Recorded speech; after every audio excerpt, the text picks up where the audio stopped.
Please, your lordship. My lord, item number 29 of the lordship's today's list, my lord. I have been engaged just last evening, my lord, for the respondent number 3, the Oil India. May I just request for a small accommodation today?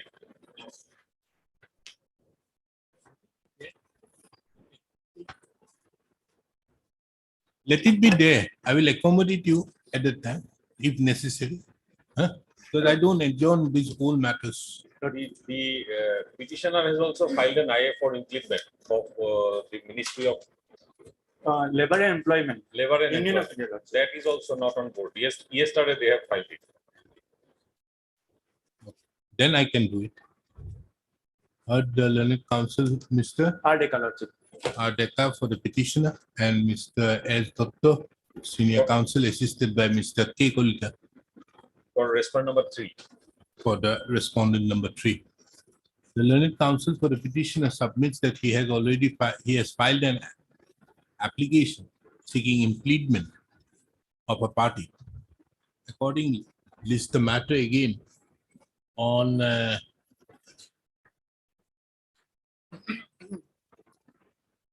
19th of June for orders. May I please your lordship. Lordship, regard to item number 35, lordship. Lordship, yesterday in the matter, lordship was willing to know, lordship, that the respondent number 5 is willing to do the work. Lordship, we have filed an affidavit today, your lordship, morning. Let me be called for you. One second, please. Please, your lordship, I'd like to mention item number 27, my lord. My lord, the learned counsel S.K. Talukdar is not well, my lord, on behalf of him, my lord. My lord, on behalf of Mr.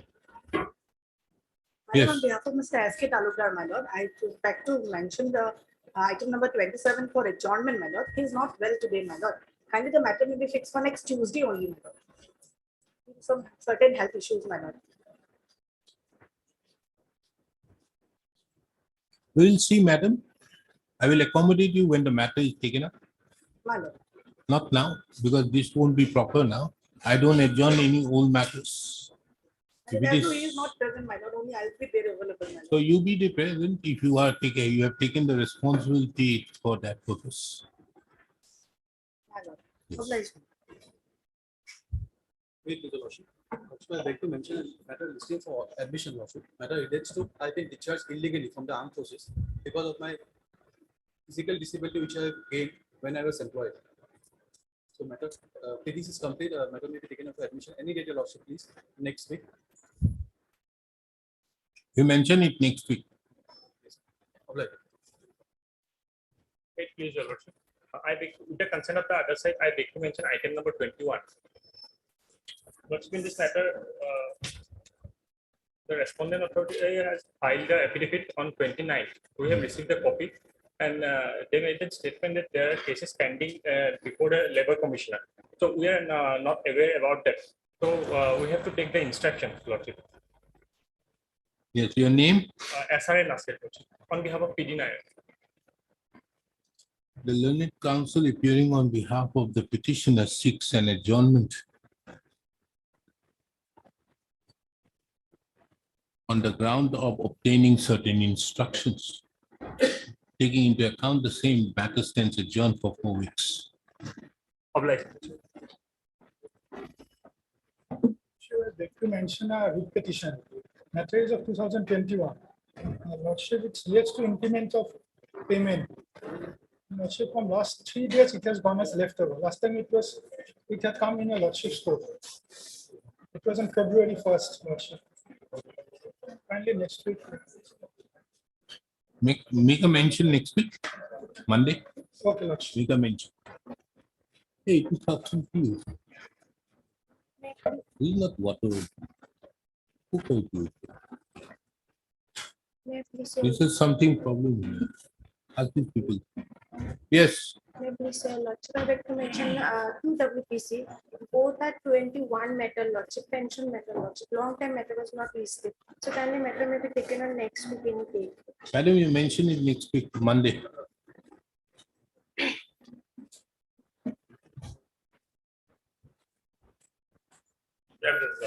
This matter was dismissed for default of lawyer. Huh? Dismissed for default of lawyer. We have filed this IA on 6/11/17. So it may kindly be listed on 7/6. For These were dismissed. dismissed for default order due to non-appearance of lawyer. So petition has been filed long back but not listed. That is fine.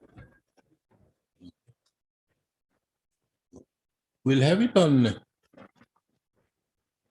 I had okay, that on 7/6. 7/6, yes. All right.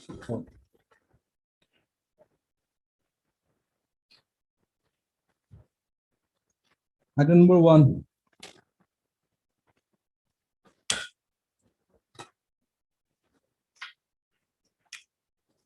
Yes, Mr. Bora. May it please your Lordship. Lordship, the present requisition relates to one online tender for the empanelment of security agencies. Now, the case of the petitioner, How can I listen to this? And why these people have not declared removed? Call the register administration, ask the administration. I've asked them to remove this thing. What is that? Very difficult. Are you not getting a disturbance with this sound out there? AC sound. Ah. Yes, tell me. Now, the case of the petitioner is that the respondent number 1 to 5, SBI, they floated an online tender for empanelment of security, private security agencies for providing both armed and unarmed security guards at various installations of SBI in the northeastern, 7 northeastern states. Now, the tender document starts at page number 33, in Excerpt 3.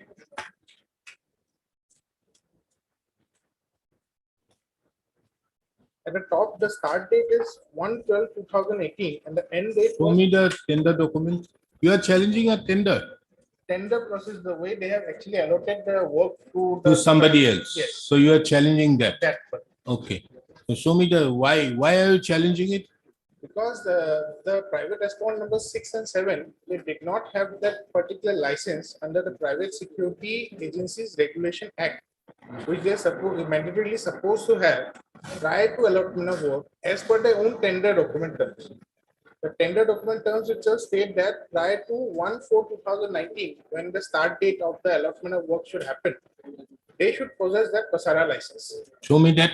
Where is it in the tender document? It's at page number 34.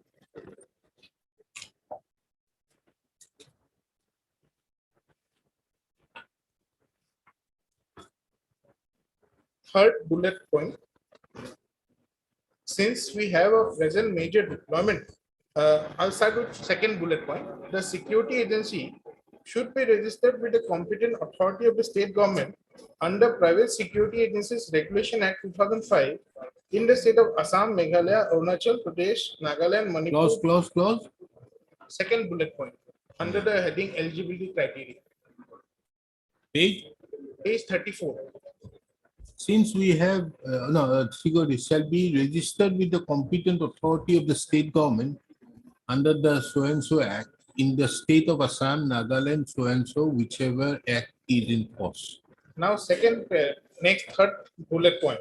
Since we have a major deployment of private security guards in the state of Assam and Meghalaya, having registration in one of these two states is mandatory, and for other state registration under PASARA Act, if applied on or before last date of submission of tender, shall be considered for empanelment purpose. However, for allotment of work, that is from 1st April 2019, after empanelment, registration under PASARA shall be mandatory for deployment of guards. In the absence of license, work shall be allotted to next empaneled security agency having valid license of both states in order of price bid submitted to his willingness to provide manpower L1 rates. So this was because I was already undertaking this service, providing this service till 31st of March 2019.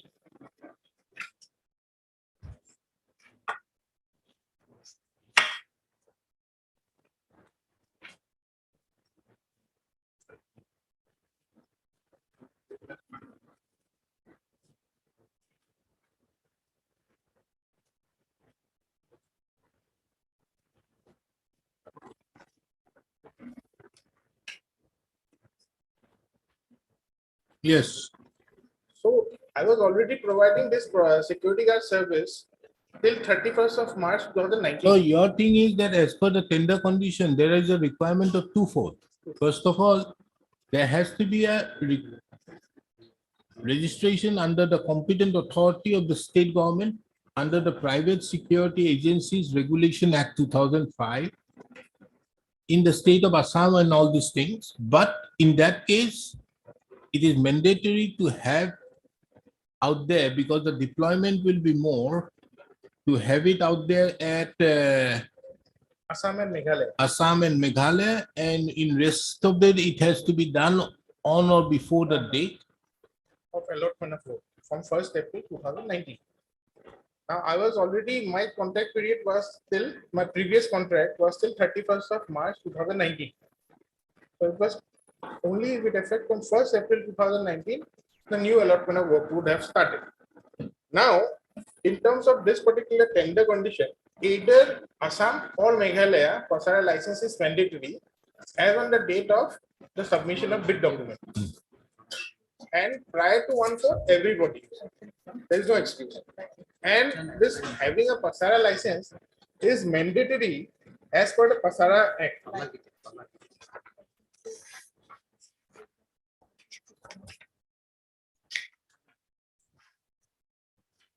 So there is no stay. There is no stay. The only problem here, If what there is no stay, the period is over. period is over. Then what remains? The methodology which they have actually adopted herein, your lordship. Because if your lordship comes to page number 8 No, of no, the, if the period is over, that was only for the period from a particular date. What is that date? for 2 years, For 2 years from 2 years. 2019. 19, na? 19. 2019. From 1st April 2019, 2021 is over. Nothing Yes. remains. So the fact is, the methodology which they have actually adopted, they are still continuing with that methodology. Understood, but if there is a subsequent cause of action, you are at liberty to challenge it. That is true. We are keeping the point open. That is true. Heard Mr. D. Bora, the learned counsel, appearing on behalf of the petitioner. Who appears for whom? My lord, I appear for respondent bank 1, 2, and 3. 1, 2, and 3. Who about 4? 1, Who is 2, appearing? 3, 4, my lord. What about 5? 5. 5 also? 5 also. Yes, madam, you are appearing I'm for? for respondent 6. Well, be Miss B. Chaudhary appears on behalf of the respondent number 6. The instant writ petition was filed challenging the decision of the respondent number 3 dated 5/10/2019 to allot and distribute the work of providing private security guards in the northeastern states of Assam, Meghalaya, Mizoram, Tripura, Nagaland, and Arunachal Pradesh to the respondent number 6, 6 and 7. 6 and 7.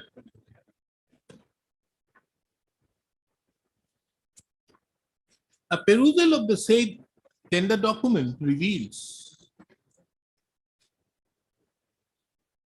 that the said period was from 1st of April 2019 to 31st of March 2021. In that, it further reveals from the records that there was no order of stay to the allotment.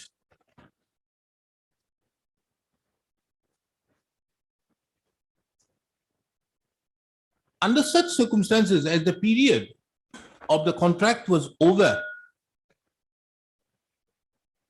nothing survives in the instant writ petition.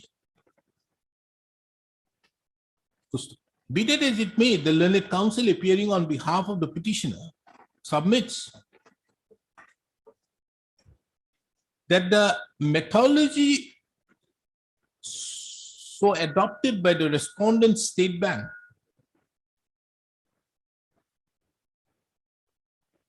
was completely contrary to their tender document, and this has also been followed subsequently.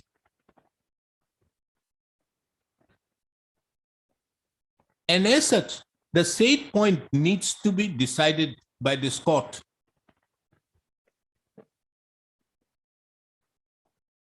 This court is of the opinion that such subsequent actions, if taken, constitutes a separate cause of action.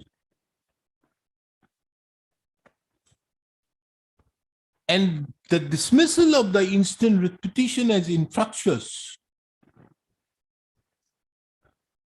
would not preclude the petitioner to raise such points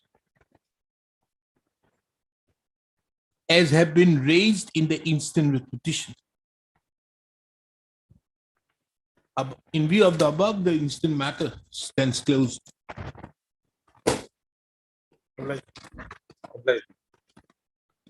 Item number 2.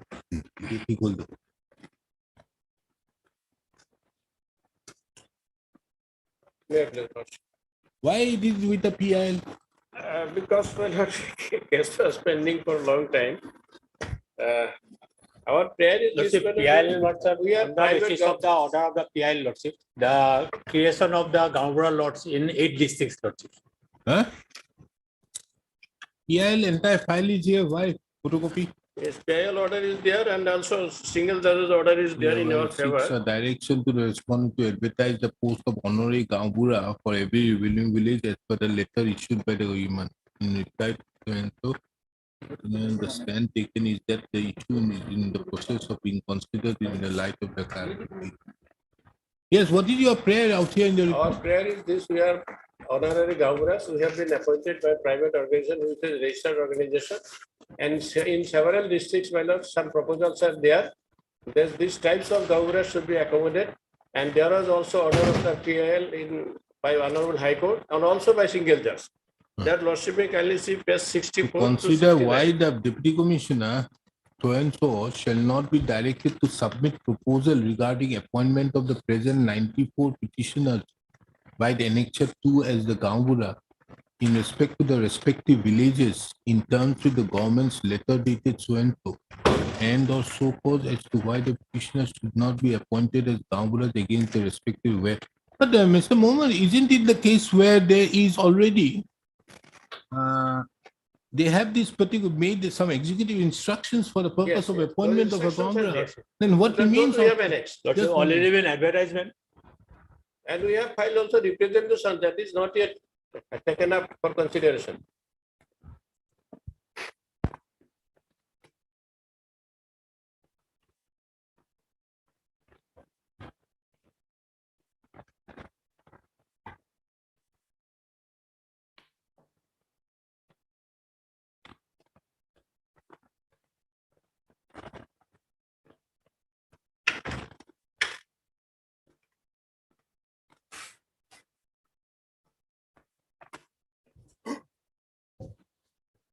Yes. Now what remains?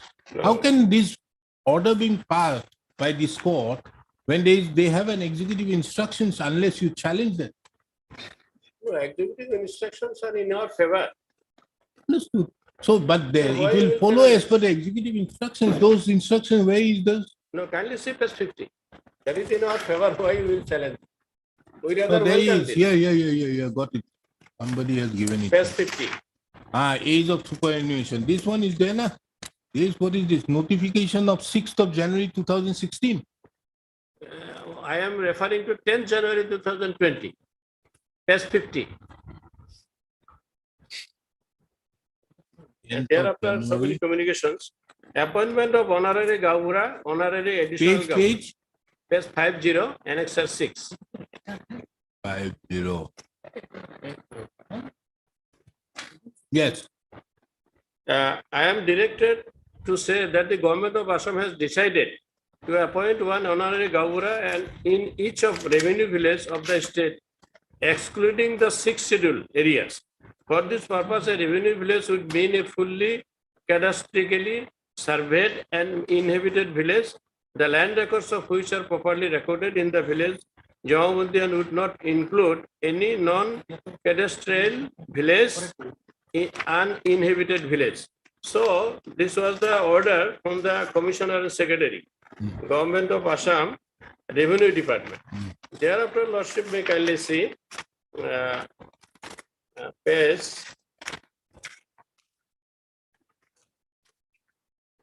We have filed that petition, that is our representation page 58. We have filed a representation that as we are honorary Gauburas, so we should be appointed, that has yet not attended. No, no, no, no, no. Your prayer out here is that you should be appointed. If you see your prayer in your Yes, sir, that is- petition, Yes, you say that these people, what is your prayer? Let us see. Yes. As to why the Deputy Commissioner Bongaigaon Yes. shall not be directed to submit proposals yes, regarding the appointment of the present 94 petitioners Yes. by the Annexure 2 as Gamburas in their respective villages Yes. in terms with the government letter dated 10/1 so and so, and or to show cause as to why the petitioner shall not be. So you don't want to go through a selection process. no, selection process we have already applied pursuant to advertisement. But thing is just as we are still discharging our works as Gaubura since long back, we are up to matriculate to MA persons are also there. Now that proposal we have sought, kindly see page 61. That is in tune of the government's letter, page 61. It is issued by the Secretary Government of Assam Revenue and Yes. Disaster Management. Introduction and selection of Gaubura in Dhubri district. Hmm. In inviting a reference on the subject cited above, I am directed to request you kindly to submit a specific proposal on the matter along with the following information as below. Proposed lots of Gaubura indicating number of villages. Mr. Mahmood, this document is of 2008. How are we concerned when these regulations have already, the executive Well, instructions have already come? Well, Lord, we are also a fan of Gauburas of a long back. Our Gaubura that You was. want to challenge it, you challenge these executive instructions. If you don't challenge it, you cannot get the relief. Our matter was approved on 15 You see, for 2009. you, there is one benefit which is being given out here in these executive instructions, that while making recommendations, these will also be taken. What is that? Where is that? There's a particular, he may even be removed. There's a, while selecting, there is one of the conditions is there now, that the earlier they will get some benefit of the family. Where is it? Mr. Handik? Lordship, family, my lord, I family, they cannot get the something that benefit. more. No, there is a recommendation, there is a family business. Yes, I remember. Amongst the other having qualification, he should minimum so and so, they are shall have a iman if there are more than one candidate who fulfills the criteria above the iman or the iman. If two candidates get the so and so, shall make an appointment, a Gambura shall continue to so and so. Negligence of deputy commissioner. How is the selection to be made? What is the criteria? Lordship, that advertisement was issued on, my lord, that 30 December 2020. Yes. Page And we have also applied 85 against those advertisement. So our prayer is that as we have been working since 2010, so some priority should be given, and that also in keeping in view of the order of the Honorable High Court in Lord. 2 occasions. Page 64 can you see first? No, no, And there- unless you challenge, he has worked in advance. So what is the 64 criteria? and Minimum 67. qualification is this. Yes, it is there. Kindly see 162.1. 162.1 Yeah, say that was 1.5. Preference shall be given to the family of the Gamburas and in views of Mujada shall also be taken into consideration. So why you are saying that there is no? So, my lord, So this is the basis on which it happens. You are already giving it to them. So you get your benefit, whatever it is. It is already there. That Lordship may kindly observe. And one thing. No, my it lord- is already there. What you are asking for a preference is already there out there. Yes, that is there. Because I remember Kindly- that day there was Kindly one also case. the also. two orders of the Honorable High Court, page 64, Miss- his division bench order. Lordship, after the division bench order, Lordship, that Gaura post has been created, my lord, in particular 8 districts, Lordship. Yes, No, no, it's problem. okay. They- All so these So, my lord, in the things. 2015, my lord, it has been created. Mr. Henry, Why All not? these They thing does cannot not, say two no, questions Mr. in similar Mahmood, case. all these things does not matter. Simple thing is you are agreed, there is now, they have a particular gazette notification of 23rd of April 2018. You challenge it. Unless you challenge it, you have no case as of now to be considered. That prayer cannot be considered. What you are asking is on the basis of something. Now this law has changed in 2018. No. Kindly sit as Only 60. tell me one thing, Mr. Mahmood. As 60. What additionally I should put so that the order looks nice on the part of the petition. It is my lord of 2010, I 12 and no, 13 also. Mr. Mahmood, the petition cannot survive. There is no means not survive means the petitioner, the prayer which can be given cannot be given. However, I can only say, taking into account your vehement submissions, that the authorities can very well look into the provisions of 162(1)(5). And they are utilizing our services well. There is certificate. Understood. What they are doing, that's a different thing, but this provision is already there, so they may think about it. And then my lord, our representation, which is fine. No, though your representation has no value as of now. As per court's order, my lord, that is Chalo, some relief. This up to MA pass they are. I can't help so you, Mr. this We, once gets this, if you challenge this notification, it's a different aspect of the matter. You have not No, we are not. heard Mr. M.U. Mahmood, the learned counsel, appearing on behalf of the petitioner. Mr. I am for respondent 1 and 2, Lordship.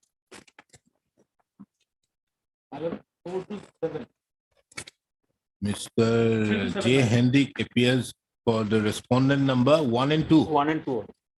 Mr. Ardhor appears for the respondent number 3 to 7. The instant repetition, Mr. Mahmood, My lord. in your petition, there are 2 petitioners. They are authorized. And your prayer is 94 No, petitioners. they have authorized me. That is, we have annexed authority letter is annexed here. Right. How can that be? They have to be petitioners. Because authority letter I have annexed, which is of course, No, that is the in a representative character they have filed. And CPC also provides that authority may be given. Mr. Mahmood, CPC says if you want to do it in the representative capacity, you have to take the leave of this court under Order 1 Rule 8, and then you have to make a publication in the official, in the Gazette as well as the newspaper. Nothing has been done to the effect. That is not done. Okay.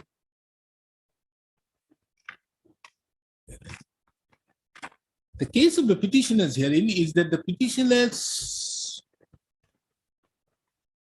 were you appointed as Gauburas Yes. or you were Gauburas? No, we have been Appointed by the public, Lordship, not by the. Were government. appointed election organization? by the public as the honorary Gauburas in their Public has respective. selected, they are appointed by our association. How can it be, Which is Lordship? recognized. By which association? By all Assam Gaura Santha. Okay. The case of the petitioners herein is that the petitioners were appointed as upon being selected by the people, were appointed by the All Assam Gaubura Association upon being selected by the people.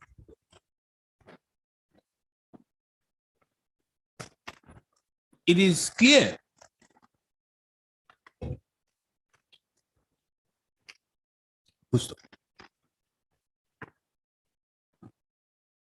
however, there is no document.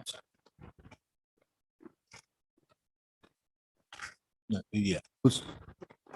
The claim of a petitioner hearing is that on the basis of being appointed as honorary Gaubura by the All Assam Gaubura Santha, the petitioners should be, a direction be issued to the Deputy Commissioner Boigaigaon to submit the proposal regarding the appointment of the petitioners as Gambura in their respective villages in terms with the government's letter dated 10/1/2020,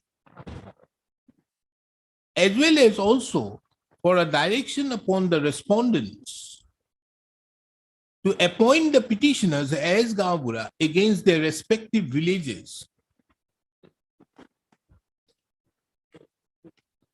First,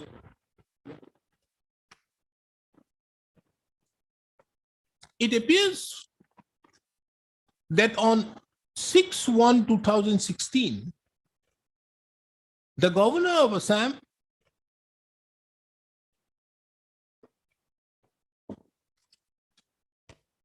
uh, 6/1/16, the commissioner and secretary to the government of Assam Revenue and Disaster Management Department, in the name of the governor, had issued a notification, thereby amending the provisions of the Assam Land and Revenue Regulations 1886 and the executive instructions as provided in clauses 160 to 167 in regard to the minimum qualifications, duties, responsibilities, and capacity building of the Gamburas in Assam.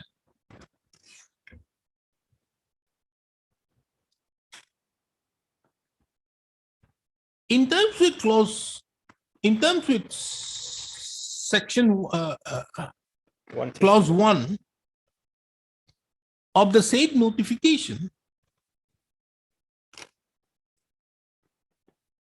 it has been mentioned that the government of Assam may provide for appointment of Gamburas for one or more revenue village in the whole of the state as per the norms laid down and notified in that regard. Clause 2 of the said notification refers to the minimum qualifications required.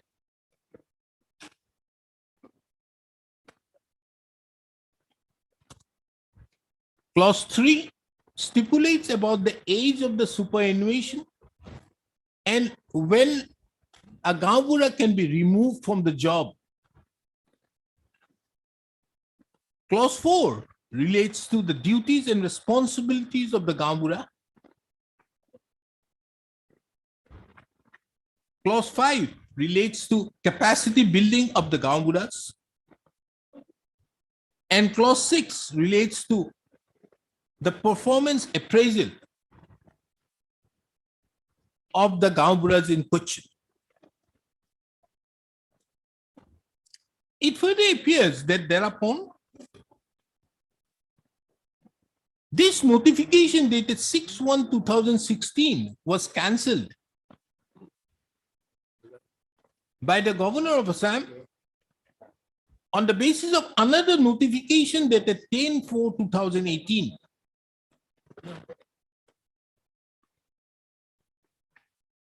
Whereby the instructions 160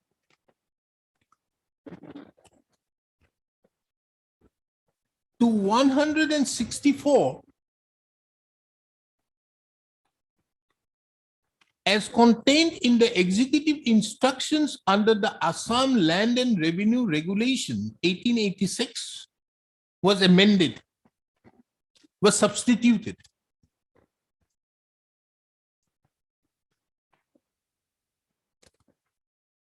From a perusal of the said documents, from a perusal of the said notification dated 10/4/2018,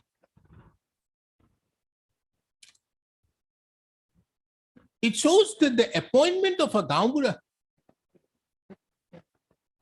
has to be made on the basis of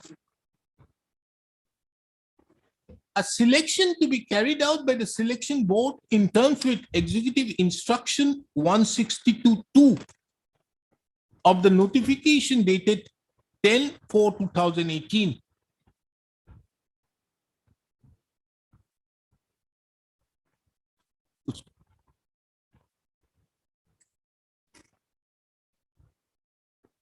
Taking into account the claim of the petitioners in the writ petition, this court further finds it relevant to refer to Executive Instruction 162(1) Roman 5, wherein it has been mentioned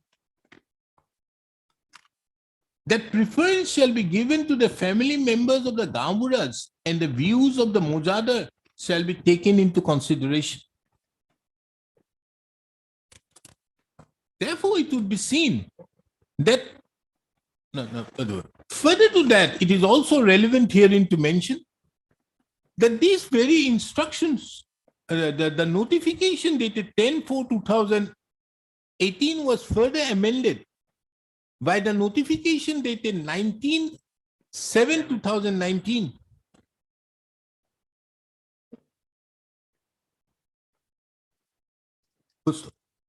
Be that as it may, it is apparent that a particular method have been now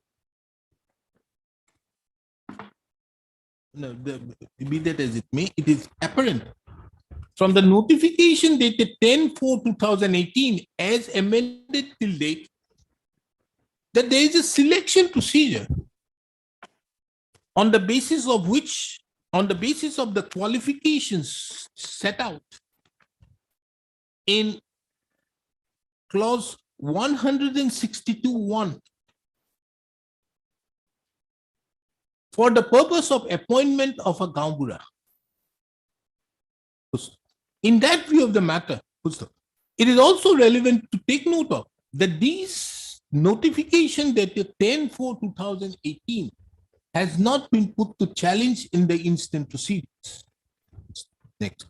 In that view of the matter, the relief which have been sought for by way of the petitioner cannot be granted in view of the notification dated 10/4/2018. Considering the above, this court therefore does not find any merit in the writ petition for which the No, same. one thing, there are the advertisement in terms of this notification, we have applied. We have already applied in terms of this notification. So that we can leave out that. We have already applied in terms of the notification that it is 19/7/2019 and thereafter up to 20. But that is not a part of your case here. No, it is page 85, we have annexed it. In the bare portion, it is not there. Nothing. There, it is not annexed. But we I have can only applied. say, I have already mentioned 2.5. I've already mentioned 162(1)(5). I have already mentioned for your purpose. But I can only mention one thing. Considering the above, this court does not find any merit in the writ petition for granting the relief sought for.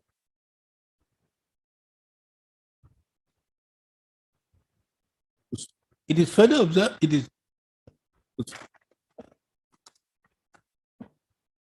আর ওপৰত এটা line লিখি দিব হা এই য'ত হ'ল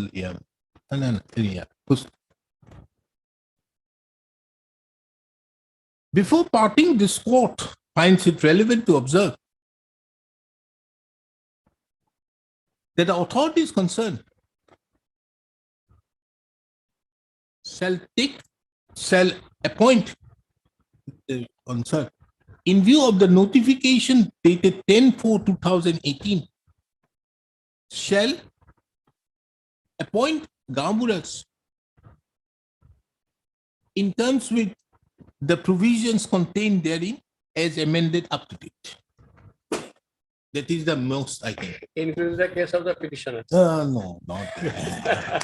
That is too much. Even then, Lordship, in a paragraph 5, he said that it was selected by the Gambura Sangha. It's not selected by the Gambura Sangha. It is It's selected. okay, he's My lord, saying. their stand is differing. Earlier, Let they us, took Mr. different Henry, stand, now let they are us taking not new go stand. into this. That is why Obligation. this confusion has been created. Item number 3. Lordship, in this case, notice was issued on 16/11/21, and they have served extra copy on 23/5/23, Lordship. So we could not get an instruction, Lordship. Wait, let me see what is Lots, this lots. case. Yes, what is your case, Mr. Mayor? My lord, already the notice was issued on it, my lord, but order has been uploaded very recently, my lord. That is why. That is the 50 plus. my lord. 50 plus ration card. No, it is- not ration card. It is an agency. Fair price shop, my lord. Huh? Fair price shop. So I am the owner of. why they have not cancelled it? Cancel. Why they have cancelled it? Because they found that some anomalies are there. They detected some rice, previous item rice, around 29 quintals has been seized. Actually, 55 quintals rice has been allocated to my shop.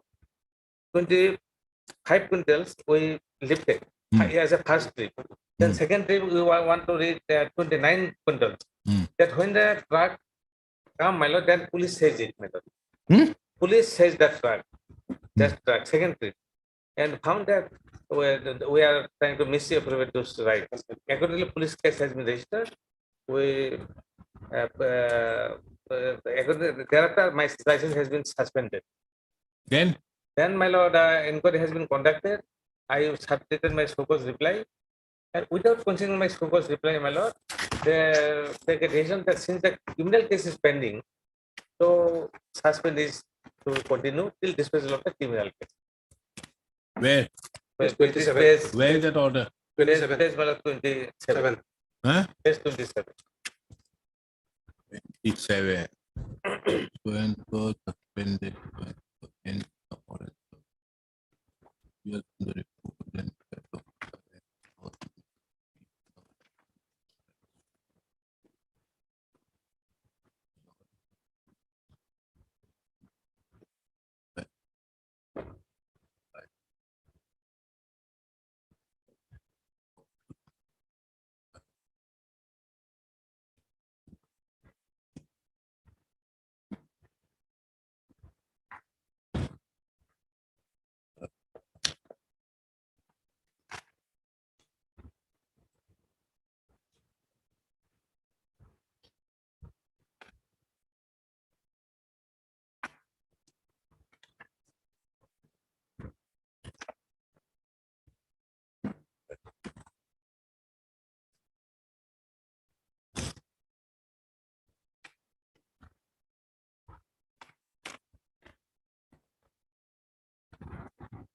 Now, what has happened? Police case charge sheet.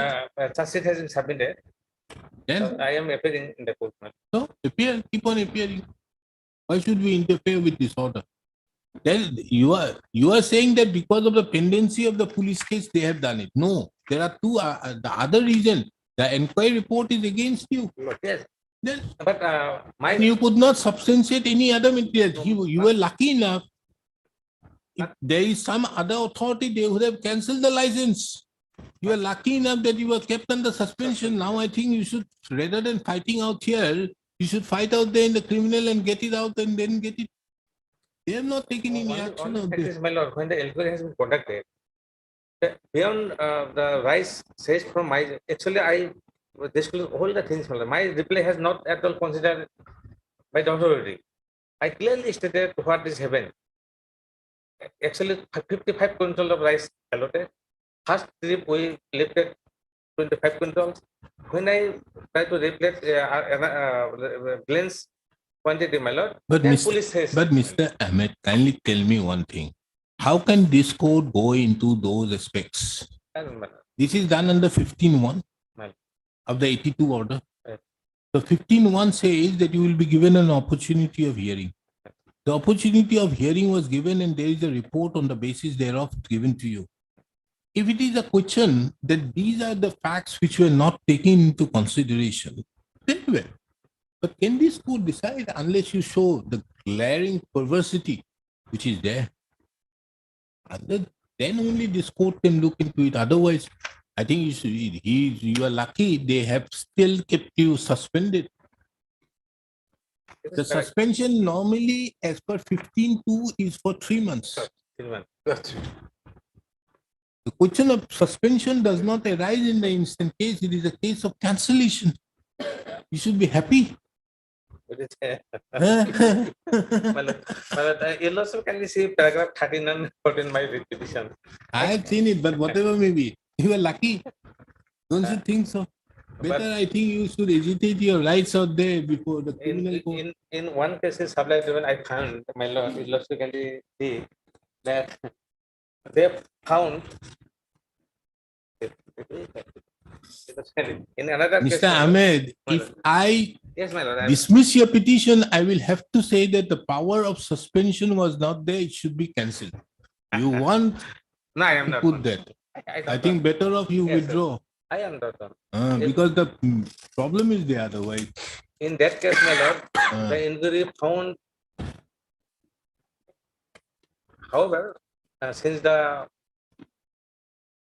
no punishment has been given, there- I know that suspension is for 3 months. You were lucky that they have kept the suspension. There is still some hope in your case. Yes, my lord. Your lordship can dispose of the matter. So, No, you either withdraw or I dismiss. If I dismiss, then I'll have to say that it shouldn't have been suspended, it should have been cancelled. Because can I ask, say, that a suspension period can be maintained beyond that? No. So I think better off you have some right, keep it alive. my lord. Don't you think that? My lord. So, my lord, Because they'll have to say that the authority is wrong in suspending it. They should have kept it. You better withdraw, better off. That is why you must have not given him the copy, spending the extra money on that. no, my lord, what happened, my lord? Actually, whatever was passed after 1 year, that order has been uploaded. That is why. Yes. I- Anyways, I think better you withdraw. Oh, yes, my lord. And some- Because otherwise it will it will affect you more. one instruction that may mention, and we will pass to the Ah. criminal case. My lord. That of the Yes. Heard Mr. J. Ahmed, the learned counsel appearing on behalf of the petitioner. Mr. N. Goswami, the learned government advocate, appears for the response number 1 to 5. The learned counsel for the petitioner submits his on instructions that he would not like to press the instant writ petition. Rather, shall take appropriate steps in the criminal proceedings which have been initiated on the basis of the charge sheet file in respect to which case? in connection with my lord. Huh? Eloquence based case number What is the case? There is a FIR, na? FIR, my lord. In respect to Eloquence case number. FIR file in respect to 659. Golok, Bilasipara. Yes. Bilasipara case Bilasipara PS case number 659/2020, wherein the charge sheet has already been submitted. He further submitted that the withdrawal of the instant writ petition should not affect his rights in the said criminal proceedings. and may, Huh? and may approve second this. And may approve second. For what? No, That- no. If No, there is a different. No, the area should not prejudice the petitioner in the criminal proceedings. And as the order impugned have kept the suspension of the petitioner pending disposal of the criminal proceedings, the petitioner should not be precluded in the event that the petitioner is acquitted in the said criminal proceedings. Taking into account the above, this court therefore closes the petition on withdrawal. The petitioner is given the liberty to take appropriate steps, who would always be at liberty to take appropriate steps in the criminal trial, which is proceeding on the basis of the Bilasipara PS case number so and so.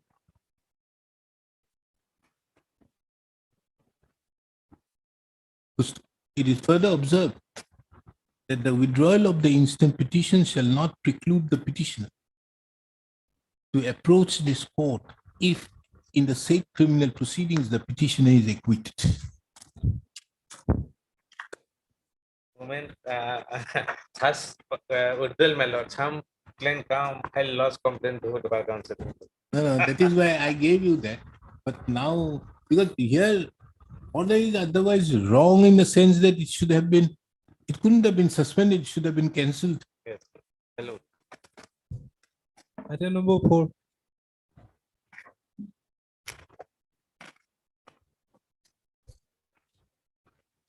Yes. Yeah, Lordship, in this case, my lord, the petitioner claims the ex gratia compensation from the respondent authority, my lord. Huh? Ex gratia, my lord, due to the road accident, my lord. Oh, that 2 lakhs, Yes, 4 lakhs. 2 lakhs, 2 lakhs. You know, now it is 5 lakhs. 2 lakhs, Lordship. Huh? Lordship, That you have an order, na? That road accident of 2 lakhs. 2 lakhs. There's some orders passed by me also. Where is it? My lord, it has not been annexed, my lord. You have it. I still remember that this I took it sometime in the month of January of this year when I was taking bench walk. Otherwise, Lordship, 2014 notification will not be applicable to him, Lordship. Now this is for accident. Yes, motor accident, Lordship. Motor accident is not applicable. Yes, Lordship, earlier notification will be covered. 2007 notification. 2014 notification,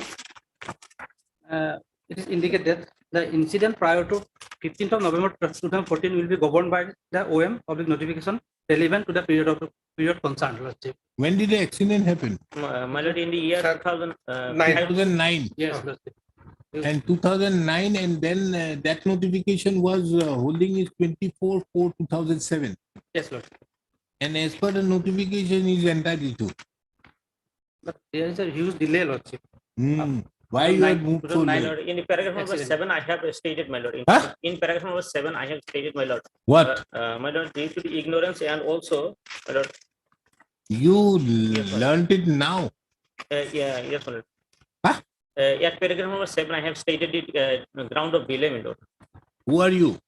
My lord, petitioner. Son, Who is the petitioner?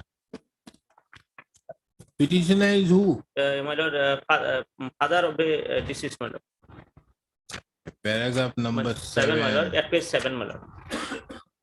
Seeking branches to answer, the petitioner only came to know about ex gratia relief in the year to the after passing of the judgment in so, in which case it is stated that the respondent is to make an awareness to the people about the notification of the relief. And after that, my lord, he has applied in the year 2021, my lord. Your lordship will kindly see You at page- applied on? at page 20, your lordship. 20. Then you applied. Yes, my lord.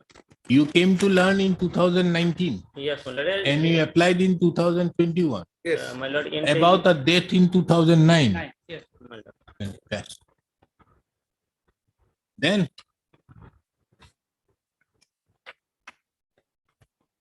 how did you come to know about the judgment in 2019? Awareness is there, my lord. There is a statement in the awareness, my lord. That is why the legal service authorities perhaps aware the people, my lord. Then in paragraph in that statement. Yes, the what is similar the case- date? How much a person gets? My lord, similar case has You been know, disposed of, my lord. accidentally how did you die? Accident? Yes, my Road lord. Road accident. accident, my lord. No, you That know, paragraph, accidentally killed in action by security forces 3 lakh. You know, killed in accidental death 1 lakh. Yes. At page 13, I have annexed the Page 21. FIR, my lord. Oh, yes. Page 21. Yes, my NSS. lord. Yes, my lord. Entitled to 1 lakh.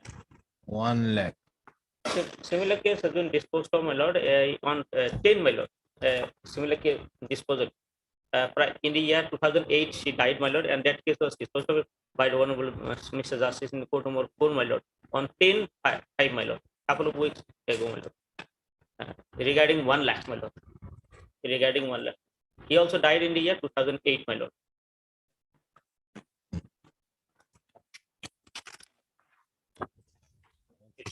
Your name? W. Rahman. Heard Mr. W. Rahman, the learned counsel appearing on behalf of the petitioner. Mr. S. Dutta appears for the respondent number 1. Mr. N. Goswami appears for the respondent number 2 to 6.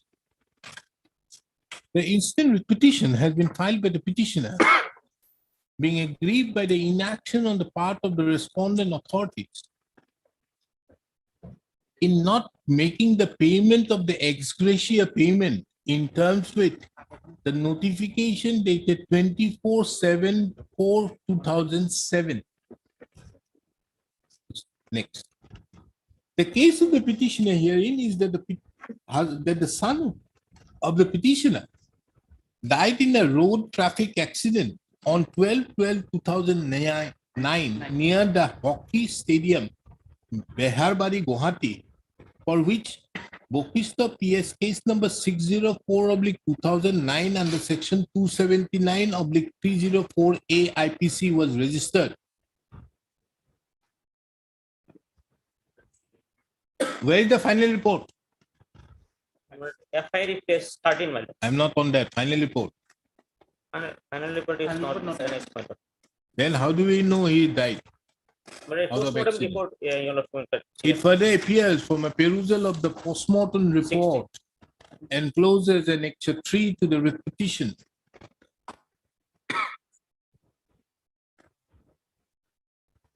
that it has been mentioned that the death was instantaneous, resulting from injuries sustained on head. It was also mentioned that all the injuries are antemortem and caused by blunt force impact.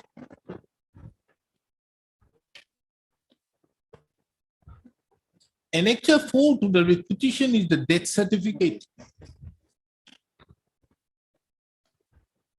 issued by the Register of Births and Deaths GMC, certifying that the petitioner, that the son of the petitioner expired on 12/12/2009. It is further relevant to take note of that it was only on 8/2/2021 that the petitioner applied for the ex gratia payment in terms with the notification dated 24/4/2007. On a specific query being made to the learned counsel for the petitioner as to why there has been a delay in filing approaching the authorities in terms with the said notification dated 24/4/2007, the learned counsel submitted that the petitioner only came to know about the said scheme of granting ex gratia payment in the year 2019, after the respondent authorities took steps to make aware the people about the notification or the relief stated therein in pursuance to the order passed by this court in Gunalata Das and others versus State of Assam and others reported in 2019 4 GLT page 17. This court is convinced with the said explanation so given. Considering this above, this court therefore is of the opinion that the case of the petitioner needs to be considered subject to making necessary verification in terms with the notification dated 24/4/2007. And if so entitled to, the petitioner be paid the compensation in terms with the said notification.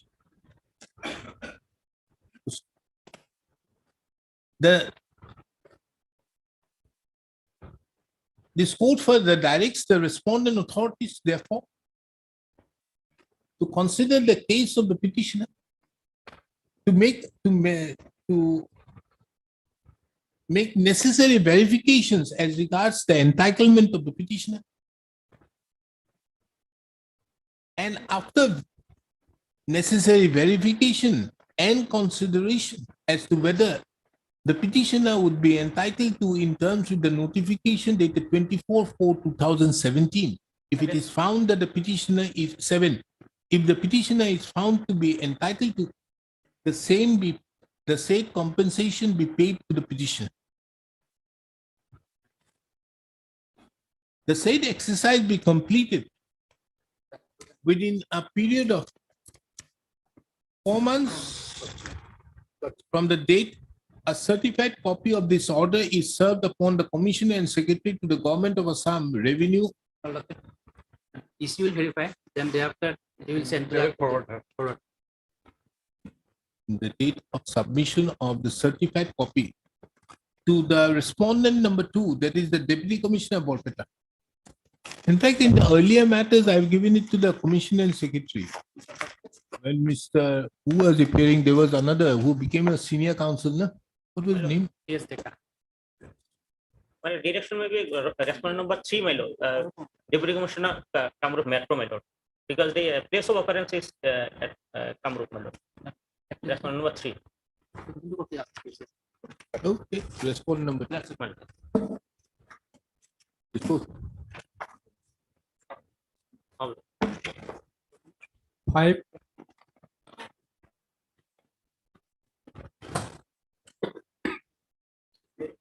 Yes, Mr. Mahanta. My lord, my prayer was very simple, my lord. I feel it was pending before the Silchar Municipal Board. They have, my lord, keep it pending. Keep it. Appeal pending before? Additional Deputy Commissioner. What appeal? The municipal appeal. Lord. Municipal appeal? What is this municipal appeal? No, what happened, my lord? Here in this case, I lodged a complaint against my private respondent number 8, my lord, regarding illegal construction in my land. Because he is my brother, my lord, I allow him to stay in my house, my lord. And his house is adjacent to me, my lord. And illegal construction where he made without permission from the municipality, my lord. Then I asked the municipality, these are illegal construction without any permission from the court, he has constructed. And municipal authority, my lord, passed the order that you immediately dismantle it. Against that order, file an appeal by the private. So that appeal is, my lord, keep pending, keep pending, keep pending. You are responsible. No. We have passed a demolition order. The Silchar Municipal Board, they have passed a demolition order. Now, against that, the respondent number 7 has filed an appeal before the appellate. Where is the respondent number 7? So there, very interestingly, my lord, Notice not yet not yet issued. issued, my lord. May I submit, Lordship? The appeal is pending before the ADC because the appellant did not appear on date, Lordship. That is why that could not be disposed of. Lordship. What? The person who has filed his appeal before the ADC, Lordship, he did not appear on the dates, Lordship, In this speech. when the case was called. So, dismiss it. Lordship. This is your lookout. If he does not appear, that is his thing. Lordship. And that's why, my lord, there is a specific direction with this honorable court, my lord, to what happened to the appeal, my lord. There. He is not appearing, then you know what to do. You need an order for that. You need an order for that. Dismiss it if he is not pursuing. We don't need an order. Why does this court pass an order? Because we have a difficulty. The moment I pass an order, the respondent number 7 will say that, look here, this court passes an order against My me absence. without issuing a notice.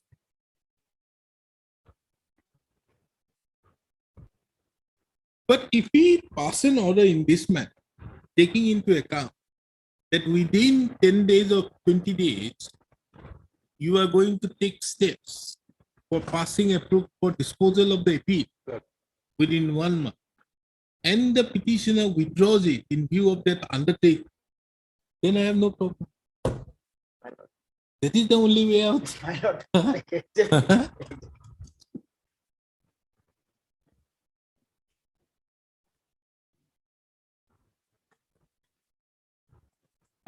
What do you say? Good. You give an undertaking that you will dispose it within 1 month. And as such, he's withdrawing. My lord, definitely. That's my prayer, in fact. Lordship. Better. So I don't need to adjudicate. And I'm not adjudicating in response. Some observation, Lordship. For what? I can't. When you are giving me an undertaking that you are doing, you say the undertaking is on the basis of this order. Yes. Where this court directed asks you why you have not been doing. You take a decision. Is your lookout. Look. Heard Mr. T.J. Mohanto, the learned senior counsel, assisted by Ms. P. Mohanta. P. Mohanto. The learned counsel for the petitioner, Mr. N. Goswami, appears on behalf of the respondent numbers 2, 3, and 4. 2, 3, and 4. Mr. S. Dutta appears for respondent number 5 and 6. 5 and 6. Where is the government? No government. Who appears for 1? Housing and Urban Affairs. I can appeal. Standing counsel is there. I can Yes, appeal. I can. appears for respondent number 1, 2, 3, 1, 2, and 4. Huh? 1, 2, 3, and 4. 1, 2, 3, and 4. ठीक है Arizona Holi है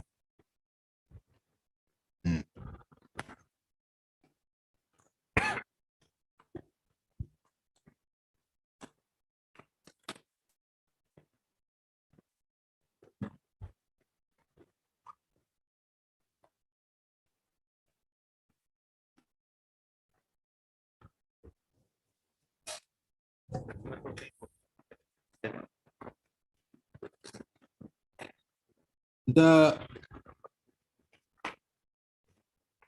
instant writ petition has been filed by the petitioner, being aggrieved by the inaction on the part of the appellate authority, that is the Additional Deputy Commissioner. additional deputy commissioner, where Kachar Silchar. Kachar Silchar, in not disposing of the municipal appeal 12 of 12 of 2018. 18. 12 of 2018. 2018, pending before him since Since my lord, 12 10 October. 2018. Yes. Since 12 10 2018. 12/10/2018.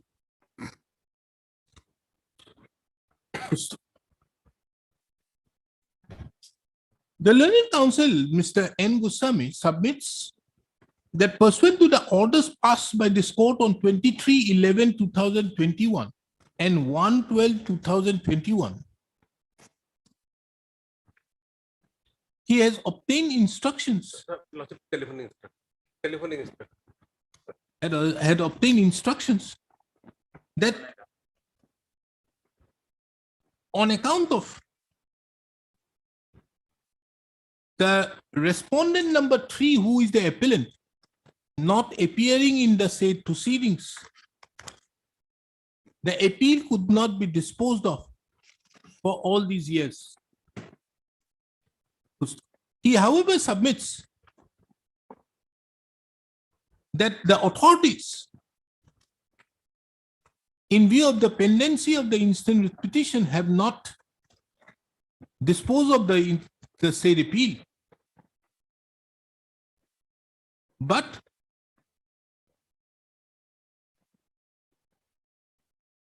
if liberty is given,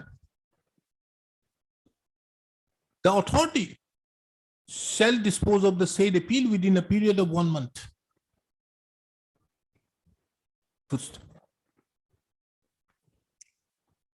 The learned senior counsel, appearing on behalf of the petitioner, submits that if the respondents, if the deputy additional district deputy commissioner Kachar Silchar disposes of the appeal within 1 month from the date of the instant order, he would not like to press the instant writ petition.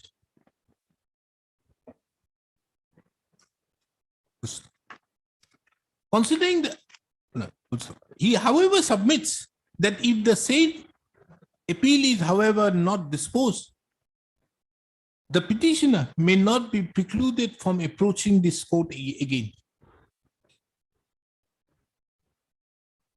Considering the above, this court therefore closes the writ petition on the basis of the submissions made by Mr. N. Goswami to the effect that the authorities,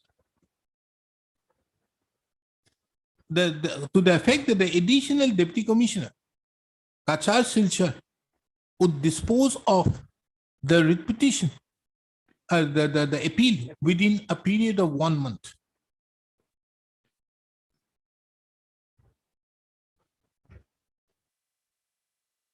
Closes the petition as withdrawn on the basis of the undertaking. That's so and so. On the basis of the submission, so and so. This court further observes that the said submissions would be treated as an undertaking with the above the petition stands disposed. Master.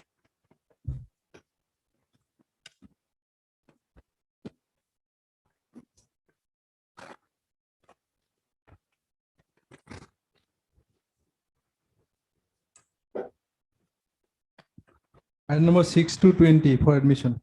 My lord, this matter, my lord, AG is appearing, my lord. He is in court number 1. Just now I have received a message, but as soon as he is done, he is coming, my lord. He is still on legs. I hope before my passing the order, he's there. Otherwise, once I complete, I'll dictate. I say the government have nothing to say. No, my lord.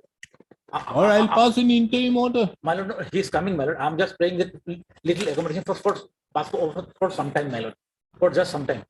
Okay, you address me on the includes aspect. Yes, my lord. I bring my lord to take up 2007 4 SCC My lord, 685. On that day, you gave me, on Yes, my lord, yesterday. this was given by my senior. This is one of Bharat Cooperative Banks Limited versus employees 2007 4 SCC. You have given the list of books to them? Yes, my lord. List of books? Yes, my lord. But last week it was given. 2007. 4 SCC 685. Yes. Bharat Cooperative Bank.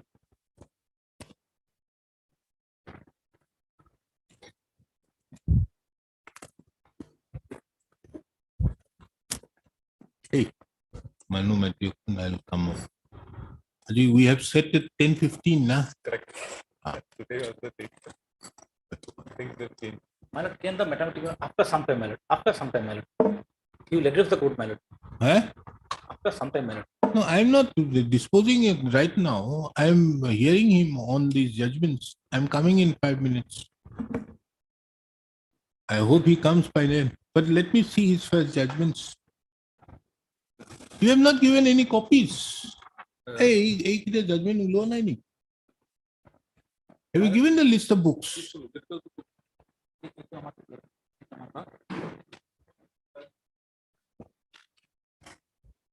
We have also some list of books, my lord. We can provide books, my lord. We have 2 sets of books that I have here. Because otherwise it becomes very difficult. This court, how many judgments you are relying? Lord, 7 of them. No. Without giving me copies, I won't look into it. So you have to rely only on 2, 3. Why 7?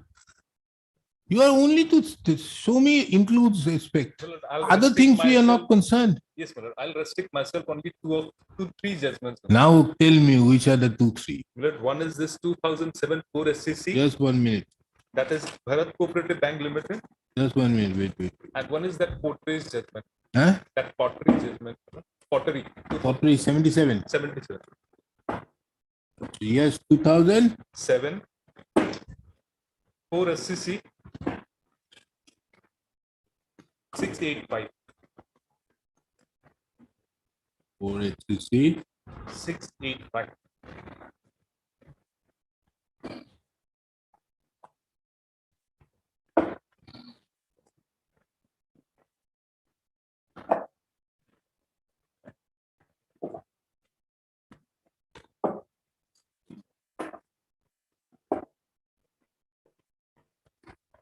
Mr. Dow, there is no urgency for the Advocate General to come. Now, let me first complete with all these judgments. Yes, this is Industrial Disputes Act. Correct, my lord. Yes. What did you say? My lord, here at para 23. 20? 3. Yes. If I may read that. Hmm. The issue over here was that, my lord, Section 2BB of the IB Act was initially introduced by Act of 54 of 1949, used the word means and includes. and was confined to a banking company as defined in Section 5 of the Banking Companies Act 1949, having branches or other establishments in more than one province and includes Imperial Bank of India. Similarly, Section 2 KK, which was also introduced by Act of 5449, defines insurance company. It is tried to say that when in the definition clause Correct, my lord. given in a statute, the word means is used, What follows? what follows is intended to speak exhaustively. When When the word means is used in the definition to borrow the word of so and so in verb, it is hard and fast definition and no meaning other than that what is which is put in the definition can be assigned to the same. On the other hand, when the word includes is used in the definition, the legislature does not intend to restrict the definition. It makes the definition enumerative, but not exhaustive. That is to say, the term defined will retain its ordinary meaning, but its scope would be extended to bring within its matter, which in the ordinary meaning may or may not comprise. Therefore, the use of the word means, followed by the word include in Section 2BB, is clearly indicative of the legislative intent to make the definition exhaustive and would cover only those banking companies which fall within the purview of the definition and no other. Similar, when a meaning is prescribed to that. So then what it- has been done here? Yes, my lord.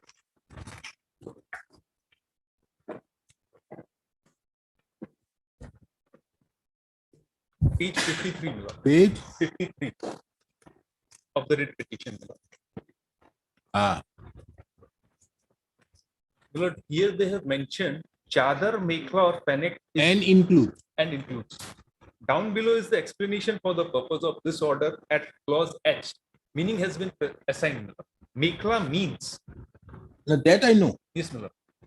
This is a particular, it is in a particular form, Yes, my lord. That's specific form. specific. And you only bring, you don't sell Mekhala, sir.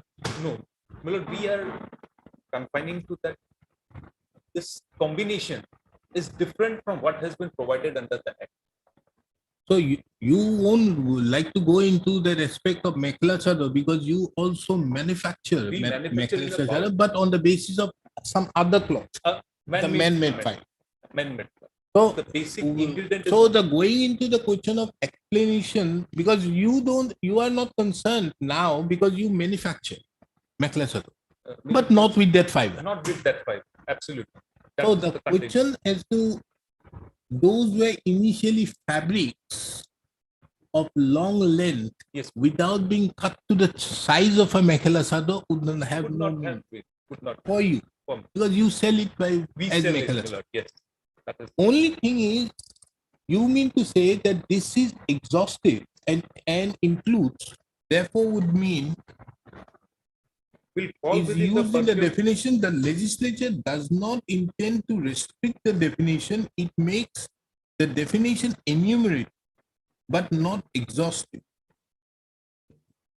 When the word meaning is assigned over there. Legislature does not intend to restrict the definition. It makes the definition enumerate, but not exhaustive. Meaning thereby that it will be, for example, you mean to say includes word would mean, for example. Yes, my lord. My lord, coming to the definition over here, in my humble understanding, my lord, when they have assigned this word cotton yarn, my lord, there are types of cottons. Then combination with silk yarn in the definition. There are three kinds of items which they say that it could be either combination of cotton, silk yarn, or art silk yarn, or a combination thereof. So when my humble understanding would be, my lord, that cotton there are different types of cotton. One could be khadi cotton, linen, and poplin kind of cotton. Silk can be other kind of munga silk, other kind of silk, eri silk. There are different. In those aspects, they could have expanded. But what is art silk? Well, art silk, it's not a natural fiber. What I have understood from my instruction, my lord, it's not a natural silk. It's also a combination of some kind of other silk. What is this natural? Not because you Naturally- see, cotton is a natural one. Silk is natural. Correct. But what? How do you make art silk? Well, this art silk, what I was instructed, they produce it through chemical things. It's man-made. Hello? It's man-made. Man-made. It's kind of man, art kind of. Then why not your thing will come within it? Because we are not combining it with silk. We are not making fabrics out of silk. Our is only confining to polyester and cotton. So therefore, I asked you, what is art silk? Well, art silk is a man-made. Understood. But why it is said art silk? But that word I'll have. Does it have a silky touch? Or what is the reason it's made art silk? It resembles to that of a silk, but the combination of that. Then why not what is therefore a silk? If we know actually comes from a particular fiber which is naturally comes. Now this silk can be manufactured by way of manufactured artificially. Also. Artificially, that artificial word must have been used for art silk. Artificially produced. And your thing, so we have to go, what is the silk? What do you mean by the word silk? Yes. So the meaning over here has to be a combination of either of these, or can be either of the products. Or in any combination thereof, meaning it may be a combination of cotton yarn, cotton art, or silk yarn, or cotton art silk also. Yeah. Yes, it can be combination of. So what is this art silk if it is not man-made? Because you see, what you have stated there says that it shall not include those silk. Those silk. It shall not include man-made. Man-made filament. If you see page 79 or something, yes, not pertaining. No, the above item is open for production on any loom using man-made filament yarn, MMF. What is this man-made filament yarn? Look, these are polyesters, viscose. Those are. But viscose, the touch of the viscose is like a silk, no? No. Viscose, polyesters, these are other equipment which are uses as a substitute to cotton. Those are in.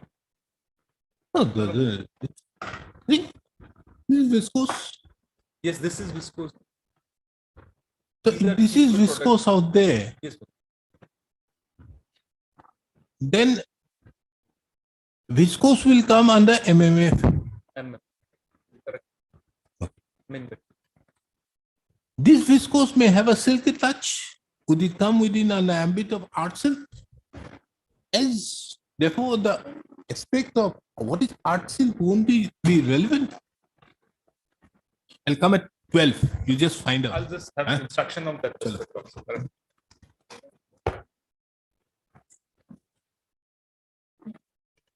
Lord, in this particular point, Lord, may kindly take up my affidavit in reply at page 131, where I have distinguished what are the ingredients which the Act provides and what we are manufacturing, what we are selling. Yeah, at page 131, this will be much more precise. Yeah. Lord, from the second paragraph, now the distinct products which are being traded by the petitioner are made of man-made filament yarn, that is polyester, nylon, and viscose, and blends thereof. The composition used in the manufacturing of article products stated by the petitioner is neither 100% silk nor 100% cotton. Rather, it is a blend of polyester 70% and cotton 30%, and any other allied combination of either each, including man-made filament. Therefore, apparently, the first distinction is that the ingredients used by the petitioner is not cotton and silk. Rather, it is in combination with viscose, nylon, polyester, viscose with cotton, or with man-made. But this is important. More precisely, there is no use of silk product, which is one of the essential ingredients and composition of tetraether. So, my lord, we are not even using any other kind of silk. We are confining only to polyester, cotton, viscose, and those products.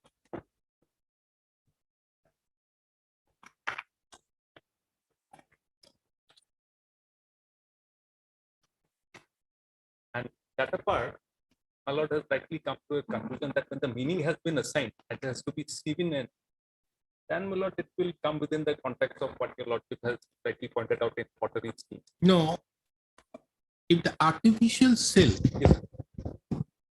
is polyester, then My lord, I've just gone through the meaning. How does that art silk comes from? It is a blend of with cotton or cellulose, and it's spinned with the natural silk. No. It has to be. Yes, my lord. That is what I got from the net. no. It is Because in the you see, art silk was initially manufactured for the first time by Henry Ford. Hmm. And at that point of time, it was known as Azalon. When they were made from soybean proteins. It was dyed out and then it came. Now the cloth which is made for the purpose of parachute, parachute. Yes, my lord, I got one of them. it also comes within the ambit of artificial silk.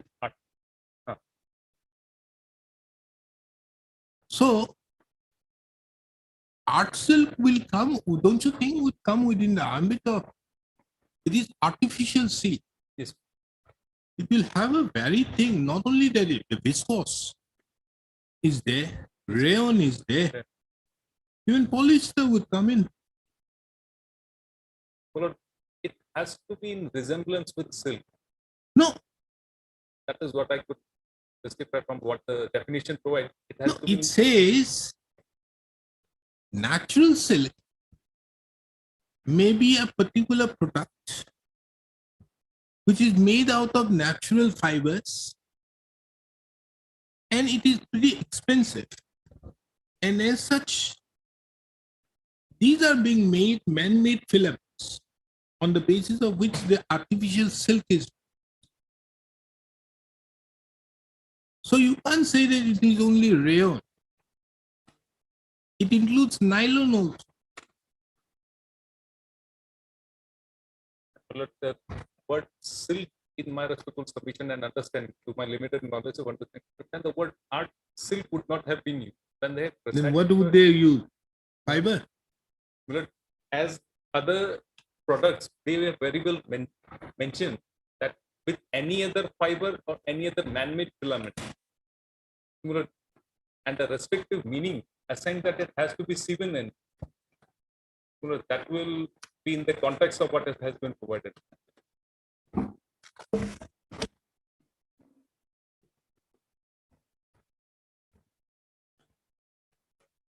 Because the word, it was not that the legislature did not knew that the man-made filament, when it has been used in other articles, it could have been very well used if they wanted to restrict it to that meaning. No, if you see, not only here, since 1961, there has been many cases on the question of transportation or import duty on, because artificial silk was never made in India initially. Now we have it. Now we have. After 81, 85, we have this. Industrialization. The Reliance was the biggest exponents of this artificial polyester. And all. Prior to that, these were imported. There were questions put out there as to whether, because then they, at that point of time, there were a lot of exemptions being given. Yes, on the products. And then it included artificial silk. They were even found to be substitute of the Japanese silk. The Japanese silk which is there, people have a lot of affinations. At one point of time, the Japanese silk. So they used to have this artificial silk because Japanese silk was very expensive. So they were having this artificial silk. So can you say that polyester would not come within it?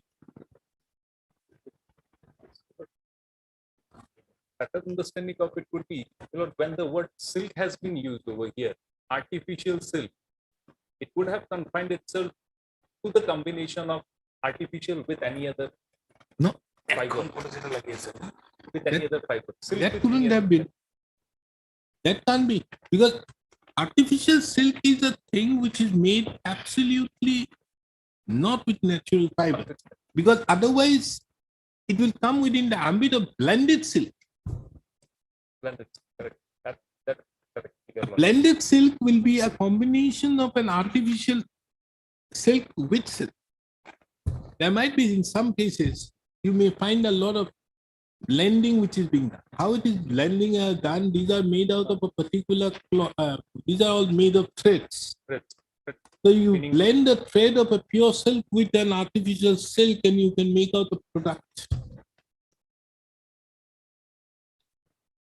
You nowadays find a lot of clothes out there, the pure wool. Pure wool. The pure wool is mixed with polyester and it gives you a silky touch. Are you going to say then, no? Even if you go for a pure, very good quality polyesters, the polyesters have a silky touch. Silky touch that resembles that. Then can you say that it would not be an artificial silk? But we'll have to restrict on the meaning provided thereof with the Makla Charter in the explanation provided there. No, explanation does not say that anything. Let's not go. Explanation will come into effect. Yes, true. If it's a yarn out there, it would not come within the ambit of Makla Charter. No quarrel, because for becoming a Makla Charter, it has to be cut to a particular size and length. Till then, it is okay. Till you don't cut, Then this it will is not come in. the form of But otherwise, don't you think that it will come within the ambit if it is a polyester? similar in that regard. The specific statement, that what they are producing and selling is a blend of nylon sometimes. Nylon will come again under artificial silk. Pick it out. Rayon comes. Now rayon. Rayon. Does it is have what- the silky touch? Rayon is one of the artificial silks, that I do. But here, the Rayon, nylon, all these things, viscose. These, like viscose has a silky touch. Go for the fine quality of viscose, it has a silky touch. And that apart, the HSN code, which has been the customary worldwide organization which provides the specification harmonized system of nomenclature. That provides that what is the amount of mixture over there. Similar in some of the articles, they also make a mention that what is to be the count which has to be given over there. In some of them, they give a restrictive count that it has to be as per the column which has been provided. In this column, no such thing has been provided. It can be 70, 85%. The HSN code which we are using, which shows that 85% of this is man-made filament. It comes out of this. Yeah, but for that, you need to challenge the order. Don't you think so? The count over here, if I may take my lot once again for a moment.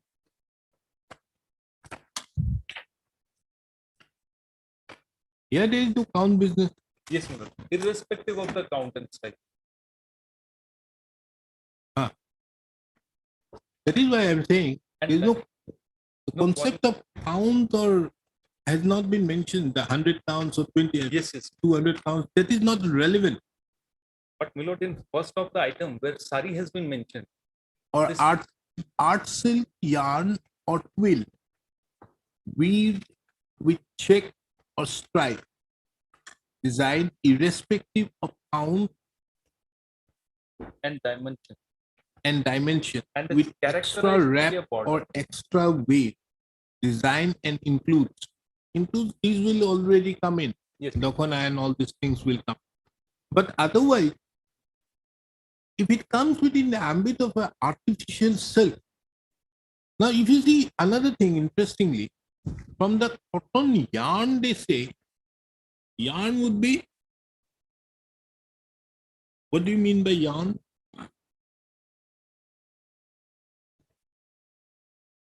Would be a piece of cloth. Piece of cloth would be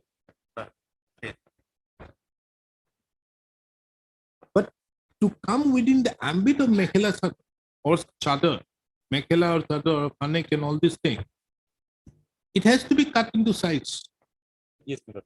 as per the explanation. Yes, my lord. Woven in plain. First, it has to be woven. But in it has plain. to be combination of either, Either three of these. no, it has to be either cotton Either cotton, either silk, or in silk or art art silk or tweed or a combination. There is a combination business. thereof, or in any combination thereof, woven in plain. 104 it My is lord, different. 53, page 50. What is the 104? What is this document at 104? Who has given that annexure 1A? My lord, that is the affidavit in opposition by the state. Eh? Yes, 104, my lord. Yes. 104. They have typed it. In fact, that helps you. Should we go by this? Oh, my lord, there is Mr. Advocate General, lordship. should we go by your notification or their notification? If we go by your notification, it helps the petitioner. Although it is the same, but you have typed out, left out something.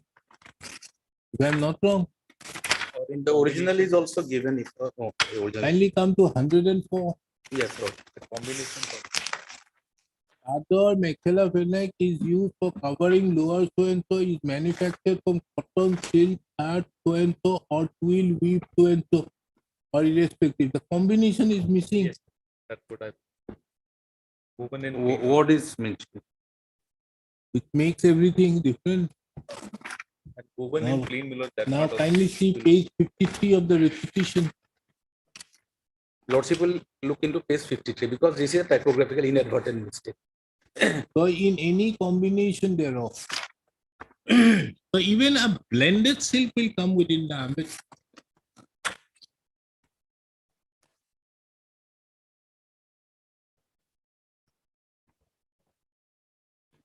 Now, if this is so, what is left out? My lord, and dimension and is characterized by a Jute. border. That Jute will be is a left border. out. Huh? Jute will be left out. And cross border and with extra ref. Huh? It's okay. Cross The border remaining are and- different. I'm not on that. Correct. But apart from this, anything is left out? Lord, the basic composition, as my lord has said.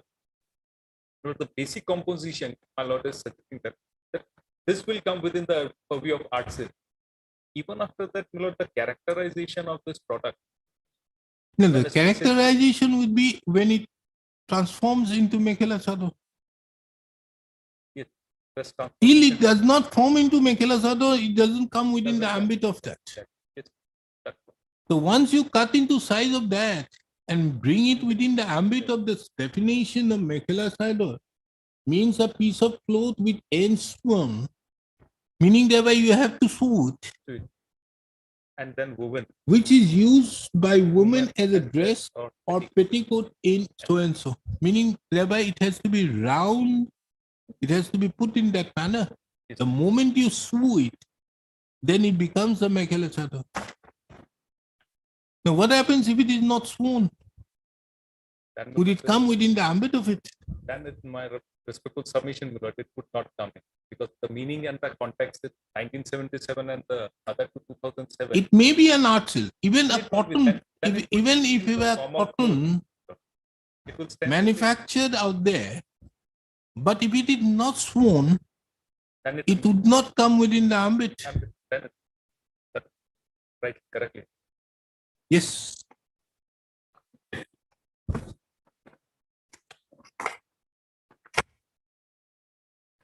So, if Lordship comes to page 50, Hmm. the order Yes. of 3rd September 2008, we have to look it from the perspective of the article. The article is protected and there is a range. So if I am allowed to read this, in exercise of power conferred by subsection 1 of section 3 of the Handloom Reservation of Articles for Production Act 1985, and in supersession of the Government of India in the Ministry of Textiles order dated 26 July 1998, except as respect things done or omitted to be done before such supersession, the central government being satisfied, after considering the recommendations made to it by the advisory committee, that it is necessary to do for the protection and development of handloom industry, thereby directs the article or class of articles specified in column 2 of the table below shall with immediate effect be reserved for exclusive production by handloom up to the range specified in column 3. So column 2 is the article and range is given in column 3. So article or class of articles, Lordship will find in column 2, sari. And on the other hand, it is chadar in serial number 11. Range reserved for exclusive production by handloom. So in sari, there is an exception. Sari is a fabric made out of 100% cotton yarn or 100% silk yarn or any combination thereof, and includes a sari made in blends or union up to 45% by weight of man-made fibers or yarn in combination with cotton yarn or silk yarn, and is characterized by one or more of the following: has heavy warp, etc., etc. 2, has a solid woven border. 3, has tie and dyed yarn warp wise or weft wise, but does not include crepe, chiffon, etc., gray and bleach sari. So there is an exception to sari. So sari can be categorized into two things. One which has the exclusivity of handloom. The other part is there is no reservation regarding the saris made with crepes, chiffon, chinon, georgette, etc. That is the exception part.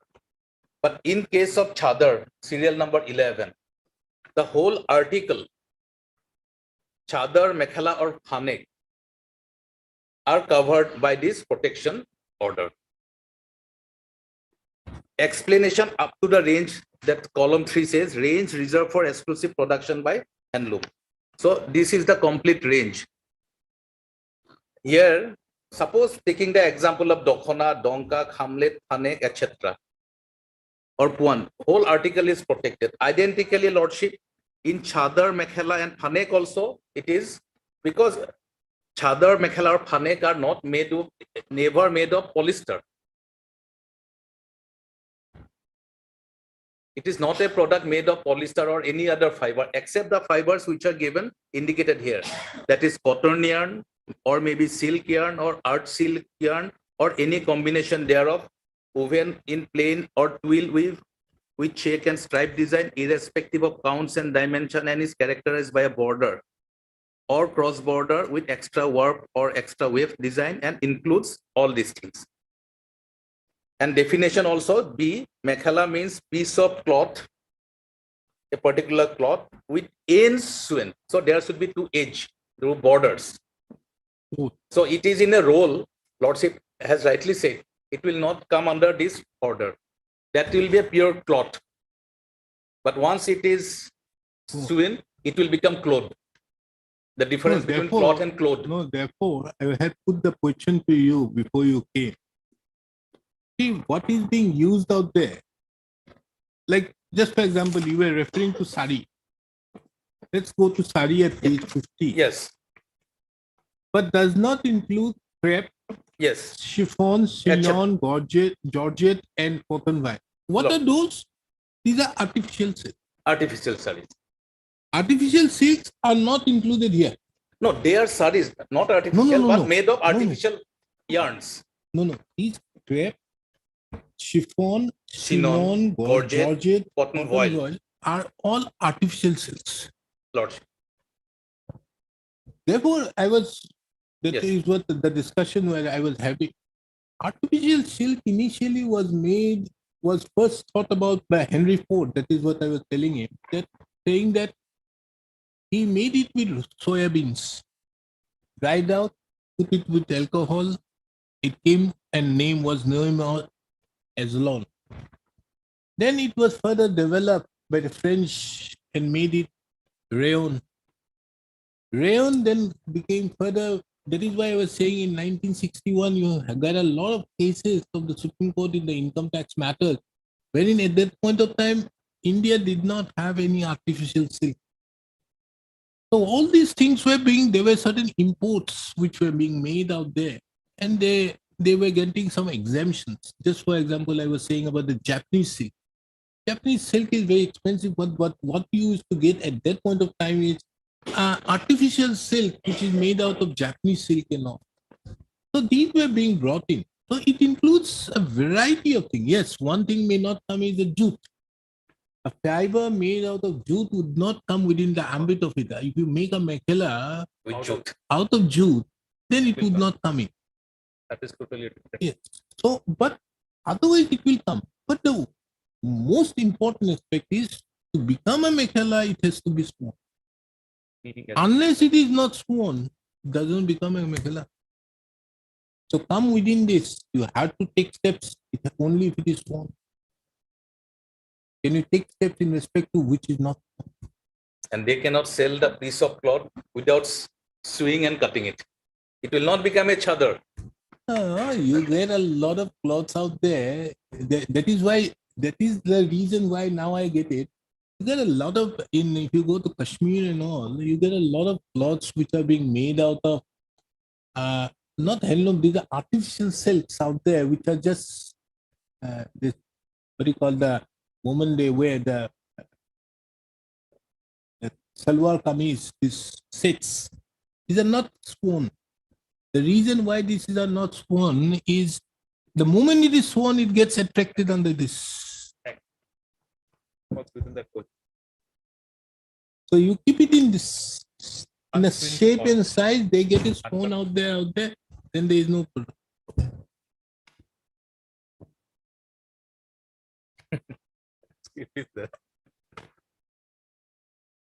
So, because as regards, if you see the act, the power which has been given is the power to seize to you. But the power to arrest is against the producer.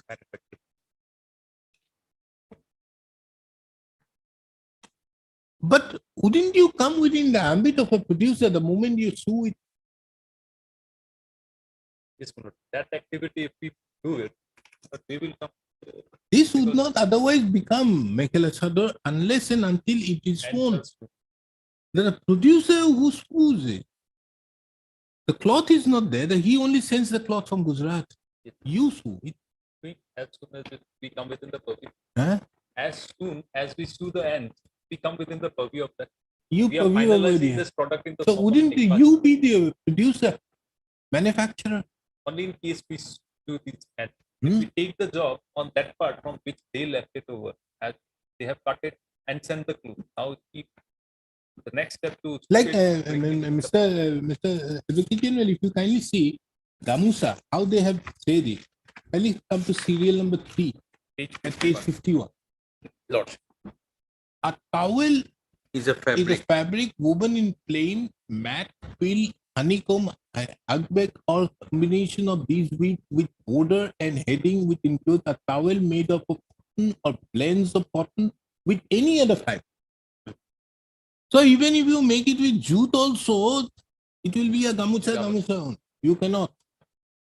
Made in different dimensions. So it is not on the basis of a size which is required under that particular thing, which may be white or colored, which may contain decorative designs when produced or checkered with matte weave, commonly known as Ezra Toro in Kerala, Toento in Tamil Nadu, and Gamcha.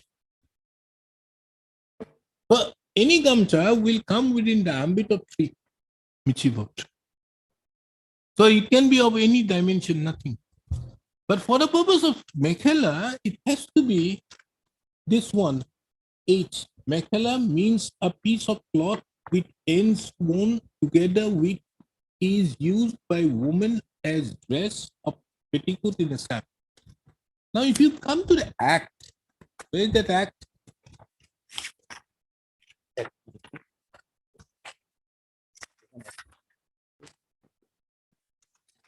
Page 44 it starts. Hmm? Page 44 it starts. Annexure D. Yes.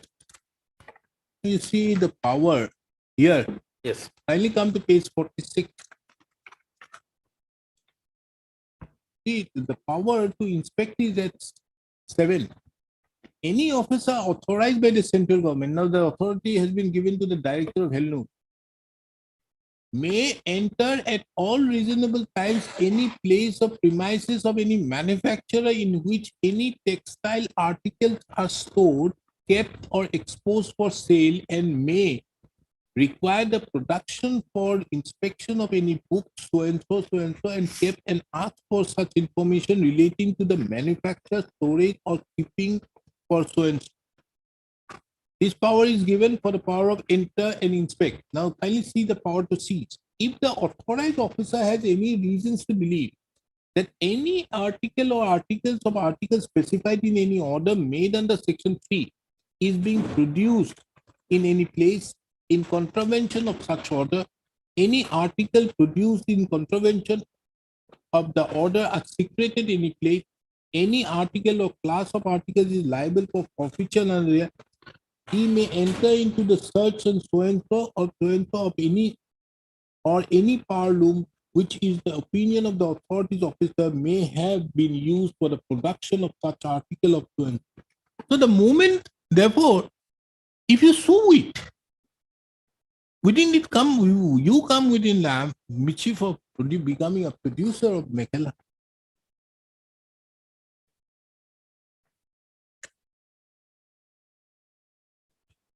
It should be kept for sale. That is why. Yes, for sale. So it may be kept for sale, but if the moment it is soon, wouldn't that be amount to producing? Because the person in Gujarat is not producing it for the purpose of Mekhala. He may, if he has produced some gamcha out there, because it does not require a particular definite dimension or sworn anything, he will come under the mischief of 3A. So processor definition is given also. Definition is also given of processor and manufacturer. Page 44. 2 subclause C. Manufacturer includes the producer and processor, and expression manufacturer shall be construed accordingly. And E, processor means a person engaged in any ancillary process subsequent to the production of cloth, such as dyeing, bleaching, masquerading, calendaring, embroidering, printing, raising, cloth embrossing, or any other finishing process, but does not include a producer, and express process shall be construed accordingly. But suing is not here. Obviously, the suing can't be here because if the suing is brought, then you are outside the mischief. Then how do you construe Mekhala?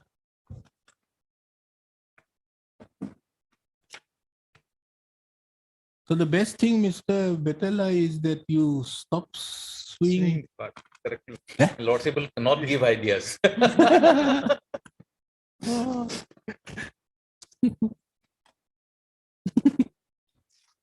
Because unless you sue it, Yes, you don't come within damage. Look, page 131 of where we have distinguished what they have stated, that they have added some word in their affidavit in opposition, that even man-made filament will come within the purview of Article 13 and the definition provided thereof. We made a deviation over there that the meaning prescribed still has to be looked at as 131 of our reply. It's just a Man-made filament.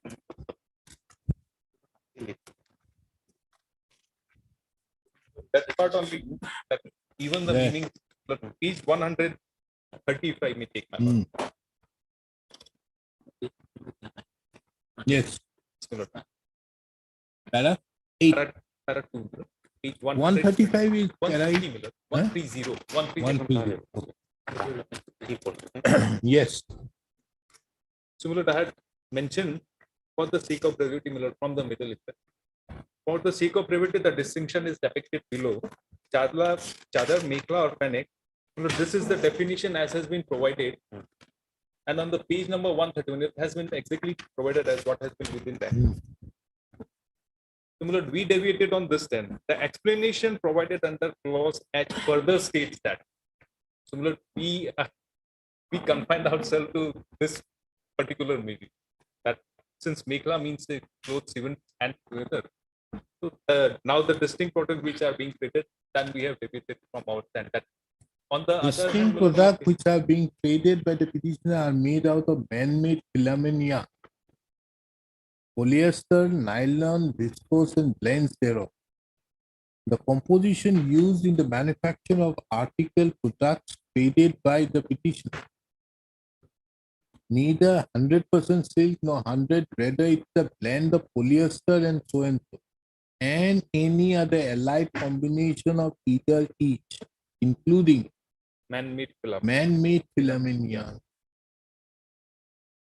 and any other combination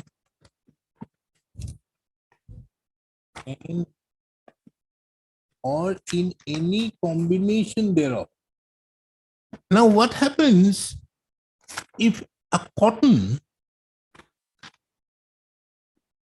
is combined with jute? Outside the purpose. It will go outside. Outside the purpose.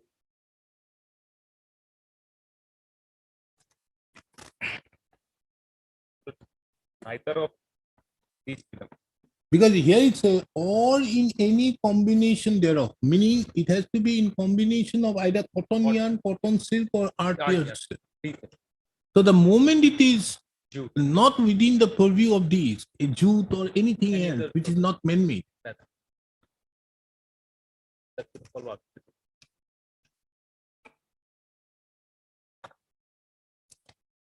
Now, Mr. Advocate General, we have waited for you for a long in these matters. So we will request you to address on what is art silk.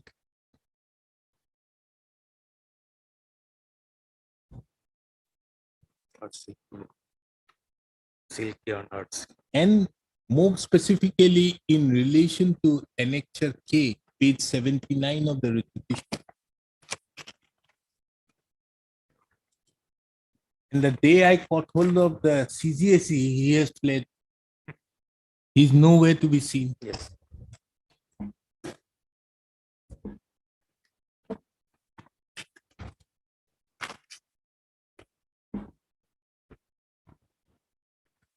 And we are primarily concerned with Mekhela. Correct.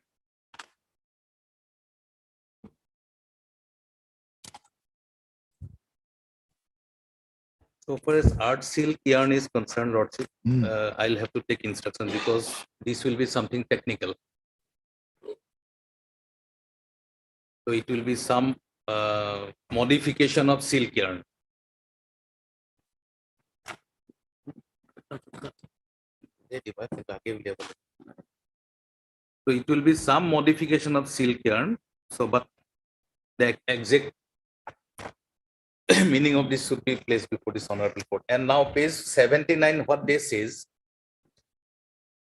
this will not override anything which is there in the order or the act. This is just a letter given by the assistant director. So it will not have. Now, what is the query? Whether there is any law which stipulates that Mekhela chador primarily worn by ladies in the state of Assam can only be produced on handloom and its production on powerloom using man-made filament is illegal and as such cannot be done. If it is so, please provide us the act and relevant sections which prohibit this production. Now here the reply is yes, as per article number 11 in table handloom reservation so and so, Mekhela chador woven using cotton yarn, silk yarn or art silk yarn or any combination thereof, woven in plain or twill with checks or stripe design irrespective of count and dimension and characterized by extra warp, extra weft border and or cross border only is reserved for exclusive production by on handloom. No, that second page is no, the said item is open for production on any loom using man-made filament yarn. So my humble submission is that the whole article is protected. If we look at the act and the order issued under the act, this is the explanation given by an officer which in my humble submission will cannot override whatever is there in the order. But you have not replied. We, You have not stated anything.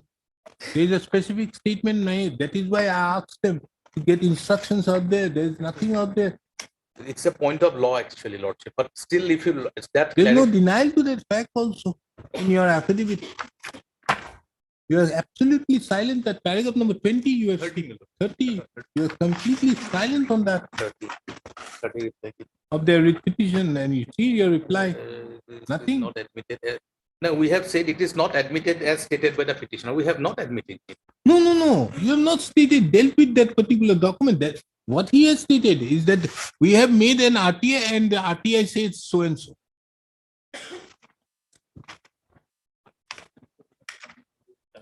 And that is why we got hold of that central government standing council. He's nowhere to be seen.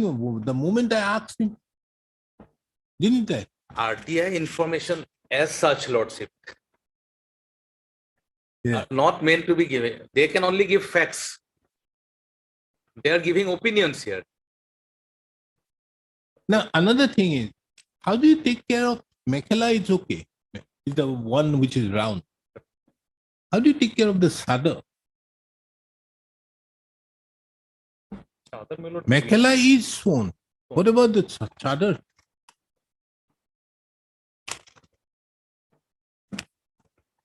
Chadar need not be of anything. It can be a long drape also. You see, kindly work. Extra wrap. So it has no specifications to that effect. If it is made of these, then you are prohibited. Kindly come to page 53.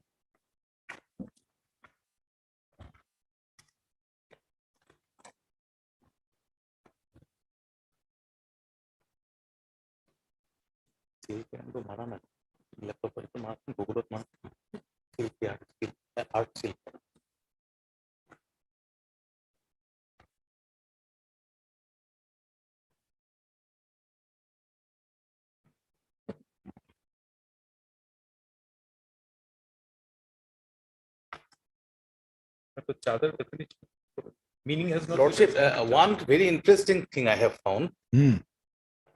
Art silk yarn, I have received it from the web, just from Google. Artificial silk or art silk is any synthetic fiber.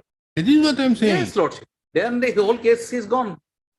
Because the Mr. polyester Advocate man-made General, all filament- along I've been saying to him, Azalon is made out of soya beans along with alcohol and dried out. And that is what Henry Ford made. Art silk yarn, Lordship, absolutely covers whatever materials he is using. That is what I'm saying.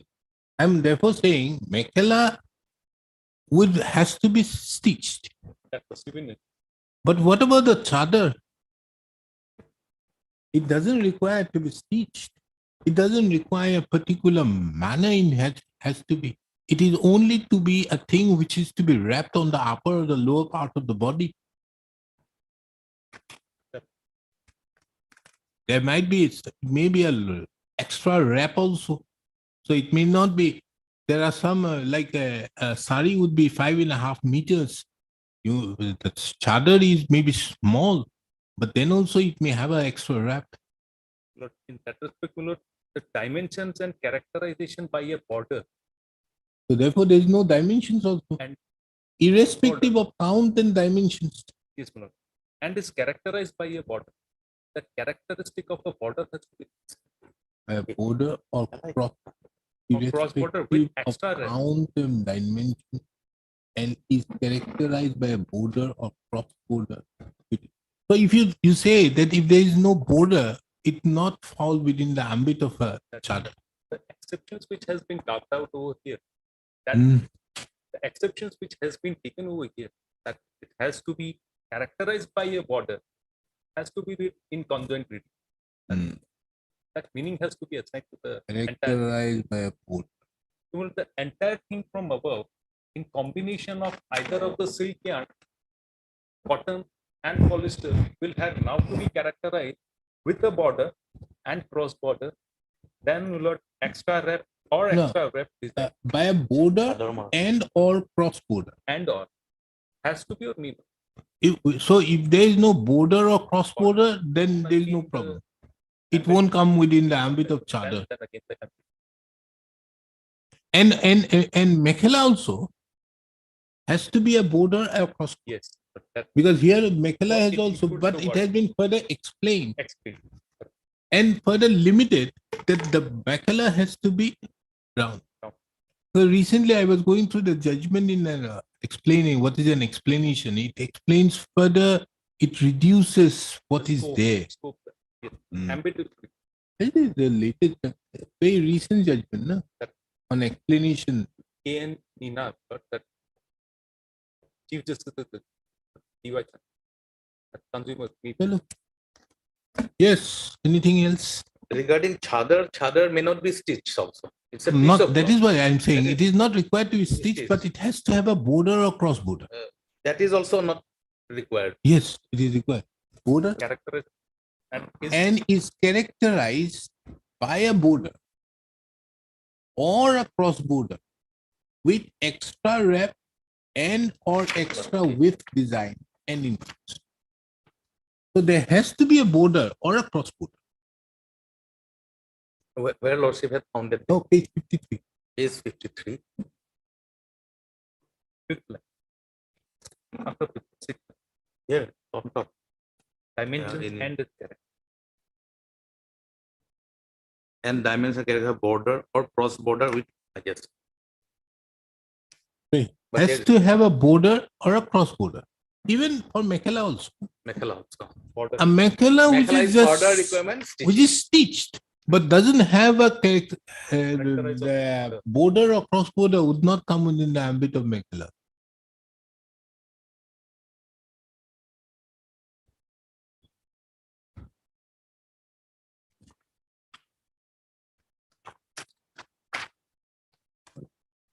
So I just refer to those that judgment portrait very Which one? of that 1993's Parvez Akhtar,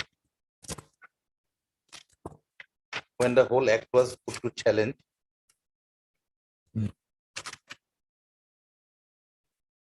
Have it. Paragraph 53 to 58.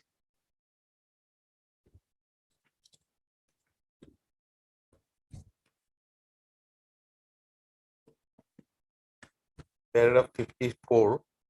According to Krishnamani Learned Council, if there is a total reservation so as to create a monopoly, that would be bad in law. He relies on the decision of State of Rajasthan versus Mohanlal. A monopoly right cannot be conferred on a citizen under the Constitution, nor it can be justified under the Constitution.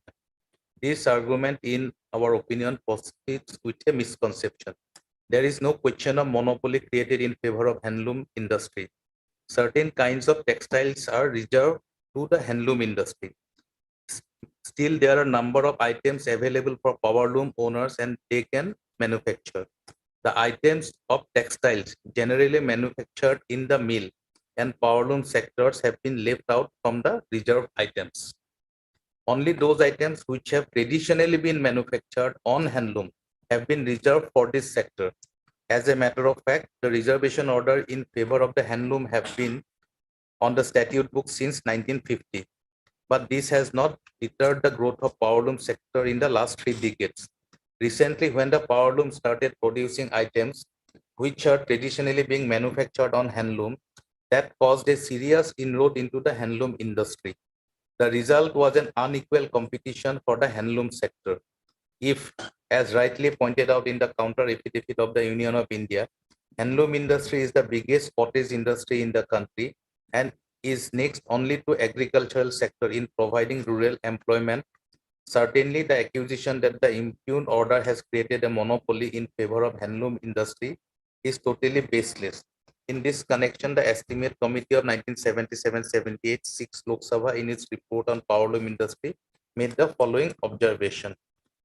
It has, however, to be ensured in growth of powerloom industry should not be at the cost of handloom industry. Otherwise, it will lead to a greater rural unemployment and the problem of large-scale migration of rural population to the industrial areas in search of employment. The committee therefore feels that the growth of the powerloom industry should be regulated in such a way that it does not harm the interest of the handloom industry. It would be ensured that power loom industry does not become benami of the mill sector, but is really developed by the conversion of handloom into power loom by the handloom weavers themselves. The committee therefore recommended that stringent measures should be taken to ensure that power loom sector observe the reservations made by the handloom sector, and stringent action should be taken for any violation of these orders. Simultaneously, the power loom sector should be encouraged to produce those varieties of cloth which are not being produced by the handloom sector.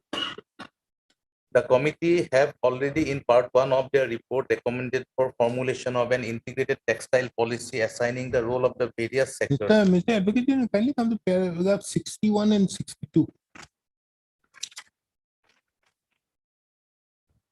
On the point of violation of Article 14, a reasonable classification is permissible under the equality clause. Of course, the classification made should be based on intelligible differentia. Further, there should be a nexus in such differentia with the object sought to be achieved by the particular law.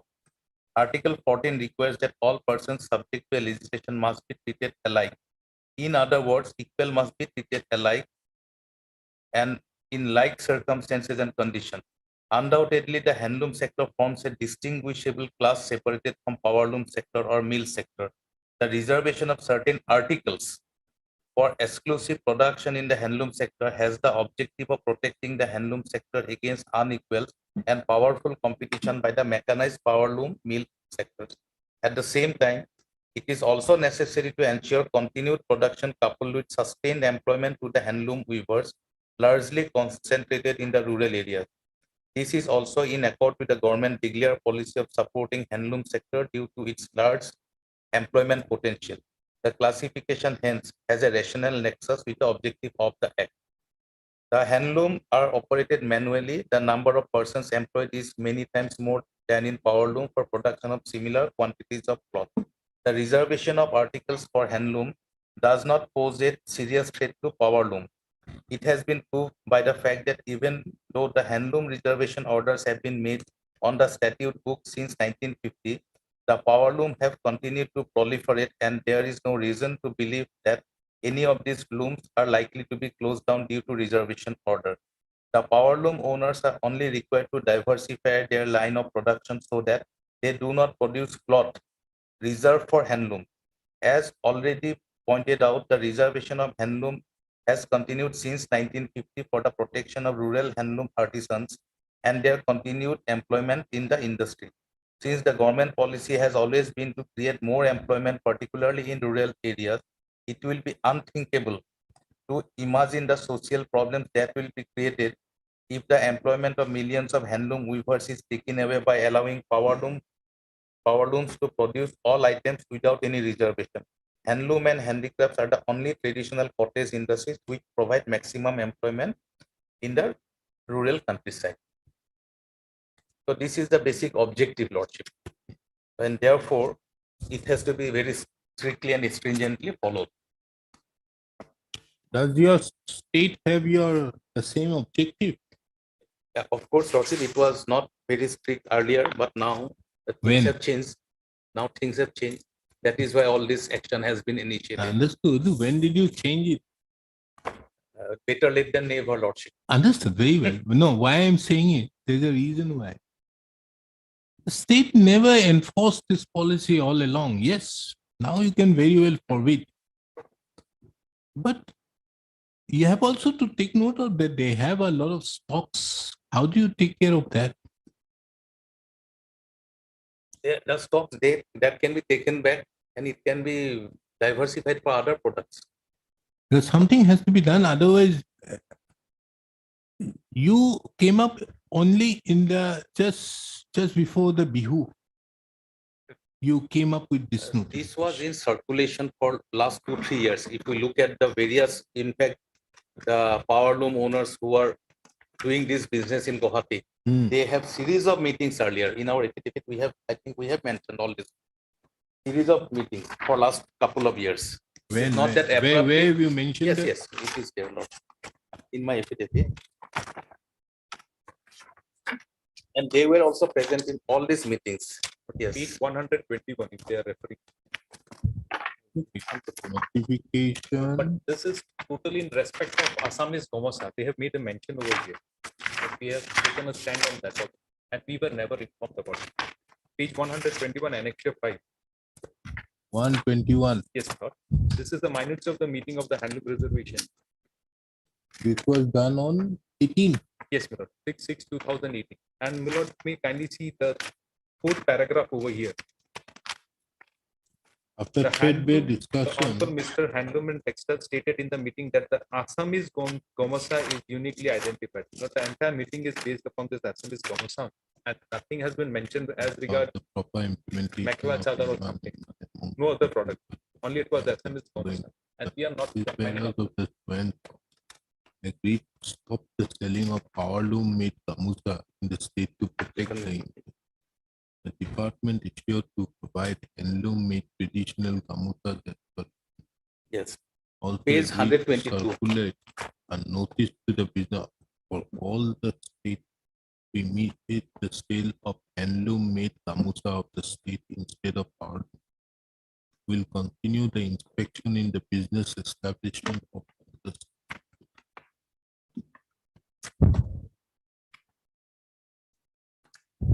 And what is this, the next one, 19? Here they make a mention of Mekla, sir. 15th March 2019. 2019. But we are not here in either of the meeting. Minutes of the Signatories are meeting not. held on 20 in the conference journal of the director of area on the subject. May I read it? At the very outset, so and so, second paragraph, the director handloom and textile addressing the gathering said that likewise previous years, this year also we should make aware that all concerned to prevent selling of powerloom made gamucha and other enlisted handloom fabrics such as Mekhala Chadar, Panek, Dokhana by some unscrupulous businessmen and seek positive cooperation from all stakeholders. In her speech, she explained that during the last Rongali Bihu festival, the department was able to sell around 4.5 lakhs pieces of gamusa produced by departmentally run Weavers Extension Service Unit, Handloom Production Center, Primary Weaving Cooperative Societies, etc. The director will take up the matter with the Development Commission. Why the entire communication is not here, Mr. Advocate General? The only this and then nothing is left. Didn't you think that it will be difficult to write the judgment without the entire? Yes, people? the 2 pages were missing. Yes, I'm also. Yes, it directly went to page, so I'll give the complete set list. And the persons who were present, Lordship, the list is there, page 126, attendance. Indrani Pukon, some chambers of commerce, some Kati and Nima. Secretary Dr. Kamrup and Dukhin Kamrup, Homobai Committee, these are Homobai committees, then Assam Khadi, etc. Then the business persons. what is the association you are in? We don't have any. No, you come under some commerce, chambers of commerce. Lordship will kindly see serial number 28, Manish Kumar Jain. Name Chand. These are all business persons. Sundarlal Jain, Hansraj Jain. Yeah. You will come under number 29, Assam Textile Merchants Association. That is what who was there earlier in that meeting, na? And thereafter we have paper publication. Bearers of the here you kindly see, come to page 121. Serial number 1, the office bearers of the members of the Textile Merchants Association and Assam Chambers of Commerce. Do you see this? At page 121, down below, which are the 4 points? Point number 1, 2, 3, 4. The office bearers and members of the Textile Merchant Association and Assam Chambers of Commerce. Now, this is So, the very, no, this is the very people who were here out here. but they are confining for Assam Textile Merchants Association. Assam Chamber of Commerce is there. they are confining to selling of powerloom made gamsas. But with gamsas we don't have. No. In the second meeting, therefore, these minutes of the second meeting at page 122, you were a part of it. Serial number na? Who were the participants?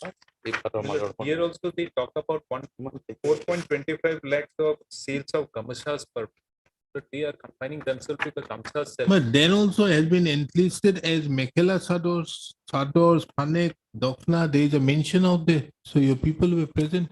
Anyways. And thereafter, last year, July, Lordship, there are newspaper publications I have given. When? 1 year ago. I have just given. In Assamese vernacular.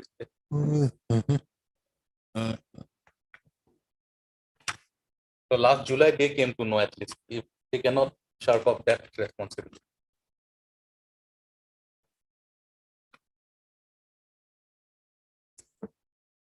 It was a concerted move for last several years now.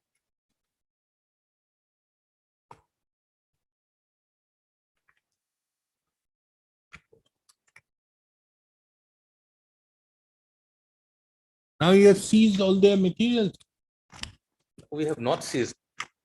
I don't think we have seized. Have We they? closed it. You seized? When the case was filed at that time, it was not seized. No, some new requisitions have been filed. Then these are subsequent developments. Everything is done, Lordship. How much? What, Mr. Batala? But my lord, we are not being able to confine, my lord, because there were pieces of, my lord, we have annexed the seizing letters, confining to 3-4 pieces of my lord, articles they have taken. Not much. Hardly 3,000, 4,000 rupees material we have seen. That is for sample purpose, Lordship, not the entire lot. And regarding Lordship, the other day, and includes meaning, I have found a lot of that will encompass the whole area. No, It- not it widens. necessary. But what is there is that you see the thing is very clear. It will have to have the characteristic border or cross border to come within the ambit of a Mekhala or a Sador. And to become a Mekhala, it has to be stone. If it is not there, it's okay. But if it is there, then they have a right. And what they have been doing is as per the act. You can't interfere with that.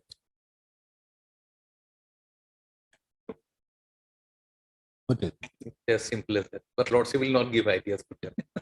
That don't give a border, don't give sprites.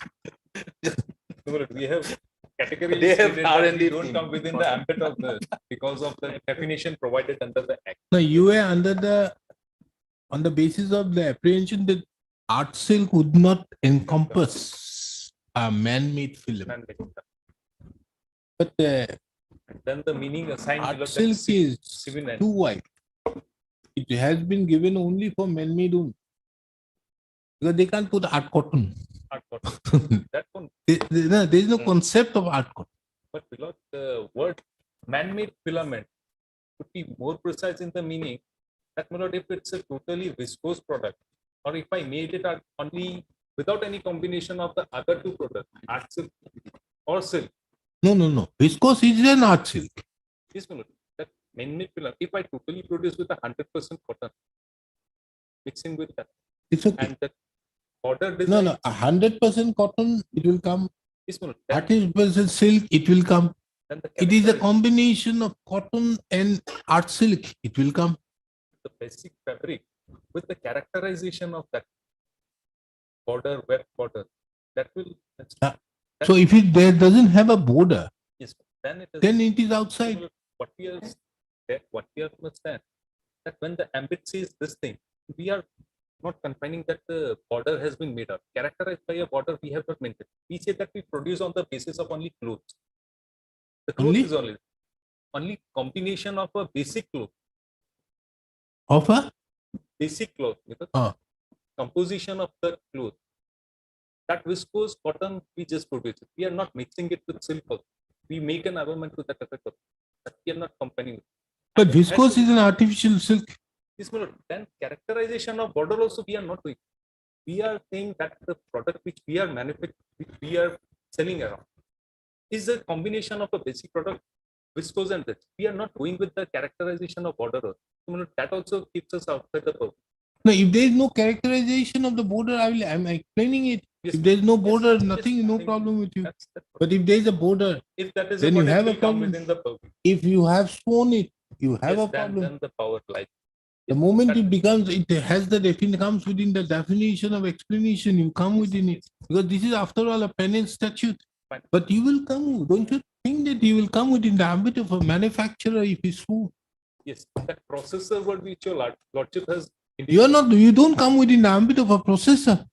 Because to become a Mekhala Sador, And Mekhala, yes, you can't be a processor.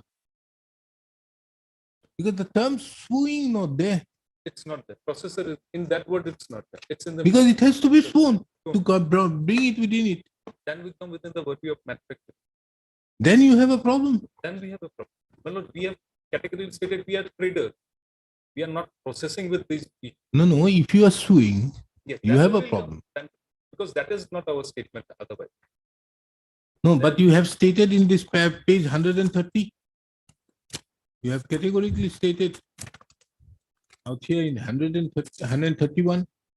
Now the distinct product which are being traded by the petitioner is made out of metal so and so. The composition used in the manufacture of AR traded by the petitioner is neither 100% silk nor 100%.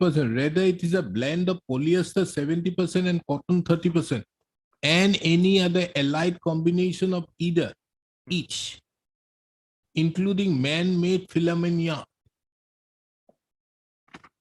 So you are saying that you are only trading. Hello? Hearing completed. Judgment reserved.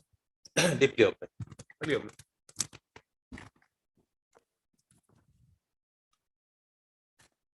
I give you the liberty. If you get anything, both of you, on art sale, give it to me. In And some that, books or minutes, something. The 2 pages were missing. I'll In some produce it. these encyclopedias and all, if we can get it anything. Yes, What I'll- is the meaning of an art sale? You can Lord. give it to me. Huh? We have a search. Yes, ask your Yes, yes. Lord. people. We'll to try find. to take a technical definite meaning. In also. fact, these people will know. Your handloom people Yes. will know what is art sale. Lord. And that 2 pages are missing of the minutes. that thing you give? I'll produce the original one. I'll give You a copy to produce them the also. original. Heard Mr. Keith Petala, the learned counsel. Should I put Mr. Das' name? Maybe. Heard Mr. D.K. Das, the learned counsel, assisted by Mr. H. Petala, the learned counsel appearing on behalf of the petitioners. Mr. D. Sekya, the learned advocate general, appears for the state of Assam. Mr. R. Dhar, assisted by her name R. Burua. P. Burua, assisted by P. Burua. Mr. R. Dhar appears for the sericulture department of the government of Assam. Hearing being completed, judgment is reserved. The petitioner, both the petitioner as well as the respondents, are given the liberty to place any further material as regards the definition of art silk by tomorrow. This court further directs the state respondent to produce the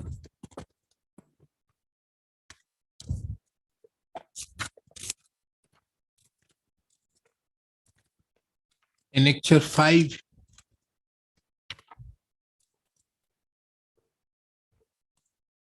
to the affidavit in opposition, which are minutes of the meeting dated 6/6/2018 and 15/3/2019 in original. Lord. By tomorrow. Highly obliged.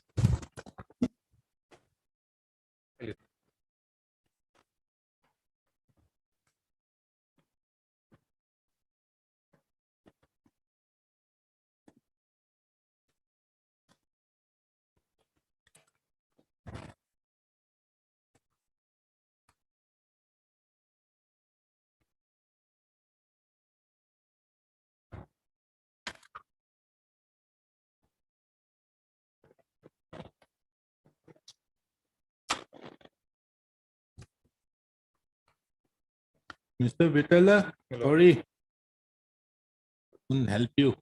No problem. That In fact, there is, after Jitendra Singh, there is one judgment which actually touches everything.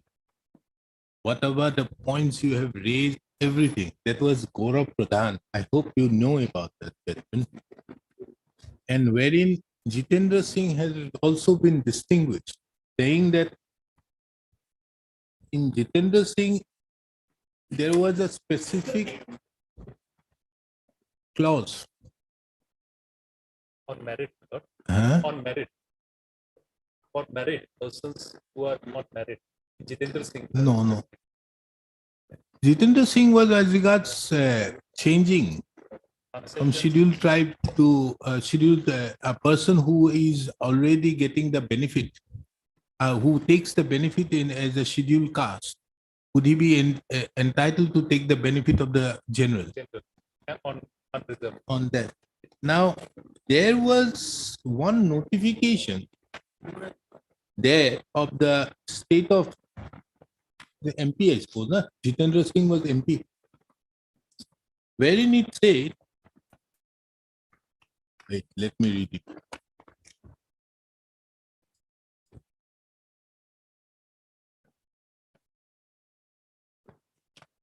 High Court of Allahabad. UP.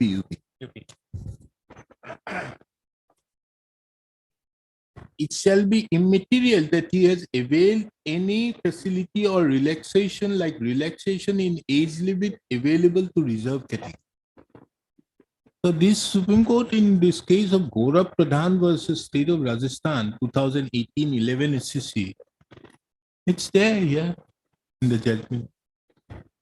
So there is this, and in Gaurav Pradhan it was a case of Rajasthan, but similar provision was not there. And interestingly, that provision was not there at the time when the advertisements were issued. And that provision was incorporated after a few days after the advertisement.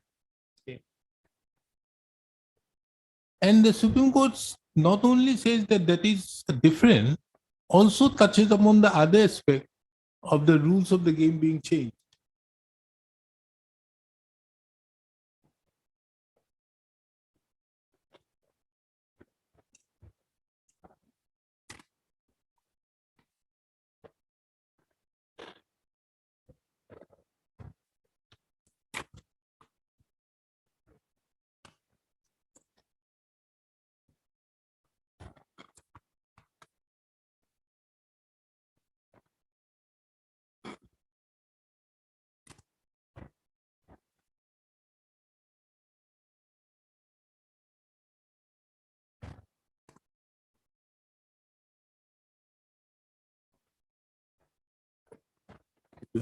Reporting on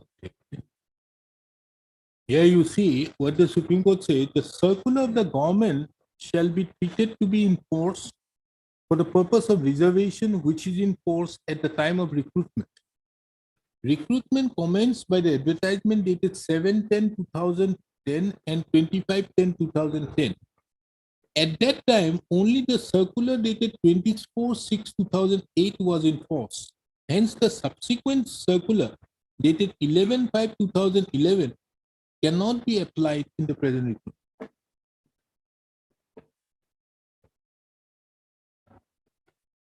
And there they also take into account interest one is more particularly the 743 and all.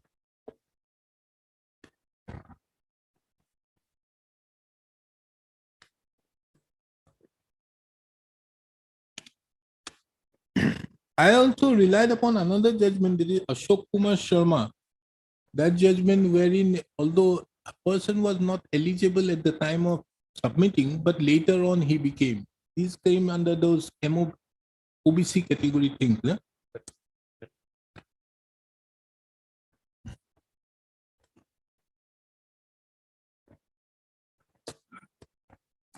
Report.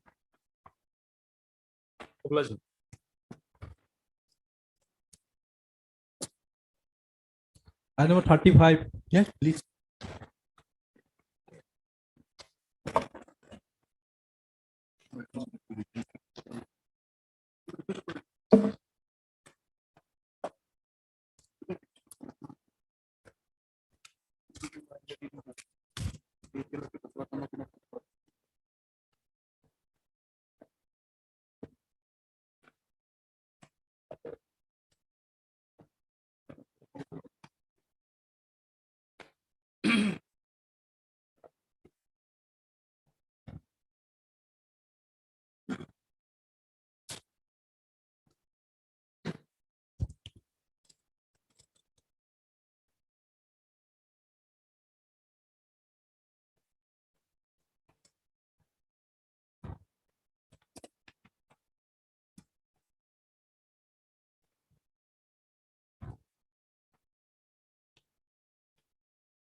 met with your lord. The lordship directed us to, by way of an affidavit, bring it on record, whether we are willing to complete the work since the bill validity period has expired. And we have accordingly filed an affidavit. But your affidavit is not clear on that. No, para 4 we have said. That is what I read it, para 4. Finally, see, in that regard, the respondent number 4 humbly state and submit. It is willing to start the work in question if any work order is issued in its favor. Yes. And it further agrees to abide by the terms and conditions of so and so for construction. Yes. You are agreeing to terms and conditions, but are you agreeing to the bid as per your? It's everything, inclusive. Man. Only, my lord, because of the restraint order put by this honorable court, my lord, work order was not issued. Where is the government? I will appeal. The work is urgent matter, we need. And if they continue with the previous rate, my lord, then okay for us. You are satisfied with that undertaking?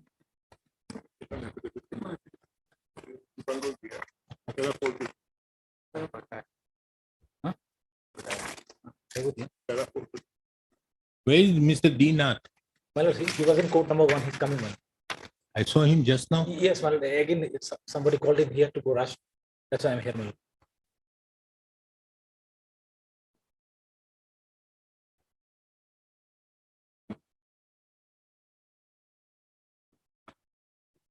They should have at least added a single line pertaining to that previous rate. They were only asked as to whether they were to submit, they are agreeable to extend the bid validity. That is what I asked. My thing is self-filer agrees to the validity of the bid as the period of bid has already elapsed. That is not given. They say that we are still agreeable as per the terms and conditions of the contract. Exactly, my lord.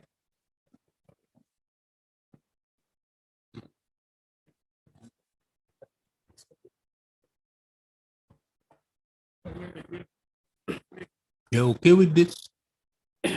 Well, I have taken the instruction from the chief engineer. He said that work is urgent for us. And No, that is okay. No problem with that. You see, otherwise also, you see, this court has two options. they have Either to set aside this thing and allow you to go for a fresh one. Well, they- That can be done, or giving it to him. Well, Now, that is why on the last occasion I asked him that whether he is going to agree to the bid validity. Now, kindly see paragraph 4. Paragraph 4. Does it say that he is agreeable to the bid validity? Well, they said that the respondent number 4 humbly states and submits that it is willing to start the work in question if any work order is issued in favor and further agrees to abide by the terms and conditions of the suits. What are the he doesn't agree to the terms and conditions submitted by them. Expressly, the bid validity, the word he has not mentioned. That is what I asked for. But the intention is not that he is going to abide by whatever is in the tender. He is only going to agree if he agrees to the Bid validity. not only the bid validity. If he agrees to the terms and conditions he submitted, then also it was okay. But he is not there. He says the terms and conditions of the NIT. Would you mean the same? Correct. Well, since respondent 4 is there, they are available. Because with this, I can very well tomorrow say that no, I never agreed. Let them clarify. They are here, if their verbal instructions lordship accepts, or they further wants to clarify. Otherwise, if a new process is initiated, then everything will be ultimately it will be a time-taking process. Therefore, wasn't it when my order was clear, the respondent number 4 shall file an affidavit as to whether the respondent number 4 agrees to the validity of the bid as the period of the bid has already elapsed. My order was very clear. I asked him only them, that only.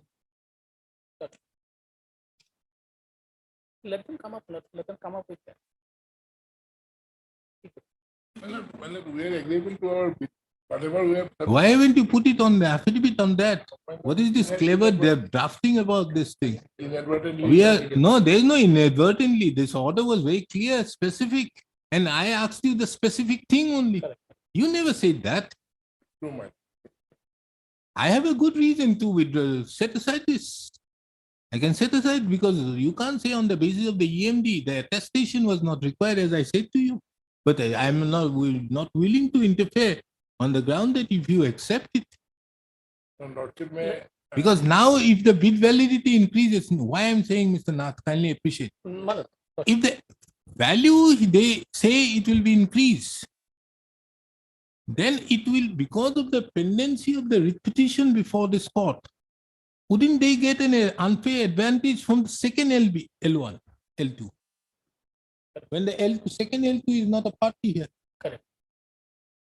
So that is why I specifically asked them to put it on rightly on the affidavit, and my order was specific.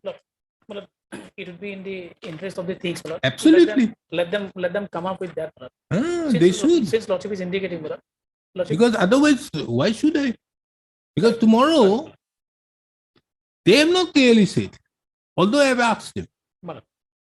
And they can very well tomorrow come up and say that we never said that. We have said that we will agree to the terms and conditions. As to whether they extend their bid validity till now, then it is okay. That was only the specific instruction. We saw. One more liberty matter will file an addition.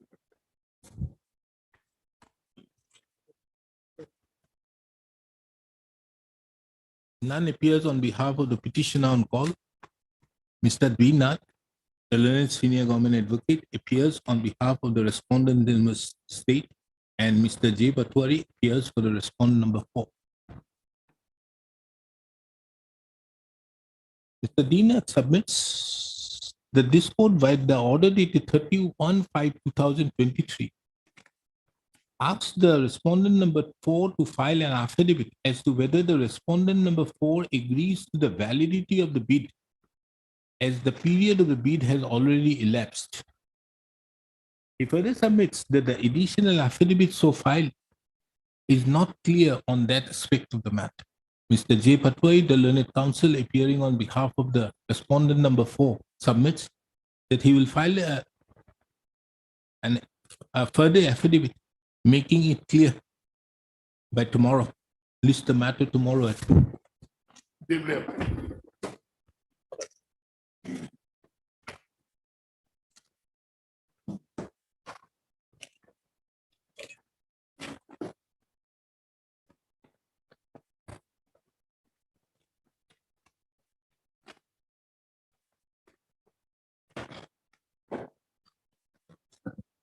Item number 22 for admission.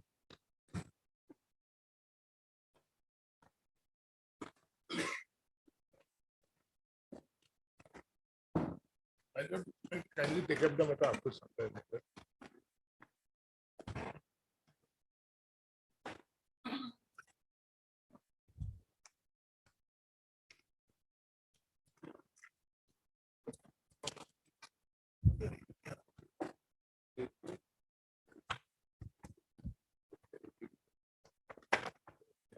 let the petitioner start.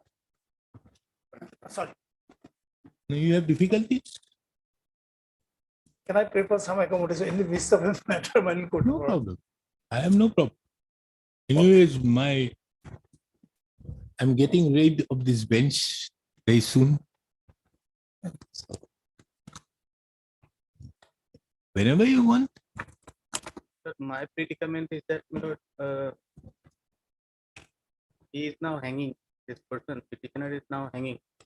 But there will be some other people who will look up to you.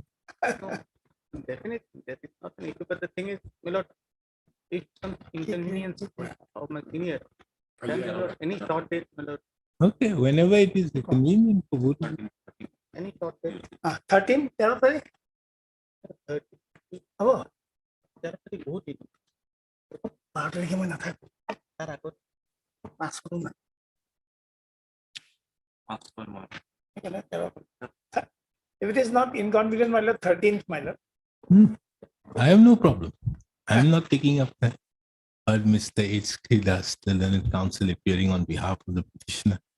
Mr. Ken Chaudhary, the learned senior counsel, assisted by Mr. J. Patwari, appears for the respondent number 3, 4, and 5. Mr. I. Chaudhary. Respondent number 8. Yeah, that one. I Chaudhary, the learned counsel, assisted by appears on behalf of the respondent number 8. Taking into account the counsel appearing on behalf of the respondent number 3, 4, and 5 submits 6 for an accommodation as he is in the midst of a hearing in court number 1. Taking into account the same is the matter on 13th. So far as I'm appearing, so far as hearing is concerned, see, your lordship has already heard this matter with some length, my lord. I heard on the first date. Subsequently also, my lord, your Thereafter, lordship has no. called for the records and all those. Records are there. After deliberation, your lordship has called for the records. Thereafter, you have changed the situation by filing some affidavits. That is what has been said. That we had to file because of the records. So that's why. It's okay. Lordship may please to. No. I mean, because I may not be sitting in a single bench. I am appearing for respondent number 6 and 7 in this matter. Hmm? University. Respondent Yes. number 6 and 7. When to appear. A. Ahmed. A. Ahmed.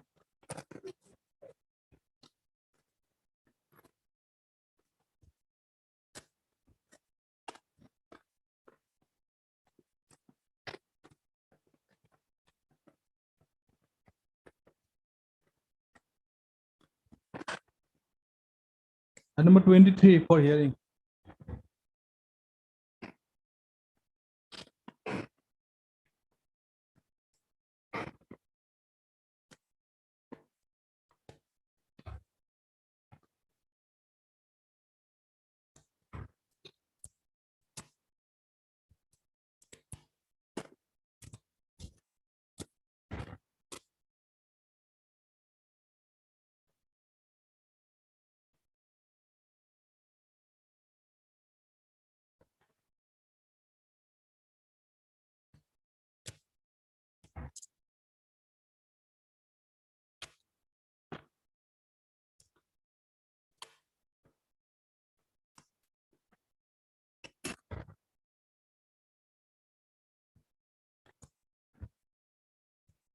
None appears on behalf of the petitioner on call, as well as also on behalf of the respondents.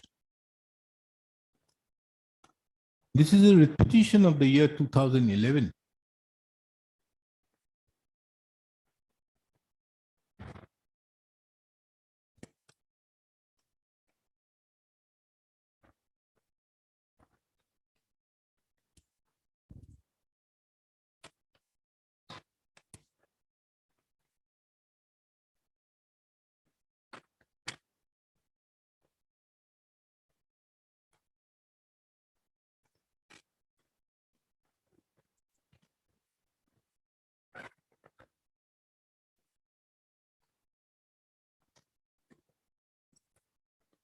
Whereby the petitioner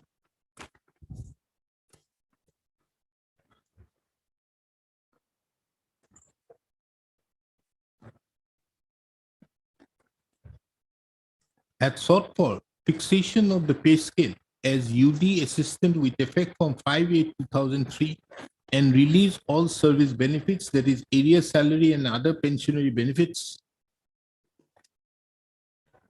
pensionary/retirement benefits due to the petitioners, as the petitioner had already retired on 30/4/2010.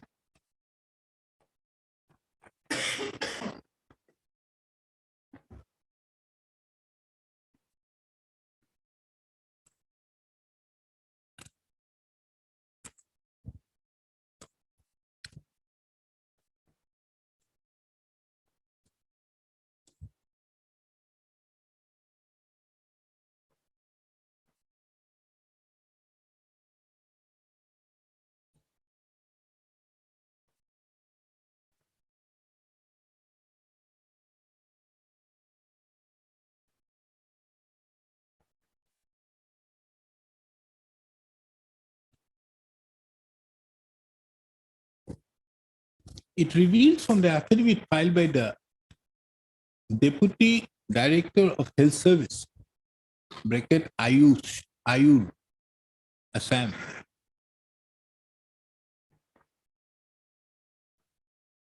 that the petitioner was promoted by an order dated 5/8/2003 from the lower division assistant to the post of upper division assistant against existing vacant posts caused due to the retirement of one Sriman Karki, UDA, in the office of the Director of Health Service, FW, Assam.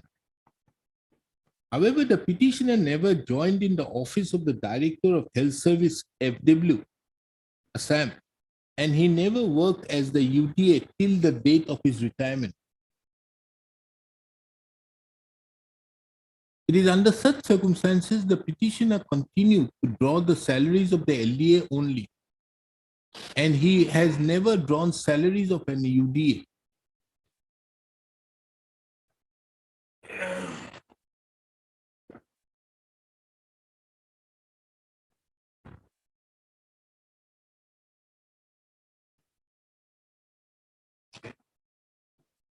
It was further mentioned that the petitioner simply submitted his joining report before the then Director of Health Service, who is not the competent authority to accept the joining report. In fact, the Director of Health Service, FW, Assam, is the competent authority before whom the petitioner should have submitted his joining report.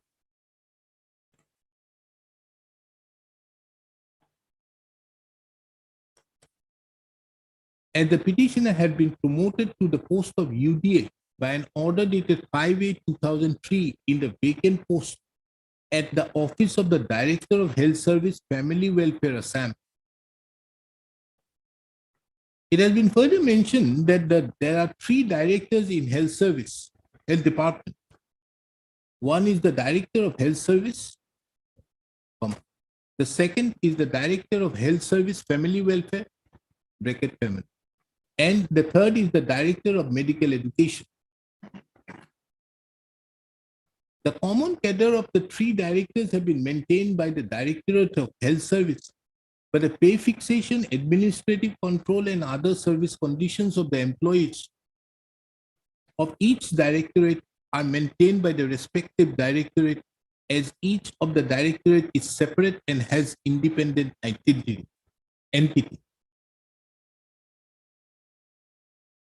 The pay fixation of an employee of the Directorate of Health Service, PFW, cannot be done by the Director of Health Service.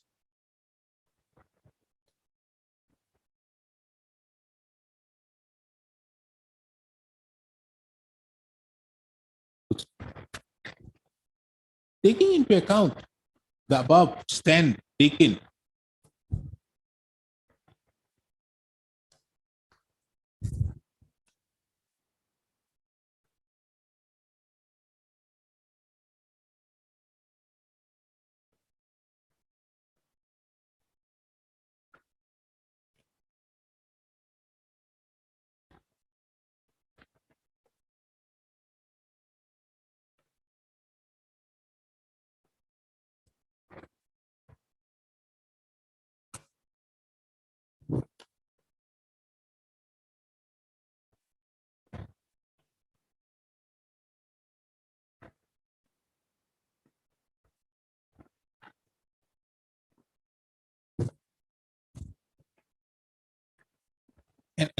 it is further apparent that to the affidavit in opposition, an affidavit in reply was filed by the petitioner, wherein also the petitioner had submitted at paragraph number 4 that the petitioner joined in the office of the Director of Health Service, Hengravari, on 5/8/2003 as UDA by submitting the joint report.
On the other hand, upon a perusal of the documents,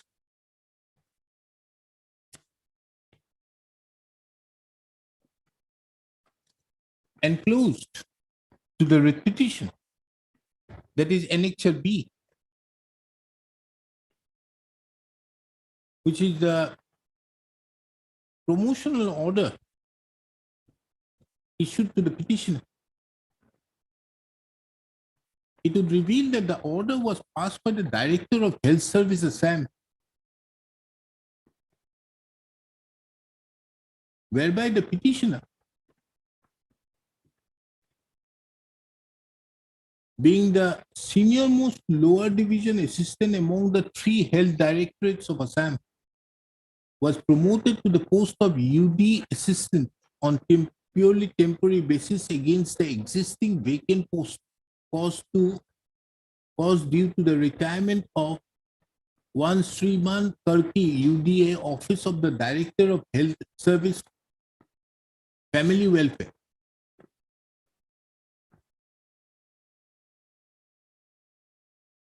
It further appears from Annexure C that the petitioner duly submitted his joining report on 5/8/2003 before the Director of Health Service. Subsequent thereto, on 16/8/2003, the Director of Health Service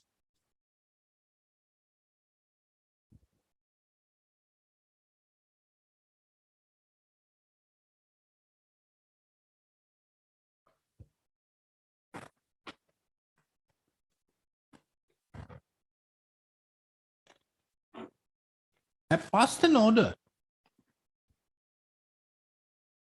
thereby entrusting various staff, officers and staff in the said directorate. Yes, Mr. Chetty. My name has not been thrown, my lord. I could not say anything, my lord, regarding this case. Can it be taken any day, my lord? Is your person alive or not?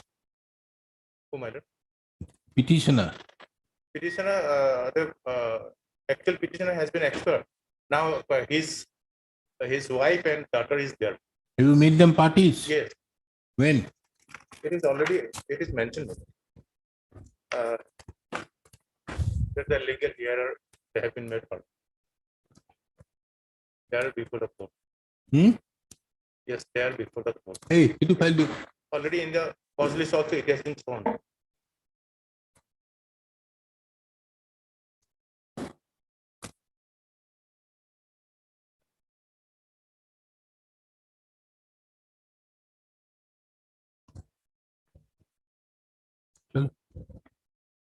Okay.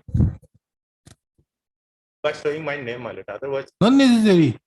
You sit down. I'll pass the order. Now hey, ago kini kato. Heard Mr. B. Chetri, the learned counsel for the petitioner. None appears on behalf of the Health and Family Welfare. None appears on behalf of the Health Department on call. The instant writ petition was filed in the year 2011. And as such, the instant writ petition is taken up for the final disposal, taking into account that more than a decade have already passed.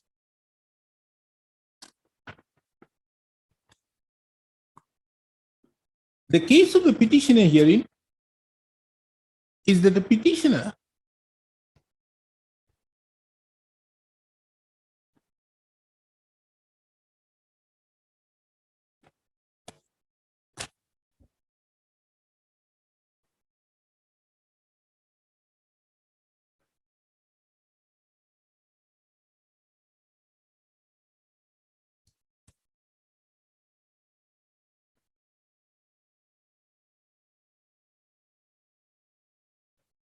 was promoted and appointed temporarily as typist in the Directorate of Health Service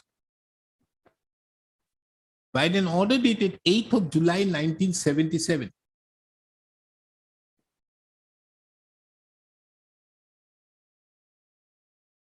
On the basis of in the said order, it has been mentioned that the petitioner was posted against the vacancy caused due to the release of Sri S.N. Bora, typist, to the post of LDA in the office of the District Health Officer, Nagaon. Subsequent thereto, on 5/8/2003,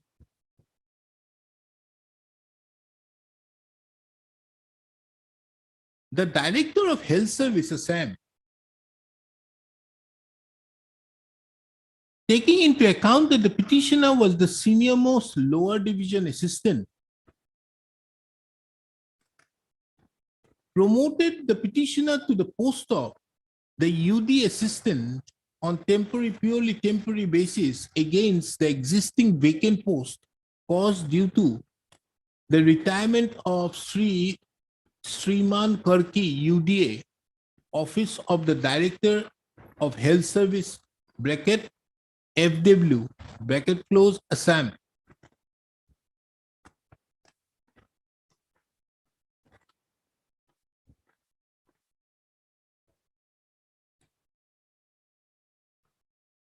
It is relevant to mention that there is no mention in the said order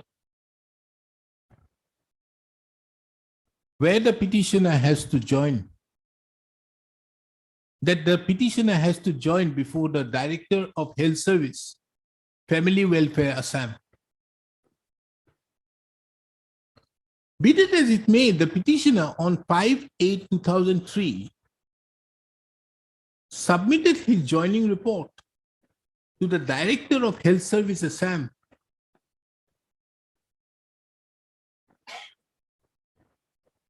which was duly received under the seal of the Director of Health Service. It further appears that the Director of Health Service, Assam, had issued an order on 16/8/2003, thereby entrusting various officers and staff of the said directorate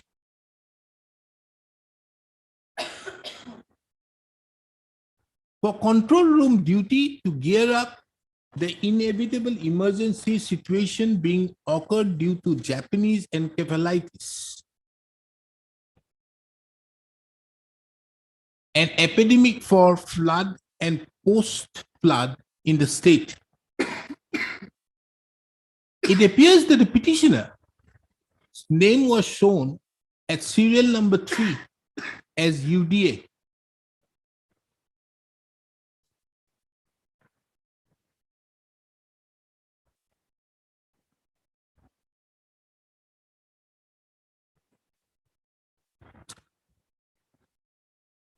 Subsequent thereto, on 5/11/2003, the same Directorate of Health Service have issued another order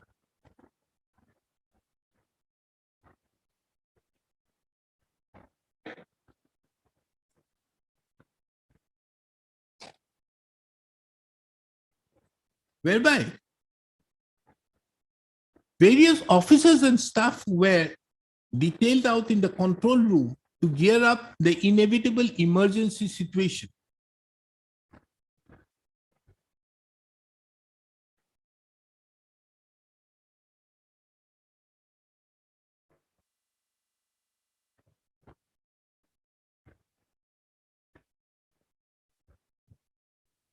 And the petitioner's name appears in the said order at serial number 35.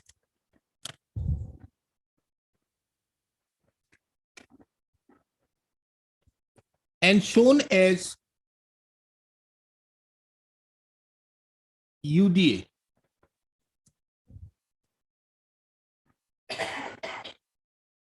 It further appears that on 9/2006, the Director of Health Service again issued another order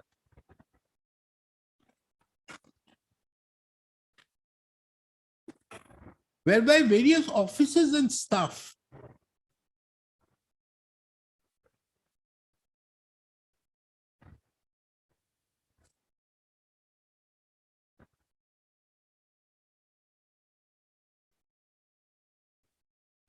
of the said director,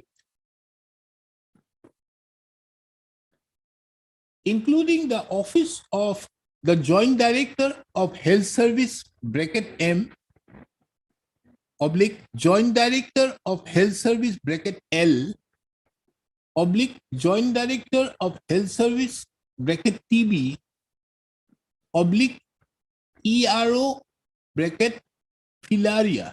What is this filaria? F-I-L-A-R-I. Very good. An inspector of, what is this?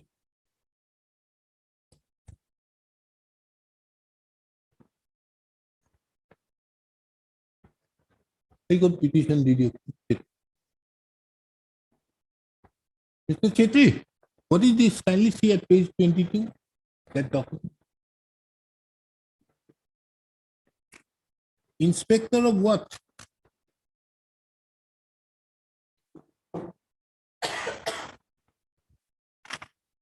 Inspector of drugs. Oh, Inspector of Drugs as Kamrup, were detailed out in the control room duty to gear up the emergency situation that had occurred due to the disaster and epidemic in the state. At serial number 34 of the said order, the petitioner's name can be seen and shown as UDA.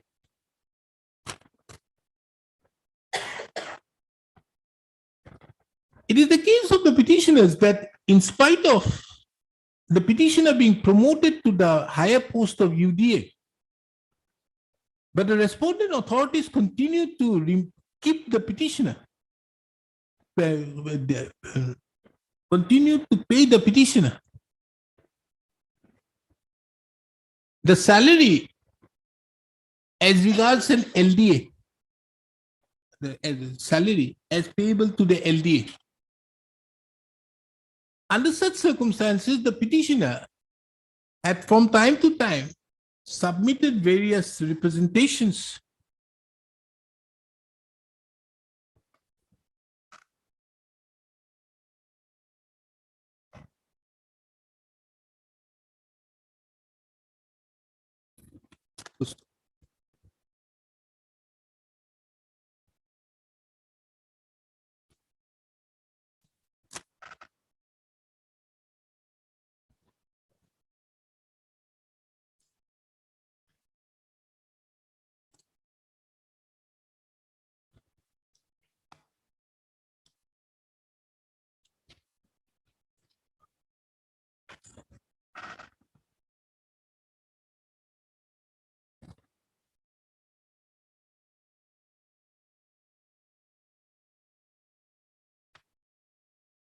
What happened to this petition 87846? Any idea?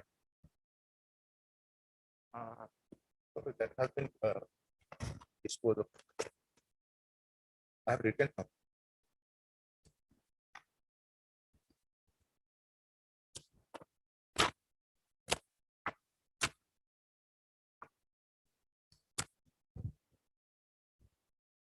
Seven, eight, 46. It has been.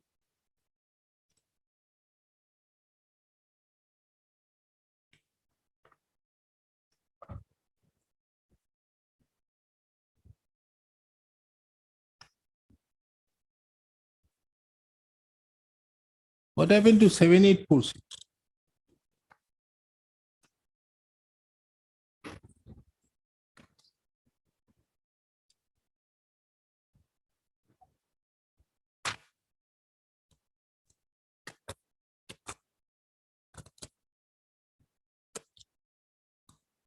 এইখন মাৰকচোন 78462 ওলাওক।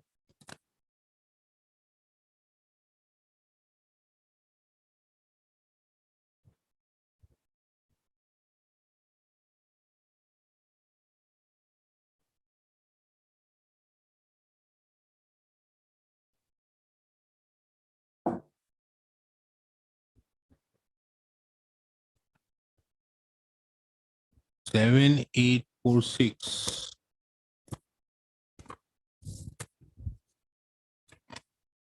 Oblique 2003.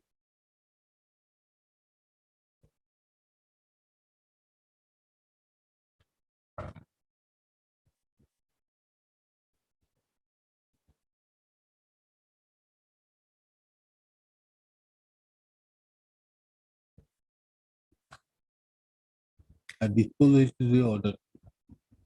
Lordship, this case was disposed of. Dismissed, not pressed. Yes, dismissed as it was not pressed. This was disposed of via order dated 16/9/2011.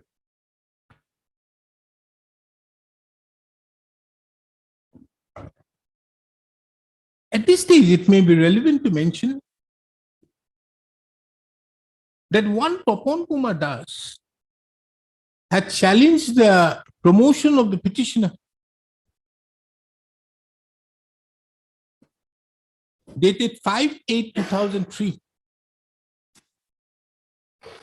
by way of a writ petition being WPC number 7846/2003.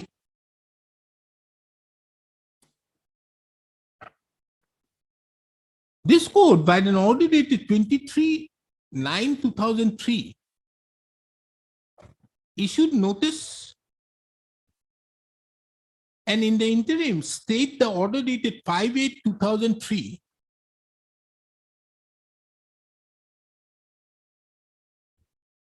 if the private respondent had not taken over the charge in the meantime. It was, however, mentioned that if the private respondent has already taken over the charge, his promotion to the post of UDA shall be subject to the final outcome of the writ petition.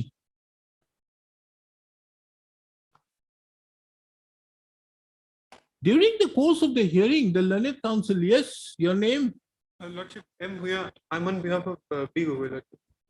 Mr. N. Bhuya, the learned counsel for the Health and Family Welfare Department submitted. Health and Family Welfare submitted. The said writ petition, however, was withdrawn on 7/8/4 on 16/9/2011. 16/9/2011 pursuant to the filing of the instant writ petition.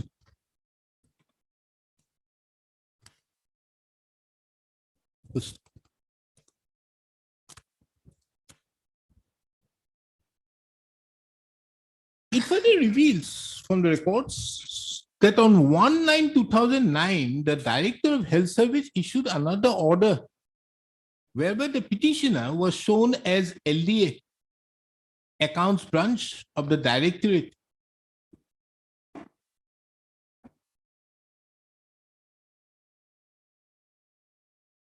And was entrusted with to look after the table of the Cashier Accounts Branch in addition to his own duties.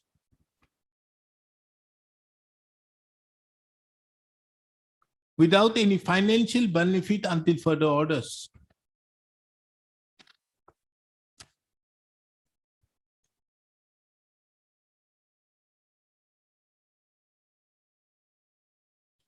It further appears that the petitioner thereupon retired on 30/4/2010.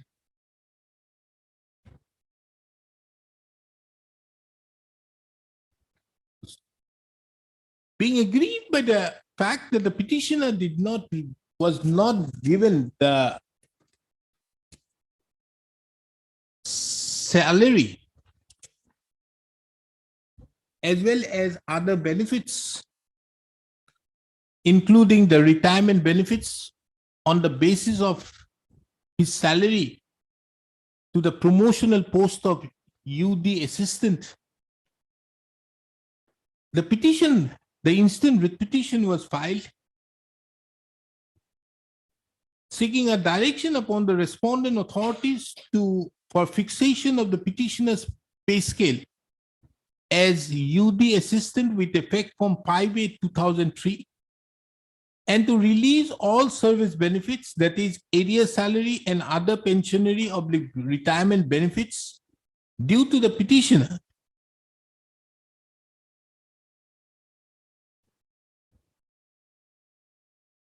as well as for appropriate directions in that regard.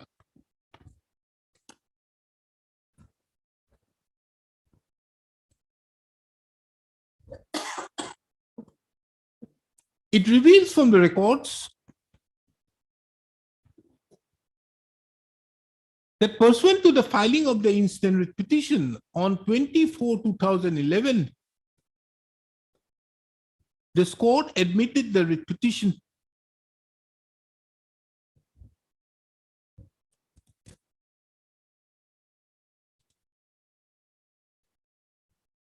Pursuant thereto, the respondent number 3, that is the Director of Health Service, filed an affidavit in opposition on 11/8/2011.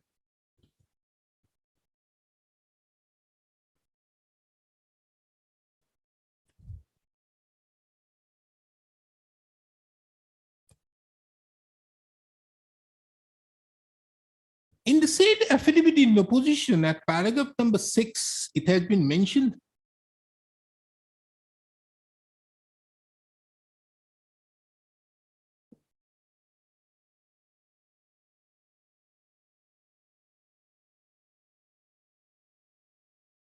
that there are 3 directors in the health department. They are the Director of Health Service, the Director of Health Service (FW), and Director of Medical Education.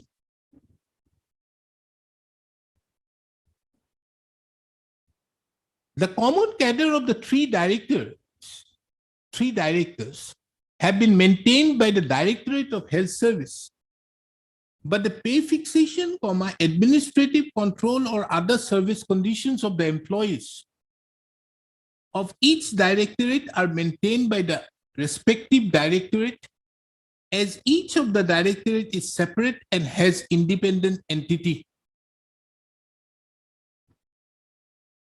It was further mentioned that the pay fixation of an employee of the Director of Health Service (FW) cannot be done by the Director of Health Service. In that context, it was mentioned that though the petitioner was promoted to the post of Upper Division Assistant by an order dated 5/8/2003 against the existing vacant post caused to the retirement of Sriman Karki, UDA, in the office of the Director of Health Service, FW, Assam. The petitioner never joined in the office of the Director of Health Service, FW, Assam, and he never worked as a UDA till the date of retirement.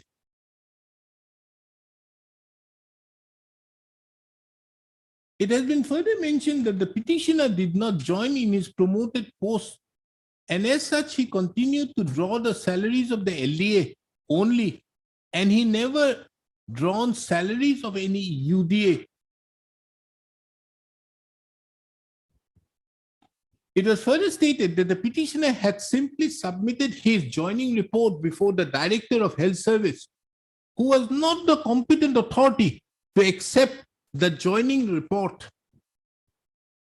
It was mentioned that it is only the Director of Health Service Family Welfare, Assam, who was the competent authority before whom the petitioner should have submitted his joining report, as the petitioner had been promoted to the post of UDA by the order dated 5/8/2003 in the vacant post of the office of the Director of Health Service, FW, Assam.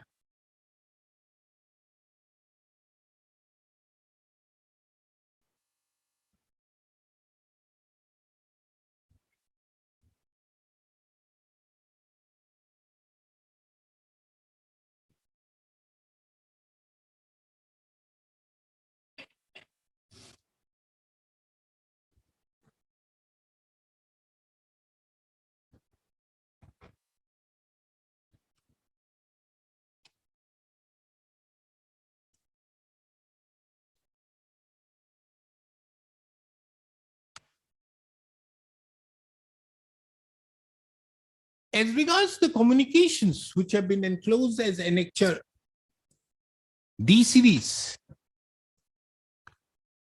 it has been mentioned in the affidavit that the said communications, it was inadvertently written as UDA. Inasmuch as the petitioner did not work as UDA in the office of the respondent number 3, and he did not receive the scale of UDA.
To the said affidavit in opposition, an affidavit reply was filed by the petitioner on 16th of November 2011, wherein he had stated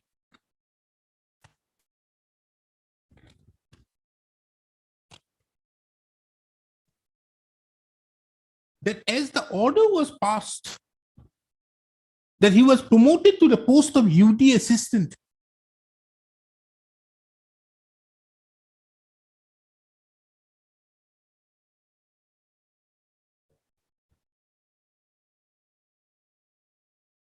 That pursuant to his order of promotion dated 5/8/2003, the petitioner joined in the office of the Director of Health Service, Hengrabari, on 5/8/2003 as UDA by submitting his joining report.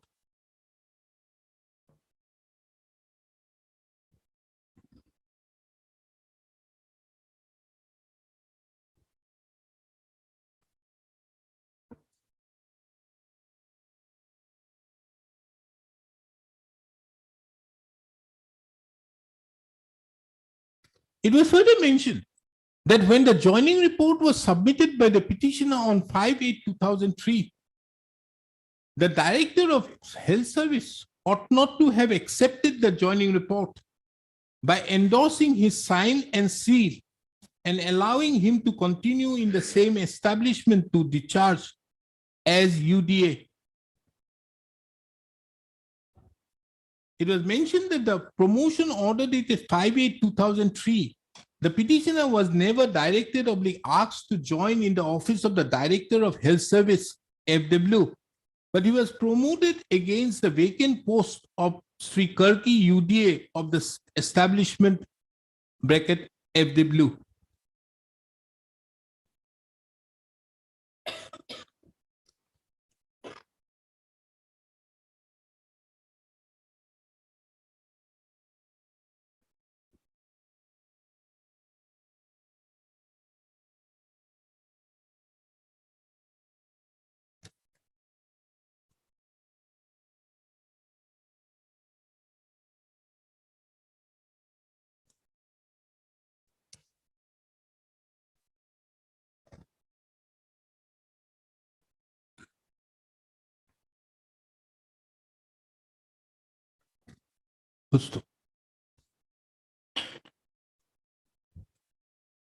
In the backdrop of the above pleadings, I've heard the learned counsels for the parties who are so and so appearing for the health. Respond number 1, 2, and 3.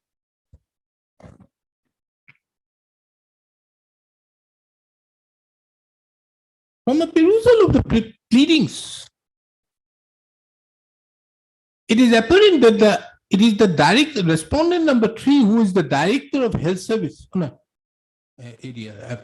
Peruse the in the backdrop of it is further relevant to take note of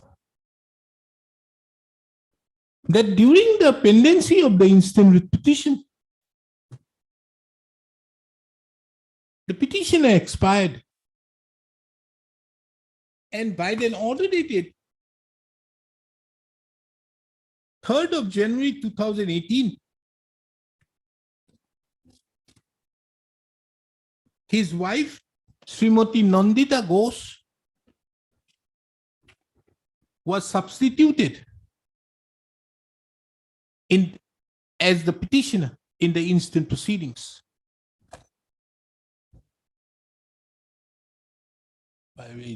In IA number 3638/2017, was substituted in the instant proceedings. I've heard the learned counsels appearing on behalf of the parties. From a perusal of the affidavit filed by the respondent number 3, as well as also taking into account the order dated 5/8/2003, it is apparent that it is the Director of Health Service who have issued the order to the petitioner, issued the promotional order to the petitioner.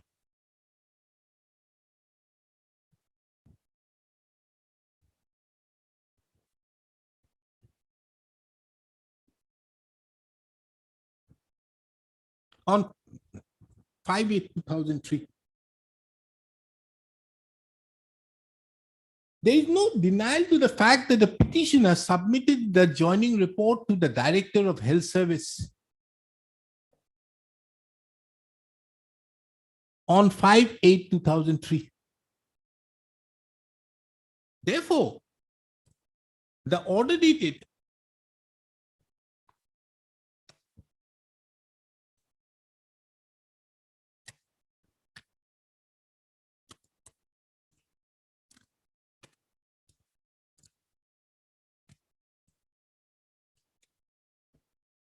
23/9/2003, passed in WPC number 7846/2003, would have no application in as much as the petitioner joined the place of posting, his promotional post on 5/8/2003.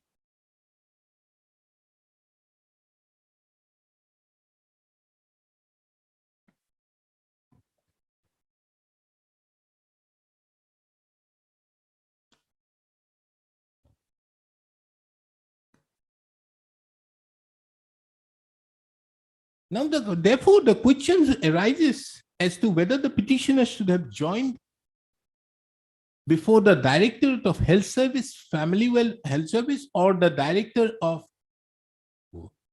Health Service, Family Welfare.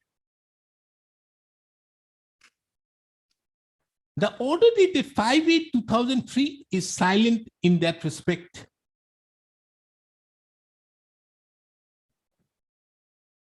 However, in Annexure C, which is the joining report, which is the joining report, the joining report of the petitioner was duly accepted by the Director of Health Service.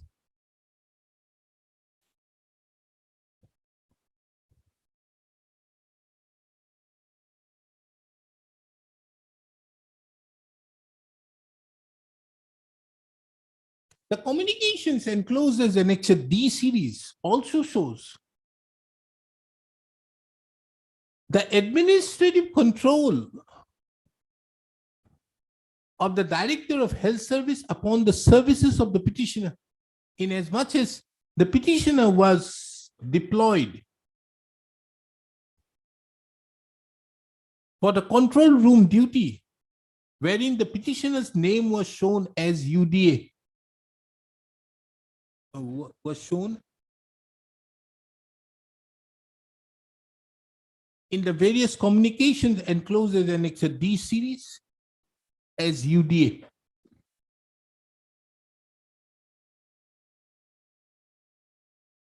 It further reveals that the petitioner had submitted representations also, but the respondent authorities at no stage clarified or even took action against the petitioner.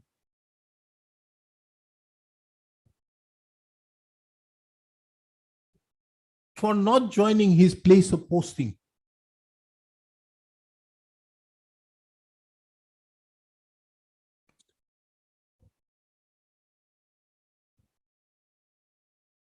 Under such circumstances, this court finds it difficult to accept the accept the stand of the respondent family welfare respondents to the effect that the petitioner ought to have joined before the Director of Health Service, FW, and not before the Director of Health Services.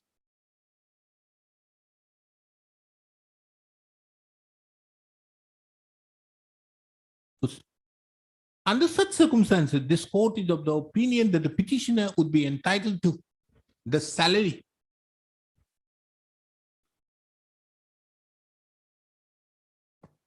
as the upper division assistant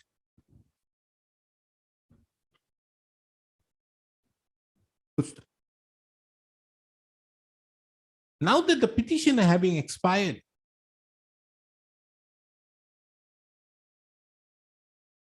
as an upper division. Now that the petitioner have expired, this court is further of the opinion that the petitioner herein, that his wife, who is the substituted petitioner, would be entitled to the area salary, which would be the difference between of the salary between of the difference area salary, as well as recomputation of the pension and other pensionary benefits on the basis of the petitioner's salary as a UD assistant.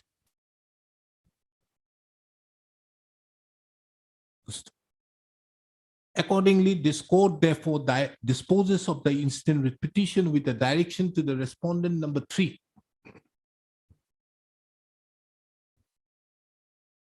to recompute, to take appropriate steps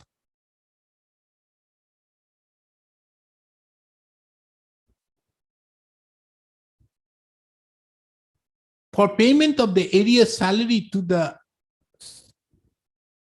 wife of the petitioner, who is the substituted petitioner, which would be the difference between the salary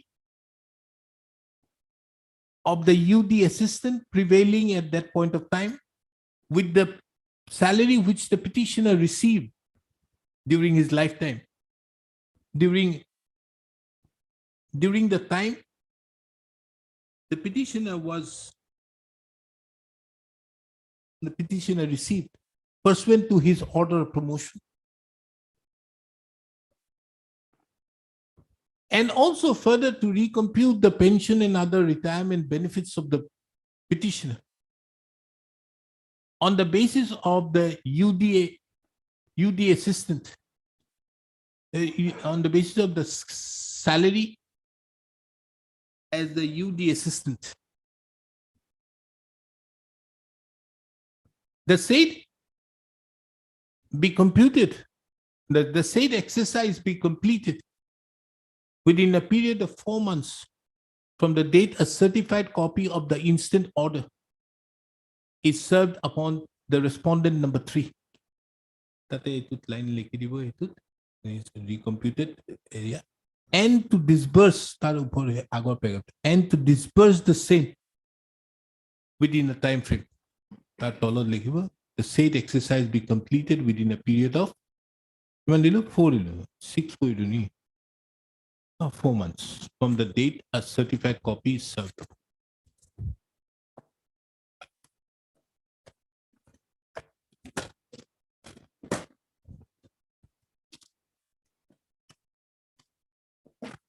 Item number 24. Well, also, in this case, also petitioner expired on 4/6/2018 lawsuit. After that, the department settled all his retirement benefit to his legal assets. This is regarding Regarding the misappropriation of government fund lawsuit, while he was in charge in the guest house of Assam State Asia Marketing Board. So we notice serve upon him lawsuit, annexer 2, page 13. After that, he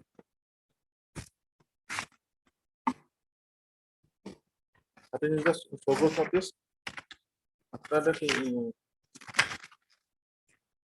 served the service to focus reply lawsuit. And another notice is lawsuit page 17 lawsuit. when did you issue this refund? Refund is why? Why is he challenging this order? Misappropriation. Lordship. Without authority,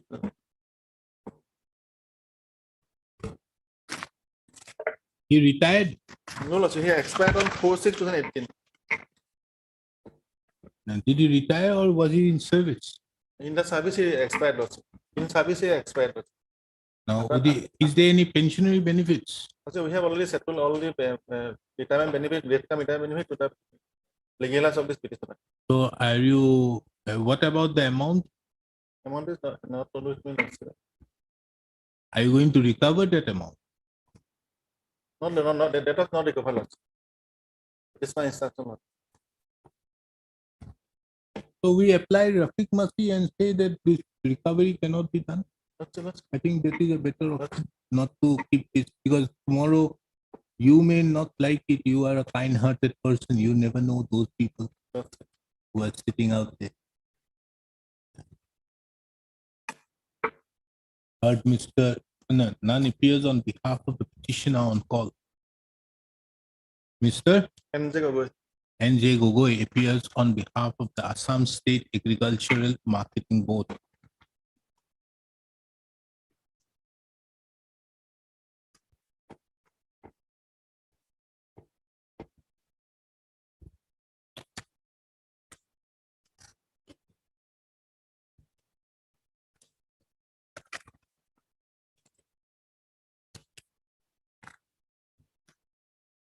It's a case of misappropriation. Lordship. Without authority, he expend some amount also 1,10,000. He placed in the for maintenance and repairing of the guest house. Lordship. How did you do it? You do the under 7.3. Lordship, that was You have imposed a penalty under 7.3 Lordship, but it was without a disciplinary proceeding. Lordship. Petitioner hearing, it has been submitted by the learned counsel appearing on behalf of the respondent that the petitioner hearing had expired on 4/6/2018. 4/6/2018. Be that as it may, a perusal of the materials on record shows that though the Assam Service Discipline and Appeal Rules 1964, for short, the rules of 1964, applies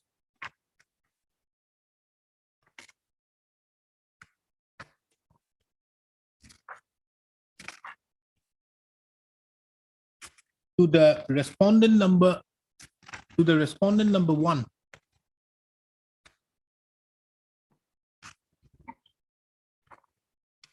But major penalty under section 7.3.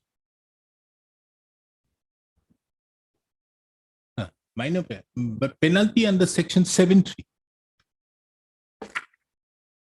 of the rules of 1964 was imposed upon the petitioner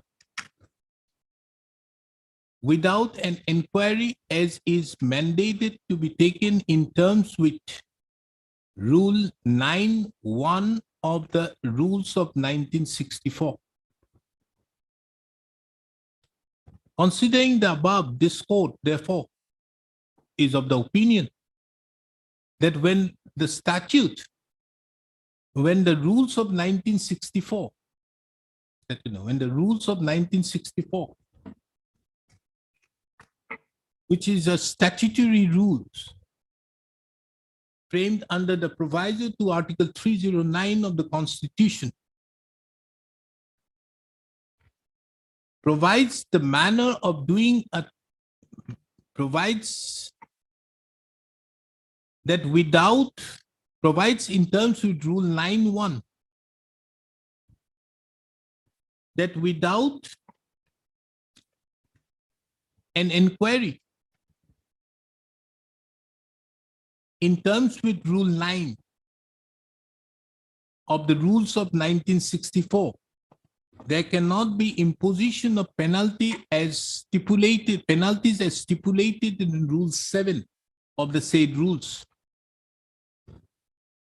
The imposition of the penalty upon the petitioner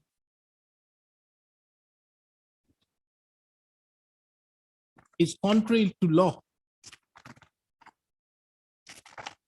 and accordingly, the said imposition is set aside and quashed.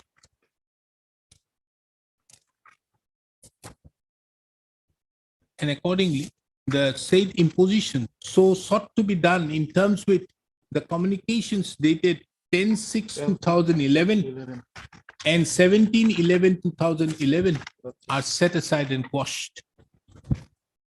The above the instant petition stands disposed. I love this.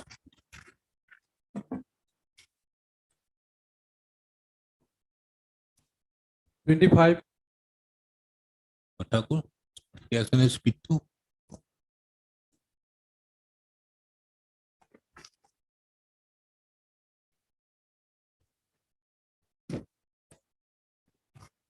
Yes, Mr. Lordship, Kolita. he was an employee of Assam Powerloom Development Corporation that was declared closed in 2005. Then VRS scheme was launched, and his case was not initially considered. Later on, so he came to this honorable court. Honorable court directed that his case should be considered. His case was considered, and but what has happened is that some delay occurred in between. So he came with a contempt petition. The contempt petition done during the pendency of the contempt petition, he was paid the amount, whatever was due. Now his contention is that there was a note. There was a note prepared by the Industrial and Commerce Department. It was sent to the Public Enterprises Department that his amount should be 12 lakh something, 12 lakh plus. That note was there. But while pendency of the court, this contempt petition, because High Court directed this, his salary should be counted properly, calculated properly. So when the calculation was made, then it was found that he was absent for 3 years. So this absent amount, that amount was not calculated at that point of time. So that amount was deducted, and he was paid the full amount what was due to him. And in that regard, he has signed an undertaking also. That is there on record. Where? That is on the affidavit filed by the Public Enterprises Department. Lordship will find that. You paid how much? 3 lakhs? 3 lakhs total, Lordship. His due was 5 lakhs. Annexer page 13, your Lordship will find that amount 5,88,007,500 rupees. Then he took some house building advance. So on that, then interest charges, then deduction was something around 2,21,552, and he was paid 3,66,000. Where is the signature? That one? That check is there, Lordship. Check was issued. No, this amount is that with that seal. The revenue stamp, it is his, no? It is his, and the undertaking is also there. Lordship will find the deed of undertaking. Lordship will find that page. Page 11 here, Lordship. Deed of undertaking. 11 and 12, your Lordship. Then his signature is there, Jiten Borburua, with the witnesses also. You have duly received that, Duly right? received without any objection, nothing, Lordship. None appears on behalf of the petitioner on call, Mr. A. Kolita. I'm appearing for respondent number 2 and Learned counsel appears on behalf of the respondent numbers 2, 4, and 5. 2, 4, and 5. Respondent number 3. Mr. A. Sulia appears on behalf of the respondent number 3. Oh, you are appearing for public enterprise also. Yes, Lordship, 1 also. I'm sorry, Lordship. 1, 1, 2, 2, 4, 1, and 2, 4, 5. and 5. And Mr. A. Sulia appears for respondent number 3.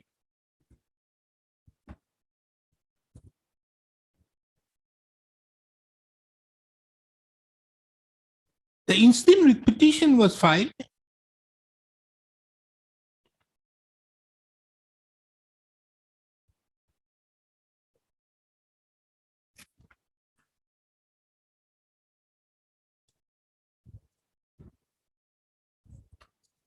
This was filed after this thing, 2012. Yes. After the payment was received, after that they have filed, because stating that there was a note, an initial note that I have, Lordship, I mentioned about 12 lakh of rupees. He said that initial note was for 12 lakh of rupees. That's his due is 12 lakhs. But after that, not only that calculation was done, and after the calculation, it was found that 5 lakhs 55 something was due. Understood, that is okay. Correct. But thereafter he filed. Thereafter he filed. Thereafter he filed that directing the respondent to treat the alleged period of absence from Correct. so-and-so as on duty. Correct. That is was prayer.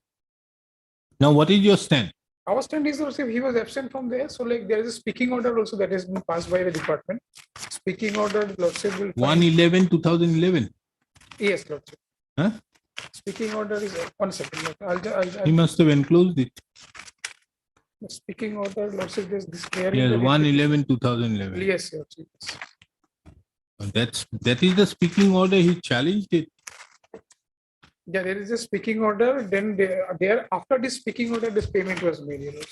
No. Yes, After the speaking After order. the speaking order. But he challenged the speaking order. Now he's challenging the speaking order, saying that like this period of absence should be taken as. So you say that he has accepted everything Yes, without yes, any yes. demur, and now Nothing, he's again. Yes, that is our stand. Lordship. Because deed of undertaking has been signed. And The money has- instant writ petition was filed by the petitioner, challenging the order dated 1/11/2011 passed by the Managing Director of the Assam Powerloom Development Corporation Limited, and for a direction to the concerned respondents to treat the alleged period of absence of the petitioner with effect from 1/6/2003 to 31/3/2006 as on duty, as reflected from the endorsement dated 4/7/2011 made in the concerned file, and or directing the respondent authorities to rescind, forbear, and cancel the order dated 1/11/2011 passed by the respondent number 6, passed by the Managing Director of Assam Powerloom, respondent number 6 ne likhu, huh? The Managing Director of the Assam Powerloom Development Corporation, and for directing the respondent authorities to release his outstanding salaries for the period from 1/6/2003 to 31/3/2006, along with consequential service benefits.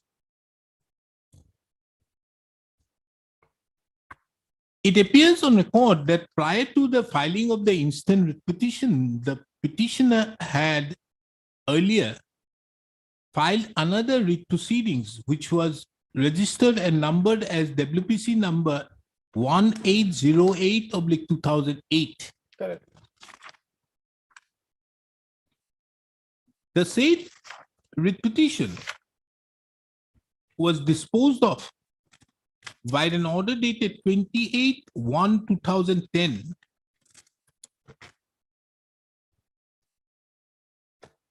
directing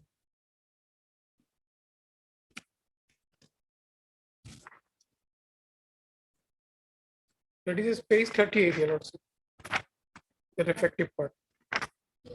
The respondents therein to consider the case of the petitioner for providing the benefits under the same very scheme.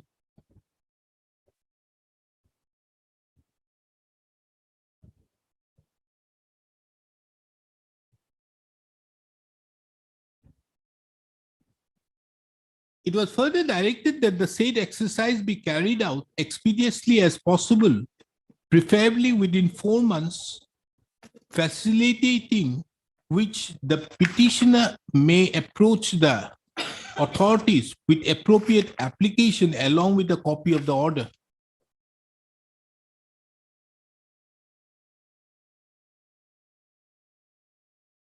It appears on record that pursuant thereto, an order was passed on 1/11/2011.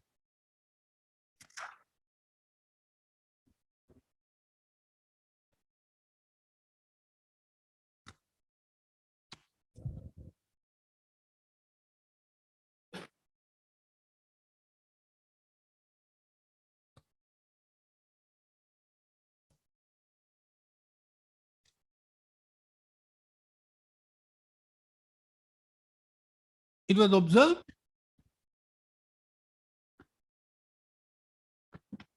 that the petitioner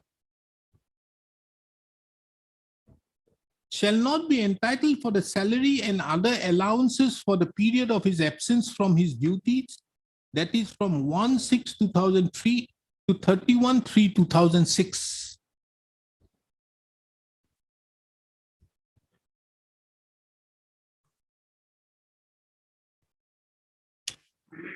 Subsequent thereto,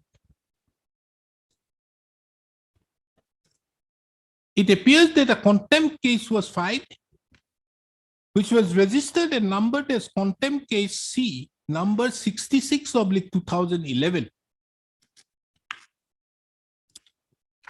In pursuance to the said proceedings,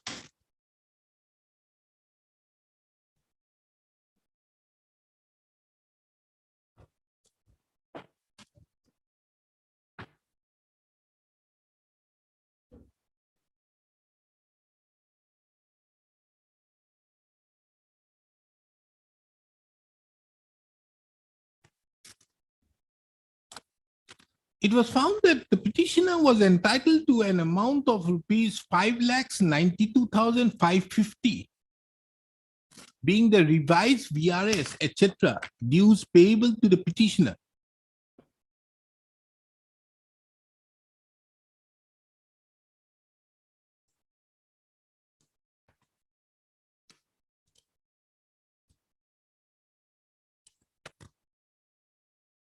It further appears that apart from the said amount,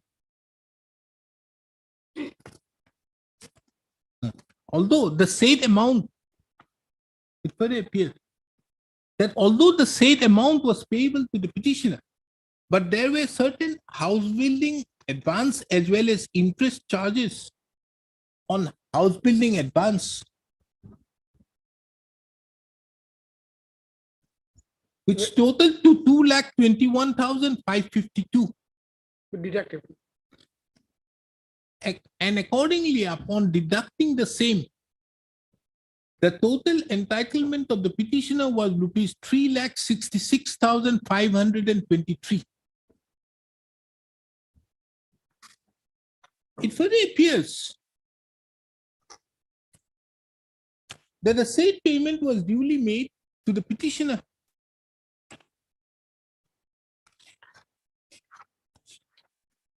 by the check bearing number 016-014-0006, and the same was duly received by the petitioner.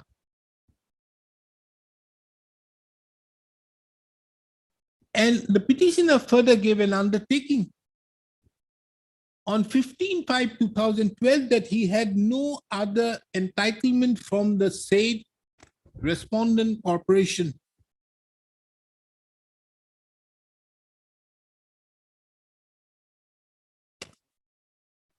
After the said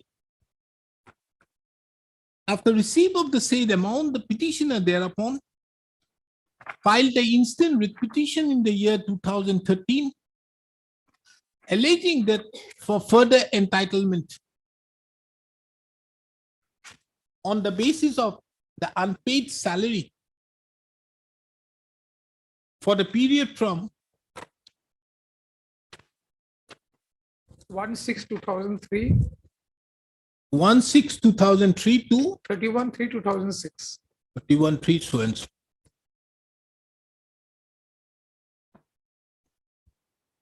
The petitioner, it is the opinion of this court that the petitioner, having received the said amount without any demur, DEMURRER, the filing of the instant writ petition is misconceived. Accordingly, the instant petition, therefore, and accordingly, there being no merit in the instant writ petition, the petition accordingly stands dismissed. Public zeros.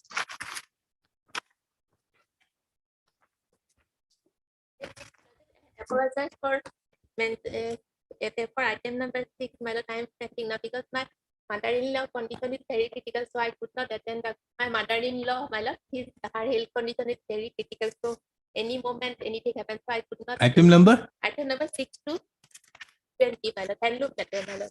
I have the instruction, my lord. What instruction you got? My lord, regarding the interpretation, my lord. That is more relevant. Yes. But I have already signed that order, na? Anyways, chalo. I'll put it in that order. I apologize for that, my lord. Morning, I could not attend. Understood, but that fact, order I I- have signed it. Next, my lord, Telugu. As per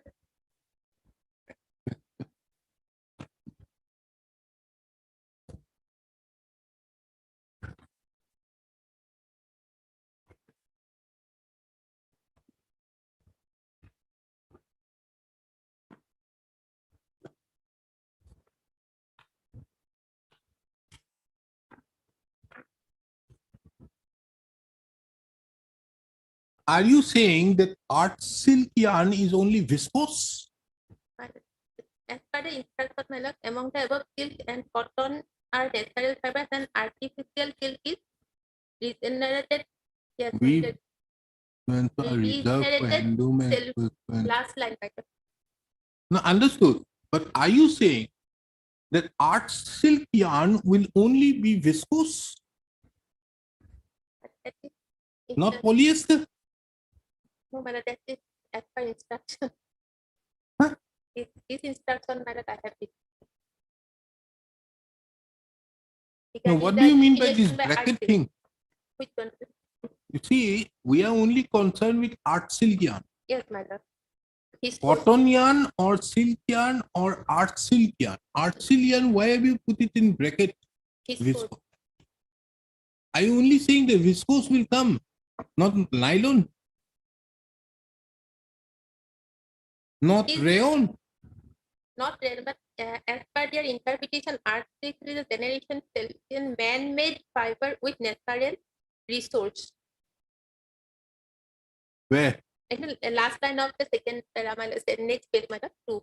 Interpretation last line. Among the above, silk, protein fiber, and cotton cellulose fibers are natural fiber. An artificial thread is regenerated so-and-so fiber with natural element. So what is this? Artificial silk is a regenerated cellulosic man-made fiber. Man-made fiber with natural. What do you mean by cellulosic?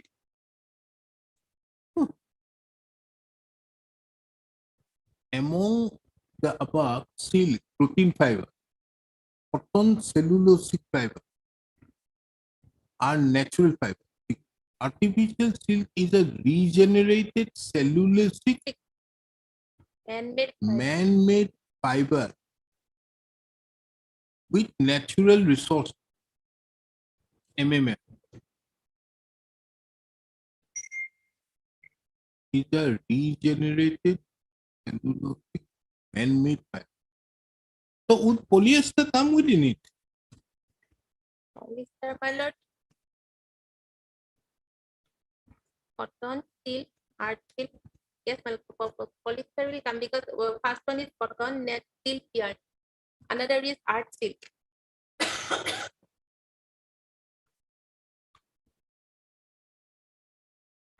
Where is Mr. Ardhor? You saw him somewhere down the line. Get a look at it.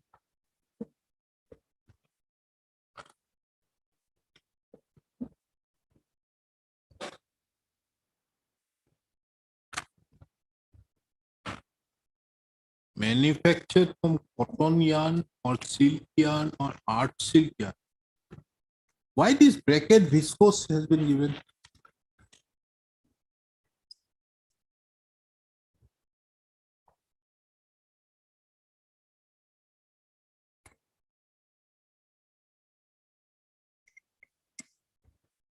With art silk, why they have mentioned it to be viscose?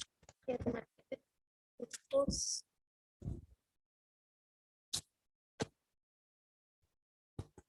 We have already finished the matter and now you have come up with a. I'm extremely sorry, my lord, for that. Because Hmm. from morning we are waiting, my lord. We are busy with our mother-in-law. I told my Understood, madam, but you should have given it to, where is that other person? What is this? Viscose is a semi-synthetic material used in cloth. Viscose is chemically produced fiber from natural substance cellulose. Is known as rayon and is used in the fashion industry as artificial silk. Viscose is a versatile material fabric that can be used to make a variety of clothing items, including dresses and swells. Viscose versus polyester. Let us see the difference.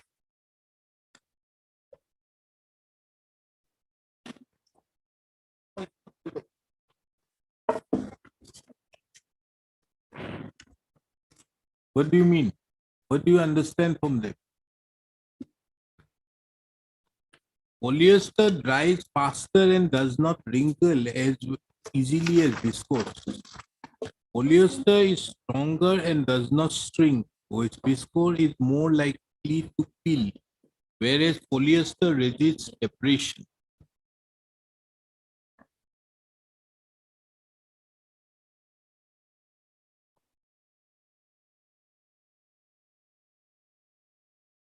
You see, what they say out here, it's very interesting.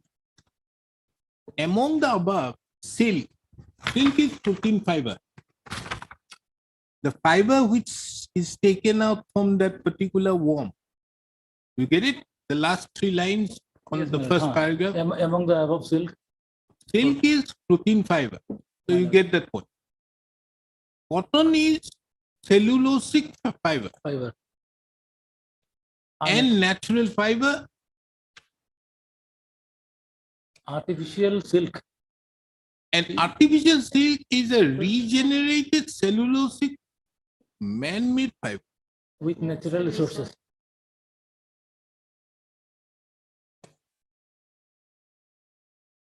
You get me something, huh? Tomorrow. Find out from your Handloom people. My lord, I have already instructed our research officer.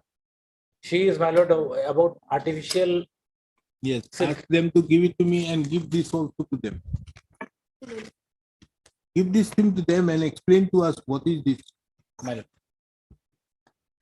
And start forgetting CPC and reminding me of this. That's all. Cellulosic man-made fiber with natural. Chalo, next. Master, 26.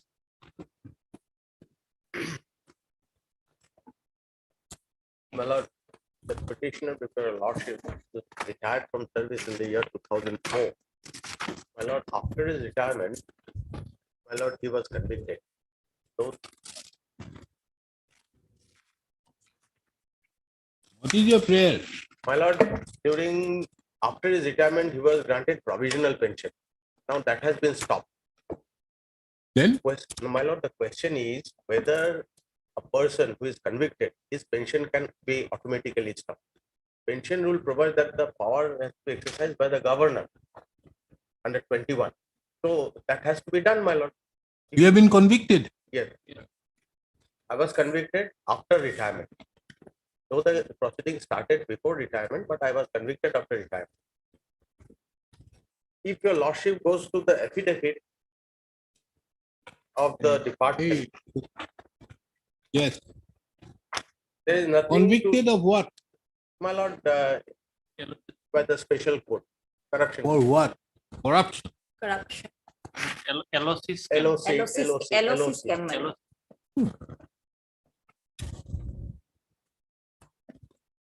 If your lordship takes up the affidavit of the respondent number 2, Let us not go into this affidavit.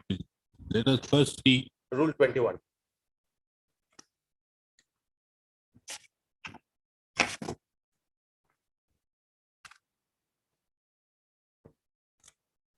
Rule 21. The governor of Assam reserves to himself the right of withholding or withdrawing a pension or any part of it, whether permanently or for a specified period, and the right of ordering the recovery from the pension of if in a departmental or judicial pensioner is found guilty of grave misconduct or negligence during the period of it, including service rendered upon so and so the power has been given to the governor. Governor, my lord. And that power, my lord, the governor may withdraw the entire pension, a part of it.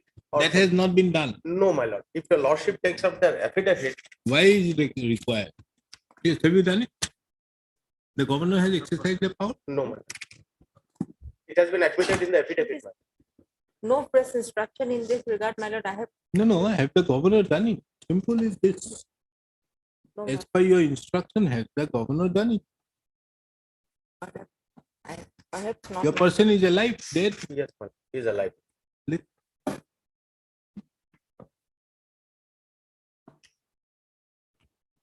And the decision to stop the provisional pension was on the basis of an opinion given by the LR, which they have quoted in the affidavit. My lord, they've already they've sent it for the approval for APSC, my lord. Because As per APSC the- permission is required as Yes, per that yes, my particular lord. manual. My lord, My lord. in page number 5 of the affidavit, the last paragraph, my lord, some steps has been taken, my lord, in the year 2013, my lord. Then what happened?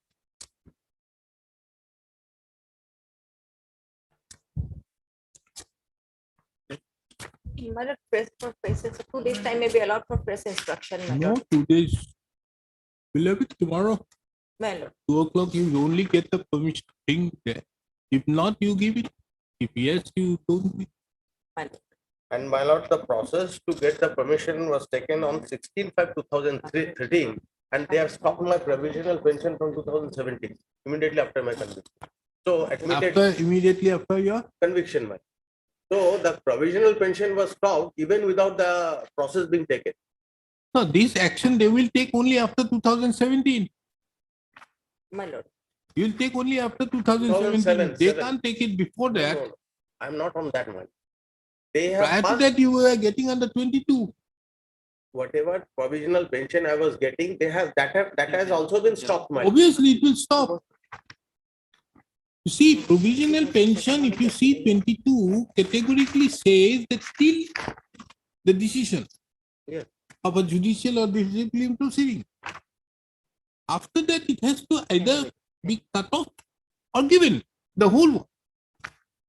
So the question of provisional pension does not arise any further once you are convicted. Yes. For that, once the action of conviction is over, then provisional pension finishes, they are to take action in terms with the 21 as to whether they wish to do it or not. If they have not done it, then you are They entitled have to that. proposed to do it in 2013. So from 2006 to 13 days, how can you were convicted in 2006. 6?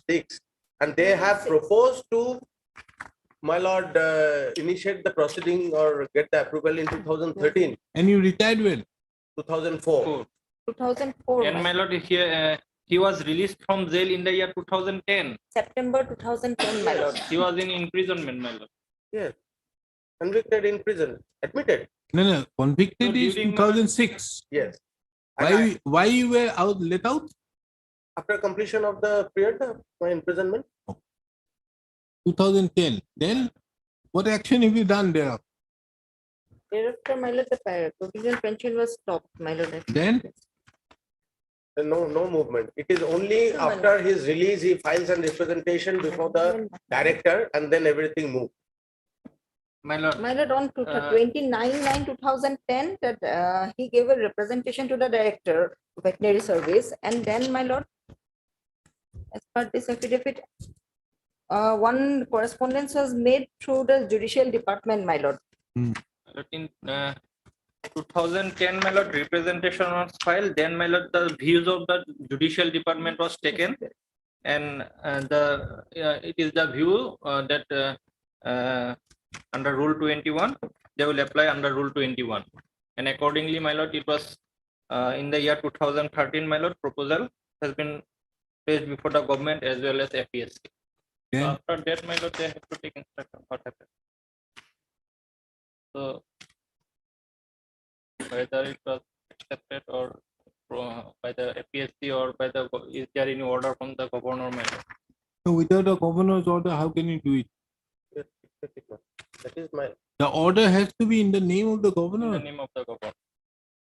Without the name of the governor, it can't happen out here because this is the action under 166(2) article. And here you see, here the power has been given inside. The governor reserves the right to himself. Unlike if you see 67, the governor will delegate.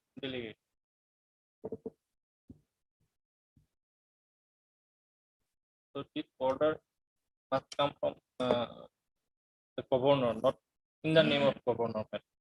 It will be, yes. It will. The governor has to do it, means it will be in the name of the governor. In the name. So you must have seen many orders out when these come.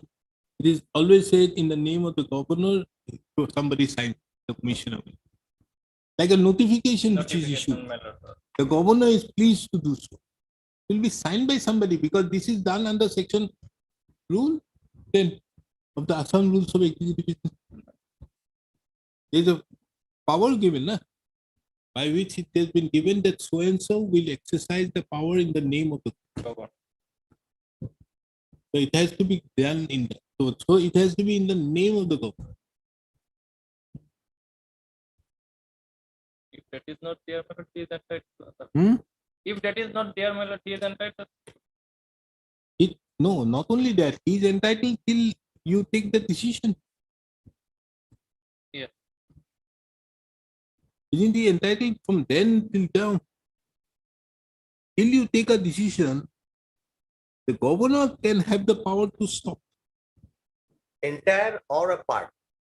Whatever may be. The governor has the power to stop. Right. But can the governor now take it back from that period? As we have not done it till now. Yeah.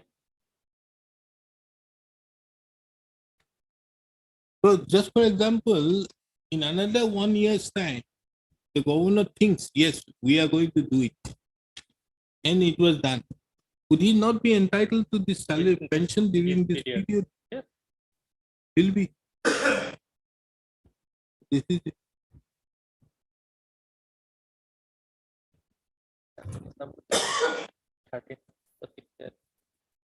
Hello. Have it next week. Let it go before any other bench. Oh, my lord, the lordship has substantially heard this matter. This is a part of No Pathar business. The These hearing Pathar, the whole matters, no Pathar. But this is a 2013 matter. You see, getting this matter listed and heard is a different thing. since your lordship has substantially heard this matter. Huh? Only It's really hard, this matter. my lord, the I've only not instruction started- they have to. I've not opened the file till now and you have said substantially hard the matter. And my lord, We are only instructions, my discussing lord, propositions of law. only That's all. instruction they are required to place before a lordship is whether the decision was taken and that whether it was taken in accordance with law. Just if it is taken and kept in the file, perhaps it will not be sufficient. It has to be communicated to the. No, it has to be notified. Yes. So the only instruction that requires to be placed.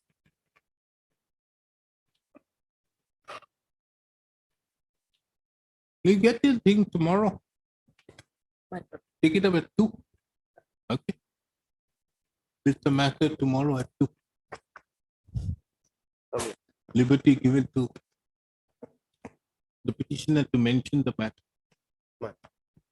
Right. Cooperating. 27.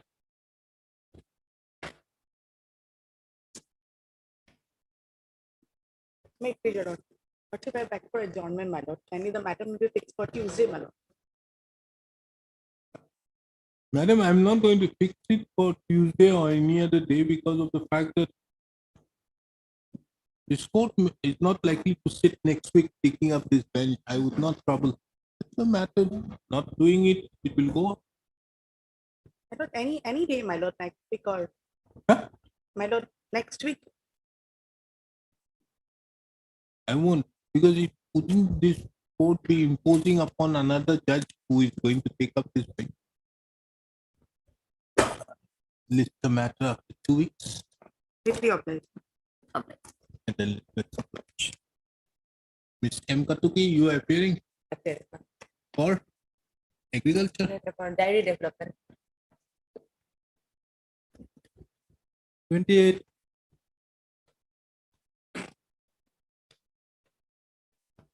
May it please your lordship. Yes. Lordship, kindly accommodate us for today. Due to Okay. some personal difficulty, my senior had to travel yesterday to Delhi. He'll be coming back today evening. Okay. So if your lordship, if At the it's request convenient. of the learned counsel, Mr. Nair was very much here. Where is he? As for him, he was all along doing this matter and now he's not here. Oh, my lord, no, it has been withdrawn from me long time. They withdraw files from the senior counsel. One of my junior. And this matter was before even I became a senior. Huh? This is a matter of 2015.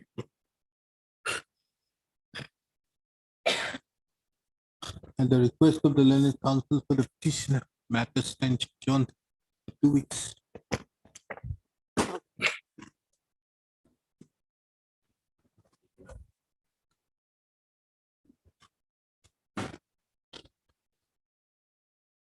Wait there, come. Come here. 31.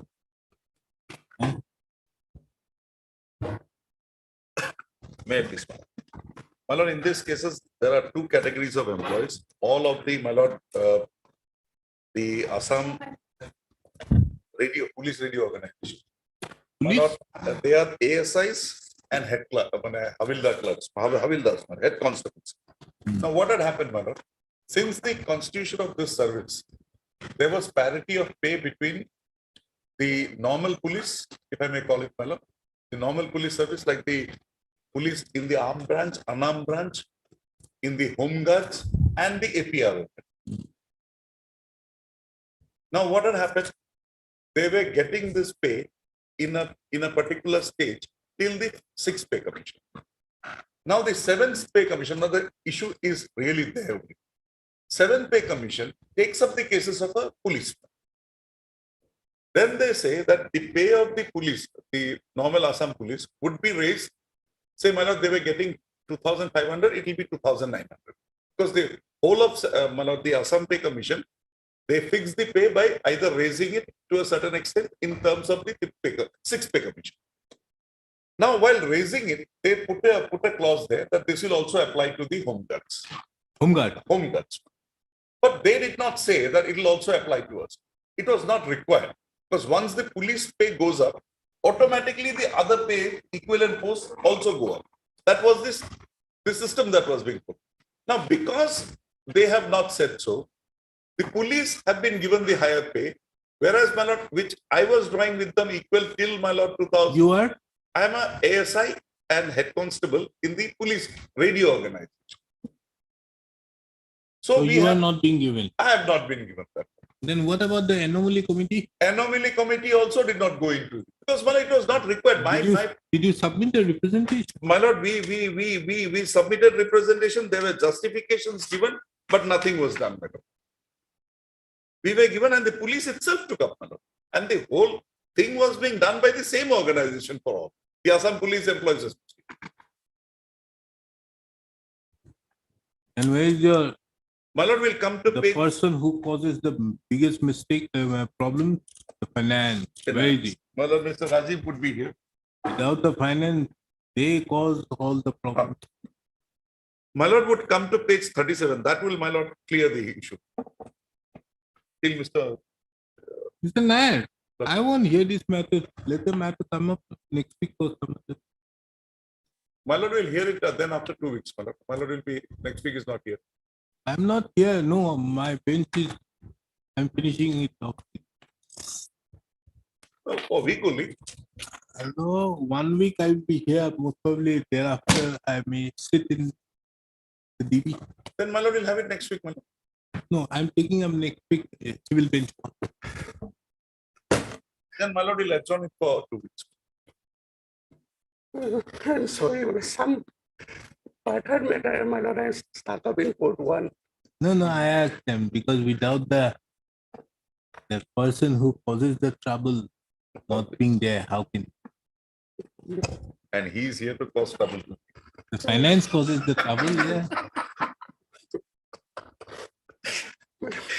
It's a spillover from last week, my lord. Last week also there was a case. My lord, everything was sorted, but my friend was creating problems for me. I told them the court. And because of his causing so much problem, I have not yet been able to finish up that. Means the judgment has been given. I think just now you must have completed that that judgment, no? My lord, yes, Deputy CEO. Ah, Oh, my, Barbarossa, sir. I was there. that was the thing. Actually, what is happening because of these other top of the list, I have only 3 stenos. They are overburdened. That's it. You finish up those matters, and there are other judgments out there. If they are not in a position to do it. Nowadays, it has been asked that you have to finish up the judgments and within 5 days to upload it. These are judgments you can't upload it. It's not done. Can't help. That is why one has to be in the court very short. And I don't like to, short means the judgment has to be. No, my lord. You can't write more than that because it will be a difficulty for them. And as regard the other matters, means CAB, you don't get the time. Actually, this list, this. It's very difficult, my lord. There is only, My lord, that is why I have only one CAB and another CAB that those are already done. But this is the only CAB today I've made. Other things apart, my lord. Sitting from 10:30 to 4:30, my lord, that itself is a Hercules stuff, my lord. My lord. No, not only that, the problem doesn't happen with 4:30. Sitting out here is more pleasurable. After that, those corrections which are given.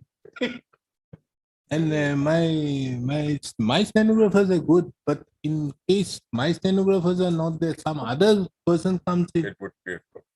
I have to again redictate back. Any those disposal matters out here, they have to again redictate.